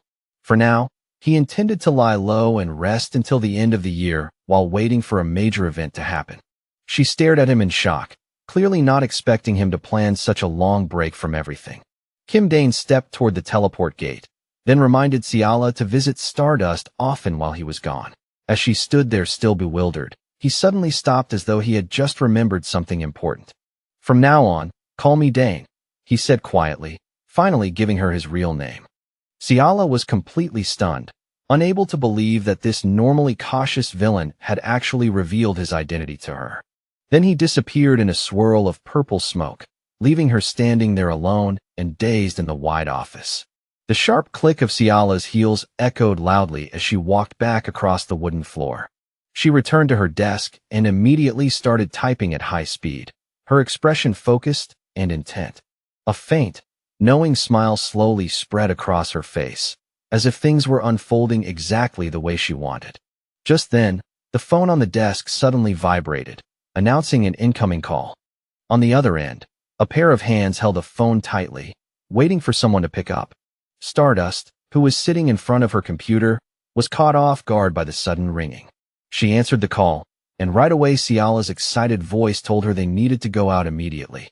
Ciala cheerfully explained that she was in Seoul now and wanted to see her best friend right away. But Stardust instantly felt that something was off. Her instincts were warning her that trouble was coming. Back at home, Ciala greeted Shin Haru with a bright smile and opened her arms wide to welcome her in. Shin Haru rushed straight over and hugged her sister tightly, all the exhaustion in her body seeming to melt away at once. Knowing her sister well, Ciala pulled out a bowl of mango shaved ice from the fridge to comfort her. Shin Haru hesitated, looking like she had something she needed to say first. She lowered her head and apologized quietly. Ciala set the overflowing bowl down on the table and gently asked what she thought she had done wrong. Shin Haru was still being haunted by everything that had happened back in Busan, and most of all by the cold way she herself had treated Ciala at the time. Ciala gently took Shin Haru's hand and told her not to keep tormenting herself over something so small. Her sister softly reassured her that anyone in that situation would have reacted the same way, so she should stop worrying and just eat in peace. Hearing those words, Shin Haru finally lifted her head, her expression looking noticeably less troubled than before. Late that night, Ciala sat alone with a glass of wine in hand, quietly staring out at the city lights. Shin Haru had already fallen fast asleep after the long day, but Ciala still could not bring herself to sleep. The look in Egoistic's eyes and the smile he had shown her that day kept lingering in her thoughts. She guessed that he would stay quiet until the end of the year, remaining completely silent until then. But Ciala had a strong feeling that this criminal was quietly preparing something enormous for next year. The scene then shifted to a dark, oppressive place where the Moonlight cult was in the middle of performing a ritual. Ancient murals slowly emerged beneath the flickering torchlight, their faded images trembling in the gloom. Below the dark stone steps, the cult leader declared in a grave voice that this world needed to be purified. He lifted his staff high into the air and called upon the moonlight to lend him its power. The devotees gathered below cried out in wild devotion, shouting his words back with feverish passion. Then the leader abruptly raised one hand and ordered the entire crowd into silence. The great door slowly creaked open, and an icy cold spilled out from within. The arrival of that person alone was enough to make the devotees tremble in fear. The sound of their shaking and shivering quietly spread through the temple hall. A young woman slowly made her way up toward the high dais with measured steps. Every eye in the temple turned toward that mysterious silhouette at once. The cult leader's lips curled into a dark, sinister smile. He declared that when energy finally covered the whole world, the moon priestess, with her blazing red eyes, would descend to pass judgment on humanity. Back with Kim Dane, he was shivering a little in the bitter winter cold. Morning at the egoistic base had begun with breakfast, and Lee Soo-bin mentioned that Kim Chi-hyun had already been on duty since early dawn. Carrying over a steaming bowl of rice, Lee Soo-bin urged everyone to eat quickly before the food got cold. But the peaceful mood instantly shattered when Han Seo-eun yelled after spotting someone secretly picking beans out of her bowl. On the other side, Choi Si-hee was doing exactly the same thing and got caught too. Off to the side, Kim Dane sat there sweating as he stared at the pile of beans sitting in his own bowl. A strange sense of déjà vu washed over him, like he had somehow gone back to being scolded by his mother at home. Only then did Kim Dane really begin to realize just how dependable the people around him actually were. Han Seo-eun, with intelligence bordering on the superhuman, should by all rights be S rank. Lee Ha-yeol, the only one in all of Korea with such a rare healing ability, was also worthy of S rank. And Choi Si-hee, who now handled combat, was still only A rank for the moment, but she would definitely grow stronger and reach S rank someday. As for D-Sik, if he had been S rank in the original story, then he was still S rank now without question. Kim Dane smiled to himself, thinking that his current lineup had become truly top tier. Lee Ha-yeol politely greeted everyone before hurrying off to school. Lee Soo-bin stood beside her and reminded her to study hard, while Kim Dane watched the scene with quiet admiration for how diligent she was. Choi Si-hee watched the girl's retreating figures and, with a touch of nostalgia, found herself remembering the old days as she cheered Lee Ha-yeol on. Han Seo-eun joined in with bright enthusiasm, and the atmosphere inside the base really started to feel like a true family. After breakfast, Lee Soo-bin began cleaning up the dishes and told Han Seo-eun and Choi Si-hee to hurry downstairs to the basement and get to work. Lee Soo-bin wondered what those two had been sneaking off to do down there lately, since they were barely ever seen upstairs anymore. Watching the girls clatter down the stairs, Kim Dane thought that the days were getting dark earlier now, and that the first snow of the season was probably close. Outside the window, D6 still stood guard in silence. Kim Dane knew that the Moonlight cult would make its move when the snow finally began to fall. He turned his head and called out Lee Soo-bin's name while she was still busy finishing the chores. With a knowing smile, Kim Dane said that while he could not promise them sunshine, he could at least make sure they got more than enough moonlight.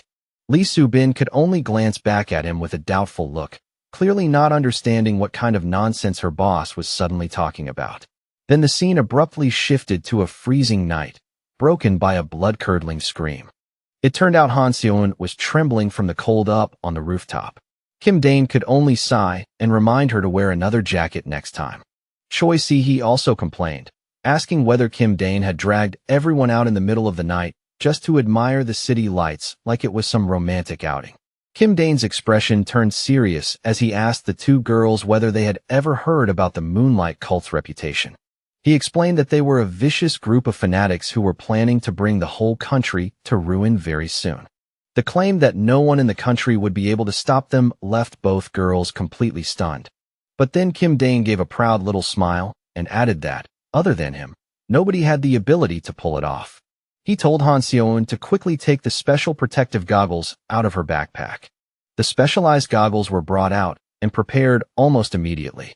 Kim Dane told everyone to put them on so they could see the magic circles the cult had secretly spread all over Seoul. After putting the goggles on himself, he eagerly asked whether everyone could see the unbelievable sight now appearing before them. But Han Seo-eun and Choi Si-hee only stood there in stunned silence. The horrifying view had frozen them where they stood. Choi Si-hee finally snapped and called him an idiot, because through those lenses, the entire city of Seoul was blazing with enormous magic circles, like a giant minefield waiting to explode. The cult's magic had already spread over the entire city, quietly signaling that a horrifying disaster was about to descend before anyone even realized it. In the middle of the night, Choi Si-hee trembled from the cold deep in her bones, grumbling that everything around her was so bright she still couldn't make out the glowing circle. Kim Dane floated beside her and told her to stop looking so narrowly and try taking in a wider field of view.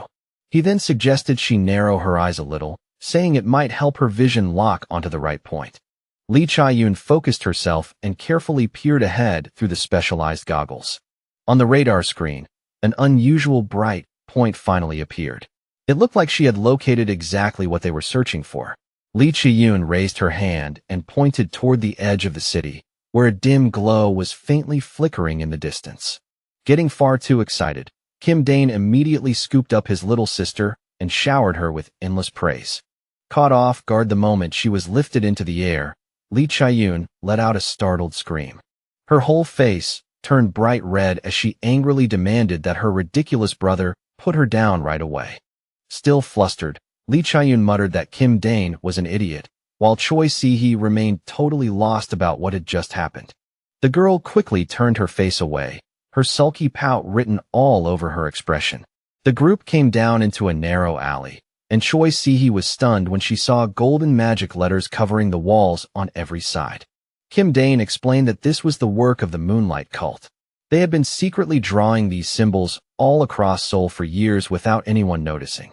According to him, anyone who touched those sigils would lose memories or have their abilities weakened, the very trap that had caused the hero's disastrous collapse in the original story. That single event had once reduced Seoul to ruins and pushed Stardust into complete despair. Choi Si-hee asked if they should just erase it on the spot, but Kim Dane clearly had something else in mind. Without warning, a violet light suddenly burst up in the center of the alley. Choi Si-hee jumped in surprise as a strange woman appeared out of thin air right before them. Kim Dane introduced her as the Vine Witch, saying she was here to help him alter the magic circle the way he wanted. The Vine Witch looked at Kim Dane with a deep, meaningful gaze, and both Lee Chae-yoon and Choi Si-hee began to feel that something about this was off. Choi Si-hee quietly studied the beautiful woman, thinking that she felt completely different from anyone she had ever seen before. The Vine Witch then walked calmly toward the glowing wall. She pressed her hand against the magic circle, and at once the characters began to twist, shift, and rewrite themselves. A strong green current of energy spread outward, wrapping the entire alley in its glow. As she chanted an ancient spell, the Vine Witch summoned shining vines made of pure light. Then, all of a sudden, she reached out and touched Kim Dane's chest with one finger, making Choi Si-hee cry out in alarm. The Vine Witch's magical power slowly flowed from her fingertip into Kim Dane's body. When the spell was finally complete, Kim Dane asked if everything had been finished properly. The Vine Witch explained that once the magic circle activated, Kim Dane alone would remain completely unhindered within its area. Hearing that, he gave a smug little smile, satisfied that everything was unfolding just as he had planned. The Vine Witch stared straight into Kim Dane's eyes and remarked that he already knew the answer, yet he still chose to ask anyway. She then glanced at the two pouting girls behind him and guessed that they were people on his side. Kim Dane clapped his hands with bright excitement and told everyone they had done a great job, adding that they should wash up and get some sleep. Lee Chae-yoon and Choi Si-hee were still frowning, and they demanded that Kim Dane treat them to something really delicious tomorrow to make up for this. The Vine Witch quietly watched the lively little scene playing out among the group, almost like looking at a family. Then, without any warning at all, she leaned down and planted a loud kiss on Kim Dane's cheek. Kim Dane froze on the spot and slowly raised a hand to his cheek, his face full of disbelief. The Vine Witch gave him a sly smile and softly told him that she would always stand by his side. Behind them, the two girls screamed in total shock at the sudden cultural whiplash. In another place, a heavily built man ground his teeth and crushed a rock apart in his hand. He spat onto the ground with open contempt. This rogue villain burst into delighted laughter, declaring that his body enhancement had turned out even better than expected. Freshly augmented and overflowing with murderous intent, with veins bulging across his body, he swore to destroy anyone foolish enough to stand in his path. Meanwhile, back at the base, the mood had become fairly calm after the long day finally came to an end. Kim Dane sat there eating popcorn while watching the news, shocked to see Stardust end the battle with a single strike, and Han Seon beside him confirmed that it was true. The sight of Stardust standing in a drifting cloud of magical smoke after crushing the enemy so quickly earned the admiration and respect of everyone watching. As the group sat together on the sofa, Kim Dane let out a long, heavy sigh, unable to hide his concern over the current situation. Leaning back, he worried that Shin Haru had become much stronger than he had expected far too quickly. If this kept up, she would skip over the training she truly needed and start growing complacent instead. Kim Dane quietly ran the numbers under his breath, convinced that the greatest disaster of all would arrive with the very first snowfall. Beside him, Lee Chi-yoon was muttering something about outfits and firepower, and Kim Dane turned to ask what she had been so absorbed in lately, always glued to her phone. The hacker girl didn't even bother answering him, her fingers still flying non-stop across the keyboard. Kim Dane was left completely baffled when Lee Chi-yoon suddenly shoved her phone screen right in front of his face. It turned out she had just opened an official fan cafe for Egoistic called Mango Squad, proudly naming herself the white-haired genius hacker of the group. After declaring that, Lee Chi-yoon immediately dashed off to continue her work, leaving Kim Dane staring after her in total confusion. Choi Si-hee stuck out her tongue and teased her brother from the side. Kim Dane decided it wasn't worth worrying about and sat down at the desk to focus on what really mattered. He got busy writing an anonymous letter to Park Joon-ho, warning the Hero Association to prepare evacuations because a major terror attack would happen on the first snowfall. Right around then, Lee Soo-bin arrived as well. Watching him write the letter, Lee Soo-bin teased Kim Dane for suddenly acting so sentimental. Not long after that, the group headed out to celebrate because Lee Ha-yeol had passed an important exam. Still in her school uniform, Lee Ha-yeol smiled brightly and thanked everyone with genuine warmth. The mood at the gathering was lively, and Kim Dane told Lee Ha-yeol to forget about grades for now and just enjoy the food. While they were eating, Kim Dane curiously asked which department she was planning to apply to in college. With a shy look, Lee Ha-yeol revealed that she had applied to medical school, making both Kim Dane and Choi Si-hee stare in surprise that a healer like her had chosen that road. Just as the meal was going smoothly, Lee Chae-yoon started nagging Kim Dane again, and he snapped back at her to stop prying and just eat. At that exact moment, the phone in Kim Dane's pocket suddenly began buzzing like crazy, catching him by surprise. The caller was Lee Seola, inviting Kim Dane to dinner, but he flatly turned her down, saying he was already eating with his family. But the instant snow was mentioned, Kim Dane's expression changed completely, and he blurted out in shock, "What? The first snowfall is happening right now." When he looked out the window, the wind was already carrying strange pink snowflakes as they began covering the streets of Seoul.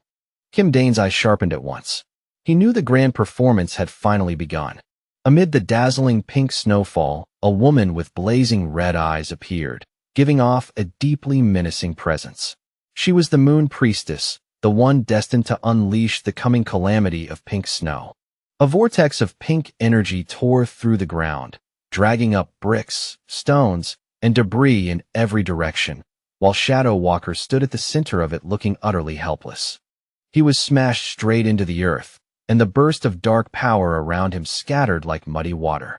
Shadow Walker raised his head in stunned disbelief, muttering as though he truly couldn't understand why this was happening to him. Lee Seola saw it, and immediately sprinted over, while in the middle of it all Shadow Walker was screaming in pain. He clenched his teeth and forced himself to endure, realizing that his powers were completely useless against that bizarre energy. Lee Seola glanced back, her face tightening with stress as she watched her teammate being tortured right in front of her. The pink storm kept rampaging wildly, reducing cars and houses alike to piles of wreckage. Shadow Walker was tossed around like a rag doll, completely unable to fight back. Lee Seola held her position with enormous pillars of ice, but even those were quickly swallowed by the mass of pink energy. Shadow Walker let out a desperate howl as the swirling haze dragged him deeper inside. Seeing that, Lee Seola could only stand there in stunned shock, frozen in place. Then a violent burst of energy exploded outward and devastated a huge stretch of the area. A blazing pillar of golden light came crashing down, as if it meant to crush everything beneath it. Lee Seola screamed when she realized that the figure that had just shot past her was none other than Stardust. She was thrown to the ground, and had to grit her teeth just to force herself back up again. Even in that desperate situation, The heroine lifted her head with unwavering determination in her eyes. Meanwhile, Kim Dane's group was sitting surprisingly calmly inside a noodle shop, while on TV the internet was in chaos, with people everywhere shouting for egoistic. Lee Chae-yoon was yelling that they needed to go save people, while Kim Dane casually kept eating his black bean noodles like nothing unusual was happening. Everyone around the table watched the television with worried faces, all except Kim Dane, who stayed completely devoted to his bowl. He flashed a bright smile and told them all to keep eating, saying it simply wasn't his moment to step in yet. Kim Dane then started explaining the plan, saying they had to let the Moon Priestess stir up a little more chaos to properly lure her in. He even insisted it was for Stardust's sake, all while the TV continued showing her getting beaten around. Waving his chopsticks around, Kim Dane argued that a hero needed to suffer a little, or else they'd only become lazy and complacent. Looking at Kim Dane's oddly philosophical expression, Lee Chae-yoon and the others were left speechless, inwardly deciding that their brother was completely insane. Back on the battlefield, Lee Seola skated along icy paths to dodge the deadly beams of energy. She gathered power into both hands, preparing to unleash a large-scale attack. A gigantic spear of ice shot forward and tore through the rubble with tremendous force. Unfortunately, it didn't last even a moment. The instant the ice spear touched that pink energy, it exploded into hundreds of shattered pieces. Another pink whirlwind immediately swept in and wrapped itself around Lee Seola once again. She flinched hard and whipped around the moment she sensed someone right at her side. Wave after wave of energy slammed into her, tearing apart the ice structure she had only just managed to raise. Lee Seola was thrown backward, panic flashing openly across her face. She hurriedly tried to form an ice slide to soften the impact, but it barely seemed to help at all. Sweat poured off her like she was drenched in water, and she realized with a chill that if this kept going, they were all going to die here. Then, in a blur, Stardust shot past Lee Seola. The very next second, Stardust charged straight into the center of the vortex without hesitation. She threw herself right into the heart of the blast, even tossing Kim Dane a sarcastic little wink as she dove in. A violent impact struck her at once, sending her spinning through the air like a kite that had lost its string. Amid the blinding flashes, Stardust struggled to steady herself and force her balance back under control. She stared in horror, unable to understand what this energy even was or why it felt so overwhelmingly terrifying. Without even thinking it through, she drove her powerful fist straight toward the center of the vortex. A moment later, Stardust's eyes widened in shock. She hadn't expected those attacks to chase her so stubbornly. Then she realized in disbelief that those missile-like blasts had already flattened entire city blocks. She clenched her teeth and fought to keep herself steady under the relentless rain of energy fire. Looking toward the middle of the storm, she suddenly gasped when she spotted the silhouette of a child standing there. The heroine lunged through the air, desperately trying to dodge the attacks that kept locking onto her. One direct hit knocked her off balance, and a cry of pain burst from her mouth. Stardust crashed down and staggered as she landed, crushed by the horrifying pressure pouring from the pink vortex. Before she could even react, a blinding flash suddenly surged straight at her. A devastating beam slammed into Stardust, and she let out a painfully raw scream. Then came a massive explosion, blasting dust and chunks of brick everywhere, like confetti thrown at the saddest celebration imaginable. When the smoke finally cleared, the sight that emerged was the three heroes sprawled helplessly across the cold ground. Lee Seola and Shadow Walker both turned to look at Stardust, their faces filled with worry. Stardust dropped heavily to the ground, her eyes empty as she stared blankly at the ruined battlefield. Breathing hard, she felt one painful truth flash through her mind. Egoistic had really been holding back this whole time. The pink beams continued gouging through the earth, destroying whatever had somehow been left standing. In the middle of that living hell, civilians screamed and ran in every direction, fleeing in hopeless panic. Stardust sank to her knees, finally realizing how arrogant she had been when she treated Egoistic's little games so lightly. Compared to this catastrophic power, every terror attack from the past now seemed like child's play.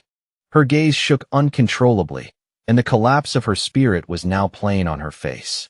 Lee Seola looked over the desperate scene, trembling as she wondered how they could possibly stop something like this. Then she suddenly froze when she noticed the strange expression spreading across her teammate's face. Stardust couldn't hold herself together any longer, and tears began streaming down her dirt-streaked face. Back at the restaurant, Kim Dane's face turned pale the moment he saw that, and a pained cry slipped out of him. He completely lost control and tried to rush out to save the woman he loved, while the others frantically scrambled to stop him. Han Seo-eun and the others piled on to restrain Kim Dane, but he kept screaming Shin Haru's name like a man possessed. As things spiraled out of hand, Choi Si-hee stepped forward with electricity crackling in her hand and told everyone to move aside so she could handle it. A brutal electric shock lit Kim Dane up down to the bone, and his scream echoed through the restroom. While Kim Dane lay face down afterward, the others had no choice but to bow and apologize to the nearby diners for the chaos. He remained unconscious on the floor, still mumbling Shin Haru's name in his delirious state. Meanwhile, Stardust was still crying among the ruins, completely powerless and utterly broken. On every news channel, the same horrifying images were being broadcast across Seoul. Smoke rolled through the air, flames kept rising from every direction, and whole sections of the city looked like they had been crushed flat after the attack. Then the screen cut to Stardust, and the sight of her completely broke the mood. She was sobbing so hard she could barely hold herself together, and seeing the nation's top heroine show that kind of vulnerability sent the whole public into an uproar. At the same time, Dane and Seo-eun walked slowly through the wreckage, stepping over broken stone and twisted debris as they looked around. Even without saying much, it was obvious from their faces that the scale of the disaster had shaken them. Seo-eun reminded him in a low voice that the villain had already warned them he would return. Dane didn't argue. He just gave a quiet nod as if he had been thinking the exact same thing. Seeing her boss looking like he was about to tear up, Seo-eun turned to him anxiously and pressed him for an answer. At this rate, she said, Stardust was only going to get beaten all over again if nobody stepped in. Seo-eun muttered under her breath in irritation, but Dane's response came back steady and absolute. He told her Stardust would never go down like that. A proud smile spread across his face after that, almost smug in how certain he was. Then he said it like it was the most obvious thing in the world, after all. She was his hero. Seo-eun could only stare at him with a helpless look, completely used to this ridiculous level of hero worship, but still not knowing what to do with it. Dane, still wearing that calm expression, casually wondered out loud what Stardust might be doing right now. Seo-eun answered with nothing but a skeptical snort. In Seo-eun's mind, Stardust was probably curled up somewhere, sitting alone and crying her eyes out. The second Dane heard that image, the concern on his face became impossible to hide. But the truth was the complete opposite. Stardust was in the gym, pushing herself like a maniac, straining every muscle in her body as she forced up weights that were heavier than 12 tons. And right in that moment, a massive pink tornado suddenly tore open the sky above Seoul. It was already the third terrorist attack, and somehow this one felt even worse. Behind it was a strange cult that called themselves the Moonlight Order. Beneath the swirling storm, black-robed figures stood in formation, carrying out rituals so bizarre they looked more like a nightmare than anything human. Ha-Yul tried to stop the tornado's advance, but the pressure pouring off that pink energy blasted her away before she could get close. Around her, the rest of her teammates had already been knocked flat onto the ground. Ha-Yul sucked in ragged breaths, her body already weakening just from standing near that stream of pink power. It felt like the energy itself was draining the strength out of her. Then, without warning, a blinding light burst to life right in the middle of the tornado. Ha-Yul's eyes widened, and she shouted Stardust's name the instant she recognized the familiar figure, charging straight into the center. Even though her injuries still hadn't fully healed, Stardust threw herself into the fight without hesitation. There was no fear in her face now, only a hard, unwavering determination. Ha-Yul immediately yelled for her to stop. She knew better than anyone that Stardust had already pushed herself to the brink and couldn't possibly endure much more. But Stardust never slowed down. She poured every last bit of strength she had into her body, and in the next second, a brilliant golden light flared around her like a blazing aura. The heroine shot forward like an arrow loosed from a bow, driving herself straight toward the heart of the pink vortex. Her eyes burned with resolve the whole way in, but the strain was catching up to her. Even as she charged ahead, her breathing had already started to break. The instant her body touched that strange energy, a monstrous repulsive force exploded outward and hurled her back. Stardust barely managed to land at all. She hit the ground hard, dropped to her knees, and fought to steady her breathing before it completely gave out on her. Clenching her teeth, she forced herself not to collapse. Right now, she told herself, everyone was depending on her. She was the only hope they had. A radiant glow slowly began to spill out from her again. With that light gathering around her body, Stardust silently vowed that she would protect the people of Seoul no matter what. She lowered her head and shut everything else out, drawing all of her focus inward, as if she were reaching for a new source of power, hidden somewhere deep inside herself. When she lifted her face again, her gaze had turned as hard as steel. No matter what this trial cost her, she had already decided she would break through it. Then it happened. Golden energy burst out from her in a violent wave, blasting the rubble and shattered debris all around her into the air. Back at Dane's apartment, Dane practically jumped around in excitement the moment he saw Stardust awaken like that again. Egoistic could only let out a tired sigh, as if this kind of power logic had long since stopped, surprising him. Still staring at the screen, Dane suddenly asked what would happen if Stardust actually defeated the Moon Priestess. The question hit so abruptly that Seo-yoon visibly flinched in shock.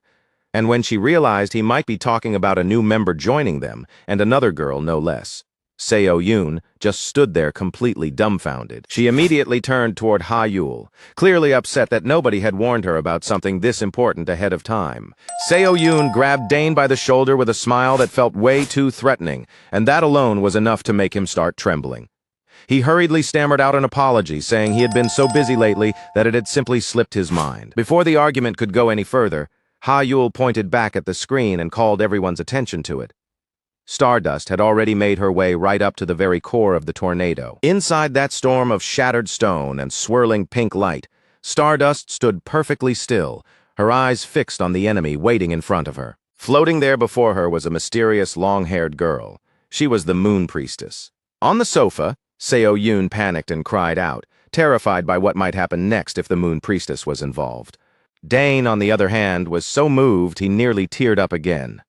He smiled through it, almost delighted, because in his mind there was no way the one standing against his hero could be weak. The Moon Priestess slowly closed her eyes, and the moment she did, an indescribable sadness seemed to spread from her like a quiet shadow. A gigantic magic circle opened beneath both of them, glowing with ominous force. The instant it appeared, Stardust realized the pressure radiating from that girl was on an entirely different level. Sweat began to bead across the heroine's skin. She froze where she stood, because in that single instant she recognized just how enormous the gap in power between them really was. The Moon Priestess spoke at last, and what came from her was not a threat but a soft apology. There was something deeply melancholy in her voice. Stardust still couldn't respond. She was left standing there in stunned silence, breathing hard under the crushing pressure pouring off the girl in front of her. The Moon Priestess apologized again, this time sounding even heavier with guilt, as if she were blaming herself for the terrible things now unfolding around them. Then the mysterious girl slowly raised her hand. Pink rays of energy began gathering at full force, and one sphere of light after another formed around the Moon Priestess, each one brimming with the power of a finishing blow. Stardust's eyes flew wide open. She could feel it instantly, that overwhelming, dreadful threat rushing straight toward her. A brilliant pink beam exploded from the Moon Priestess's palm, crossing the space between them with terrifying speed. At the same time, a colossal pillar of energy came crashing down from the magic circle above, aimed directly at the heroine below. Stardust had no room left to escape. In the next moment, her entire body was swallowed whole by that blinding pink light. The instant that blow landed, the space around it shuddered violently, and everything nearby was blasted away, as if the shockwave had swept the whole area clean. Stardust was hurled into open air, her body dropping helplessly as she tore straight through the thick, layered energy swirling inside the tornado. A moment later, Stardust crashed down to the ground with terrifying force, setting off a massive explosion that kicked up clouds of dust, shattered debris, and rubble in every direction. Seeing her teammate go down, Sayola rushed in at once, using her bandage magic to slide rapidly through the wreckage toward the spot where Stardust had fallen motionless. The moment Sayola got close enough to see Stardust clearly, the look in her eyes changed completely. The worry on her face was immediate and unmistakable. She quickly caught Stardust's limp body and pulled her up into her arms, only to realize the heroine had already blacked out completely. High above them, the Moon Priestess remained suspended in the air, her form slowly breaking apart and melting into the night along with those brilliant pink lights. Then one final flash blazed in front of the tornado, and in the very next instant the Moon Priestess disappeared entirely from the center of the city. In Ciola's arms, Stardust didn't move at all. After taking that crushing defeat, even her breathing had become so faint, it was hard to tell she was still conscious of anything. Back at the apartment, she could only stare at the television, her face tight with exasperation as the outcome of the battle played across the screen. Everyone had gathered together in the living room, but no one said a word. The silence in the room kept growing heavier and tighter by the second. Then suddenly Dane shot to his feet. His fists were clenched so tightly that even the others could tell this wasn't the usual version of him standing there. With an unusually serious expression, he declared flatly that the time had finally come, then started calling out the others one by one. And after drawing in all the breath he had, Dane shouted out an over-the-top rallying cry so dramatically that the rest of the group could only shrink back in second-hand embarrassment. Stardust strode through the corridor at Hero Headquarters without slowing down once, ignoring every greeting that came her way. The fatigue on her face was impossible to miss. The endless string of battles had clearly worn her down. One employee hurried after her to check if she was all right, but Stardust simply waved him off, signaling that she was fine and wanted to be left alone. She kept walking in a daze, her thoughts circling around that lunatic Dane and whatever insane thing he was probably planning to do next. Then, in the middle of that quiet corridor, she suddenly stopped. A strange sense of unease crept over her and left her standing there frozen. Without warning, alarms began blaring again and again, while emergency announcements spread through the building all at once, reporting a terrorist attack. The moment Stardust heard that a pink tornado had appeared in Yungnang district and was already tearing the area apart, she gritted her teeth hard. There was no hesitation. She ignited her energy at once and shot into the sky like a streak of light, ripping forward toward the disaster zone. And when she arrived, the sight waiting for her was horrific. The entire neighborhood had been ravaged, as if the bizarre pink storm had swept away everything in its path. Stardust told herself that Dane was not going to come save her. If this was going to end, then she would have to be the one to end it herself, no matter the cost. But then, right in the eye of the storm, a gigantic pirate ship suddenly emerged, looming overhead and blocking out a huge section of the sky. At the bow stood Dane in his egoistic outfit, while behind him the crew in rabbit masks saluted their captain in perfect unison. He turned his head and asked Seo Yoon and little Ha Yul if they were ready. A small, hesitant figure slowly stepped out from behind the hatch, looking so shy that she could barely hide how embarrassed she was. It was Ha Yul. She had been dressed in a pure white outfit, yet the tension written across her face made it obvious how nervous she felt. At that, Dane curled his lips into a faint, satisfied smile, clearly pleased by the entrance of their newest teammate. The ship shifted course in full, and with a deep, thunderous roar, it drove straight toward the very heart of the pink tornado. Seo Yoon puffed out her cheeks and muttered under her breath, unable to believe that even gentle Ha Yul had ended up having to play the villain. The second she said it, Su Bin reached over and pinched her cheek for speaking out of turn. Dane told Ha Yul to just rest and stay calm. He said he would handle the cleanup of this whole mess himself. Ha Yul gripped the hem of her dress tightly, still frightened that she might be forced to do something bad, even though she truly didn't want to. Behind that familiar mask, Dane swept a sharp gaze across the battlefield below, taking in the situation in an instant. Beneath the ship, cars were being flung into the air like toys, and the pink tornado was steadily shredding everything around it. Dane gently placed a hand on Ha Yul's head and told her that the whole group would help the person struggling down there. That unexpected kindness made Ha Yul blush on the spot, her heart suddenly pounding much faster than before. Then, on the screen before them, they saw Stardust being smashed down mercilessly by the storm. Dane narrowed his eyes. In that instant, he understood that the situation had already become far worse than he had expected. Stardust was trapped inside streams of pink energy, and the attacks kept crashing into her again and again without giving her any chance to recover. Dane immediately barked out an order for the ship to close in on the tornado as much as possible, even with the danger right in front of them. The pirate ship let out a fierce roar as it tore through the pink barrier and forced its way directly toward the center of the disaster. The wind was so violent now that even Dane had to grab the railing tightly just to keep from being blown off the deck. Still, he pushed himself harder. His target was right there ahead of him. Below, Stardust's body was wrapped in a golden light, and little by little her form began to fade from sheer exhaustion. From above, Dane spotted her at last, the girl lying motionless on the ground below. His expression hardened instantly, and a cold, unwavering resolve flashed in his eyes.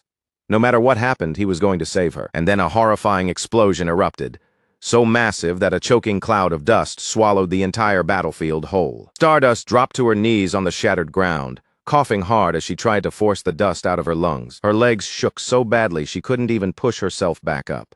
At this point, she had nothing left to stand and fight with. Sweat and blood ran together across her face, and all she could do was drag in broken breaths, staring ahead in helpless despair. Up on the ship, Seo Yoon and the others watched in alarm as the magic circle began glowing far brighter than it should have. Ayul snapped her head around in panic, scanning the ship from side to side, only to realize Dane had vanished without her noticing. Down below, Stardust froze when she saw a figure slowly coming toward her through the suffocating curtain of dust. Her body gave out completely, and she crumpled to the ground with her breath in pieces. In that bitter moment, Stardust understood she couldn't stop this enemy, and maybe all of Seoul was about to fall with it. Then wave after wave of pink energy came tearing through the ruins, flinging her around like a torn rag in a storm. And just when the last of her resolve was slipping away, a hand suddenly reached out from inside the haze. Stardust let out a rough, pained breath, wondering if this was really how everything was going to end. A shadow fell over her then, wrapping around her with a presence that felt strangely familiar and dangerously overwhelming at the same time. It was egoistic. He stood there looking down at her, his eyes cold but edged with respect, and in a low voice he told her she had suffered enough. Stardust slowly lifted her head, her exhausted eyes widening as she found herself staring up at the very enemy fate had set against her. A proud little smile pulled at his lips as he told her that when his hero was in danger, there was no way an opponent like him could stay away.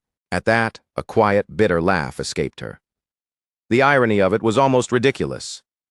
And yet, somehow, this villain's arrival brought her a strange sense of relief. Egoistic studied her for a brief second, then dryly remarked that if she still had enough strength left to smile, that was actually a good sign. Then, right there in the middle of the wrecked battlefield, he gently placed a hand on her head with a softness that almost didn't belong in a place like this. He told her she had already done more than enough, and that from here on she could leave the rest to him. With complete, unquestioning confidence, Egoistic declared that from this moment forward, this battlefield was under his control. Then he turned his back on her and started walking away, his tall figure heading straight into the roaring center of that pink storm. As Stardust watched him go, something suddenly thudded hard inside her chest. It was a strange feeling, one she had never known before. She grabbed at her chest in shock, her face heating up as color rose into it. She couldn't even tell whether it was from exhaustion or because something inside her had been shaken. The moment Egoistic appeared, the news exploded across every outlet. In an instant, the eyes of the entire world were locked onto him. Out in the field, reporters practically screamed into their microphones in disbelief as the infamous villain strode forward alone to confront the deadly tornado. High-ranking officials broke out in cold sweat as they watched. None of them could tell whether this madman's arrival meant salvation or the beginning of an even worse disaster. But down in the wreckage, with rubble flying and debris whipping through the air, Egoistic walked on in total calm, as if the raging storm around him were nothing more than a passing breeze. Behind his mask, his eyes sharpened to a lethal edge, holding back a crushing force that looked ready to burst free at any second. Then a memory surfaced, a secret meeting between Dane and the witch, right after the magic circle had finally been completed.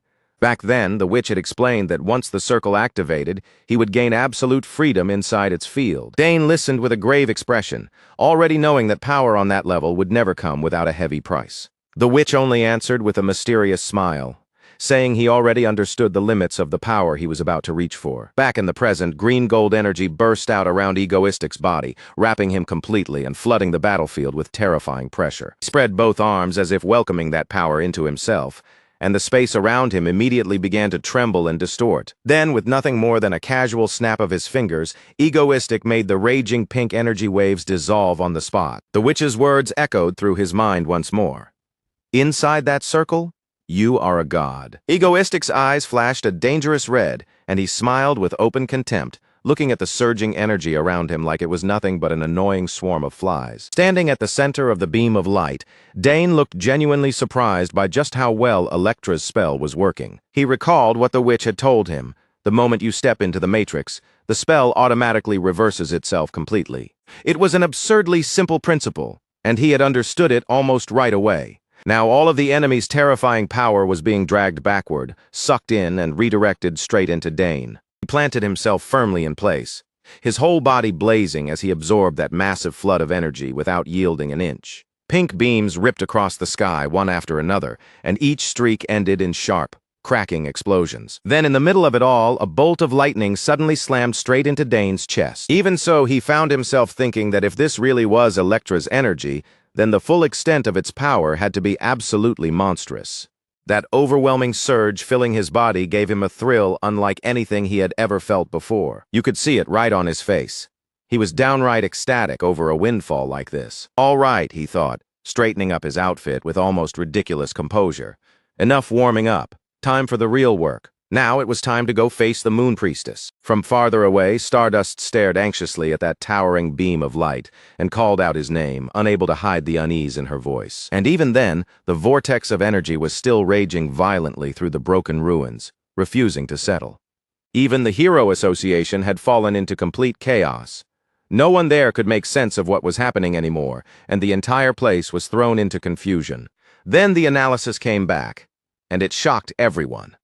The energy that should have remained on the enemy's side was being transferred in full to egoistic instead. The leaders could only wipe the sweat from their brows as they stared at the results, wondering just how much power that kid had still been hiding this whole time. Meanwhile, the old boss simply let out a quiet chuckle. It seemed he really had placed his trust in the right person after all. Back at the disaster site, the Moon Priestess had sunk to her knees, her whole body trembling under the weight of pain and regret. An image of the Moon Priestess came into view, her eyes completely hollow, as if all strength had drained from them. Without saying a word, she looked like she was begging someone to kill her and finally set her free. She blamed herself for every person who had been hurt. And from the way she hung her head, it was clear she no longer believed she deserved to stay alive. Tears slid down her face one after another, carrying nothing but raw despair. Then suddenly, the Moon Priestess sensed someone drawing near. At first, she assumed it had to be that hero from earlier returning. But no, this approach was far faster than that person had been. In that instant, she became certain that an extremely powerful hero was on the way to stop the catastrophe. And at the same time, she believed that once they ended the attack, they would end her life as well. Then Dane appeared as casually as ever, stepping into the area without a trace of urgency, even taking a moment to remark on how unnaturally quiet the center had become. The Moon Priestess could only stare at him in stunned disbelief, as this unfamiliar man walked toward her with complete calm. He greeted her so casually that it almost felt like he was out for a peaceful stroll in a park instead of walking through the middle of a disaster zone.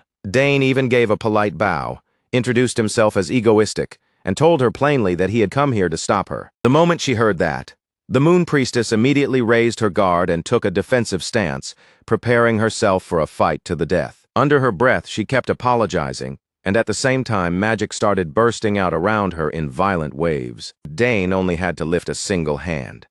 With that one motion, the entire stream of energy was snuffed out completely. He stood there in the middle of that brilliant pink lightning, tall and unmoved, as if none of it could even touch him. The Moon Priestess was left frozen in shock. She couldn't believe anyone could possess that level of overwhelming power.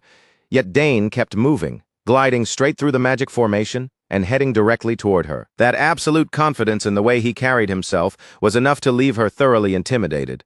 Beneath his mask, Dane showed the faintest smile, like he had already seen straight through everything hidden inside her heart. And the moment he called her by name, identifying her as the Moon Priestess of the Moonlight Order, panic flashed across her face. Dane calmly began laying out her past piece by piece, from the way she had been raised by the cult leader to the magic that had been forced upon her. He knew the truth.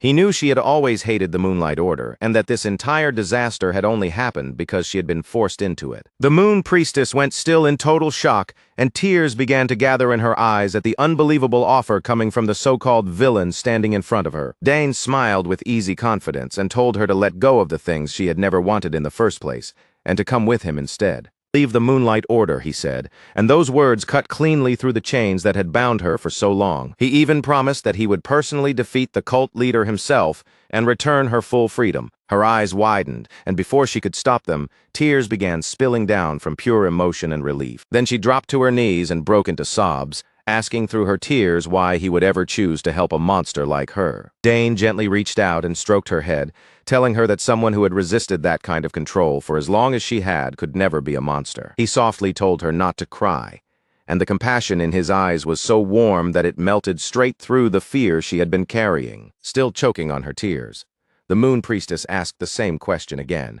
she had never once allowed herself to believe that she truly had the right to keep living. Sensing that things were starting to get a little too emotional, Dane suddenly flashed a bright grin and, in a much lighter tone, asked if he could take her somewhere else for a change of scenery. At once, a magic circle flared to life beneath their feet, and the Moon Priestess jolted in complete surprise. In the blink of an eye, the world around her changed, and she found herself standing in a place she had never seen before. She looked around the room in confusion, still too shaken to understand where exactly she had been brought. Her hands clenched tightly at her sides, her emotions still in complete turmoil from everything that had just happened.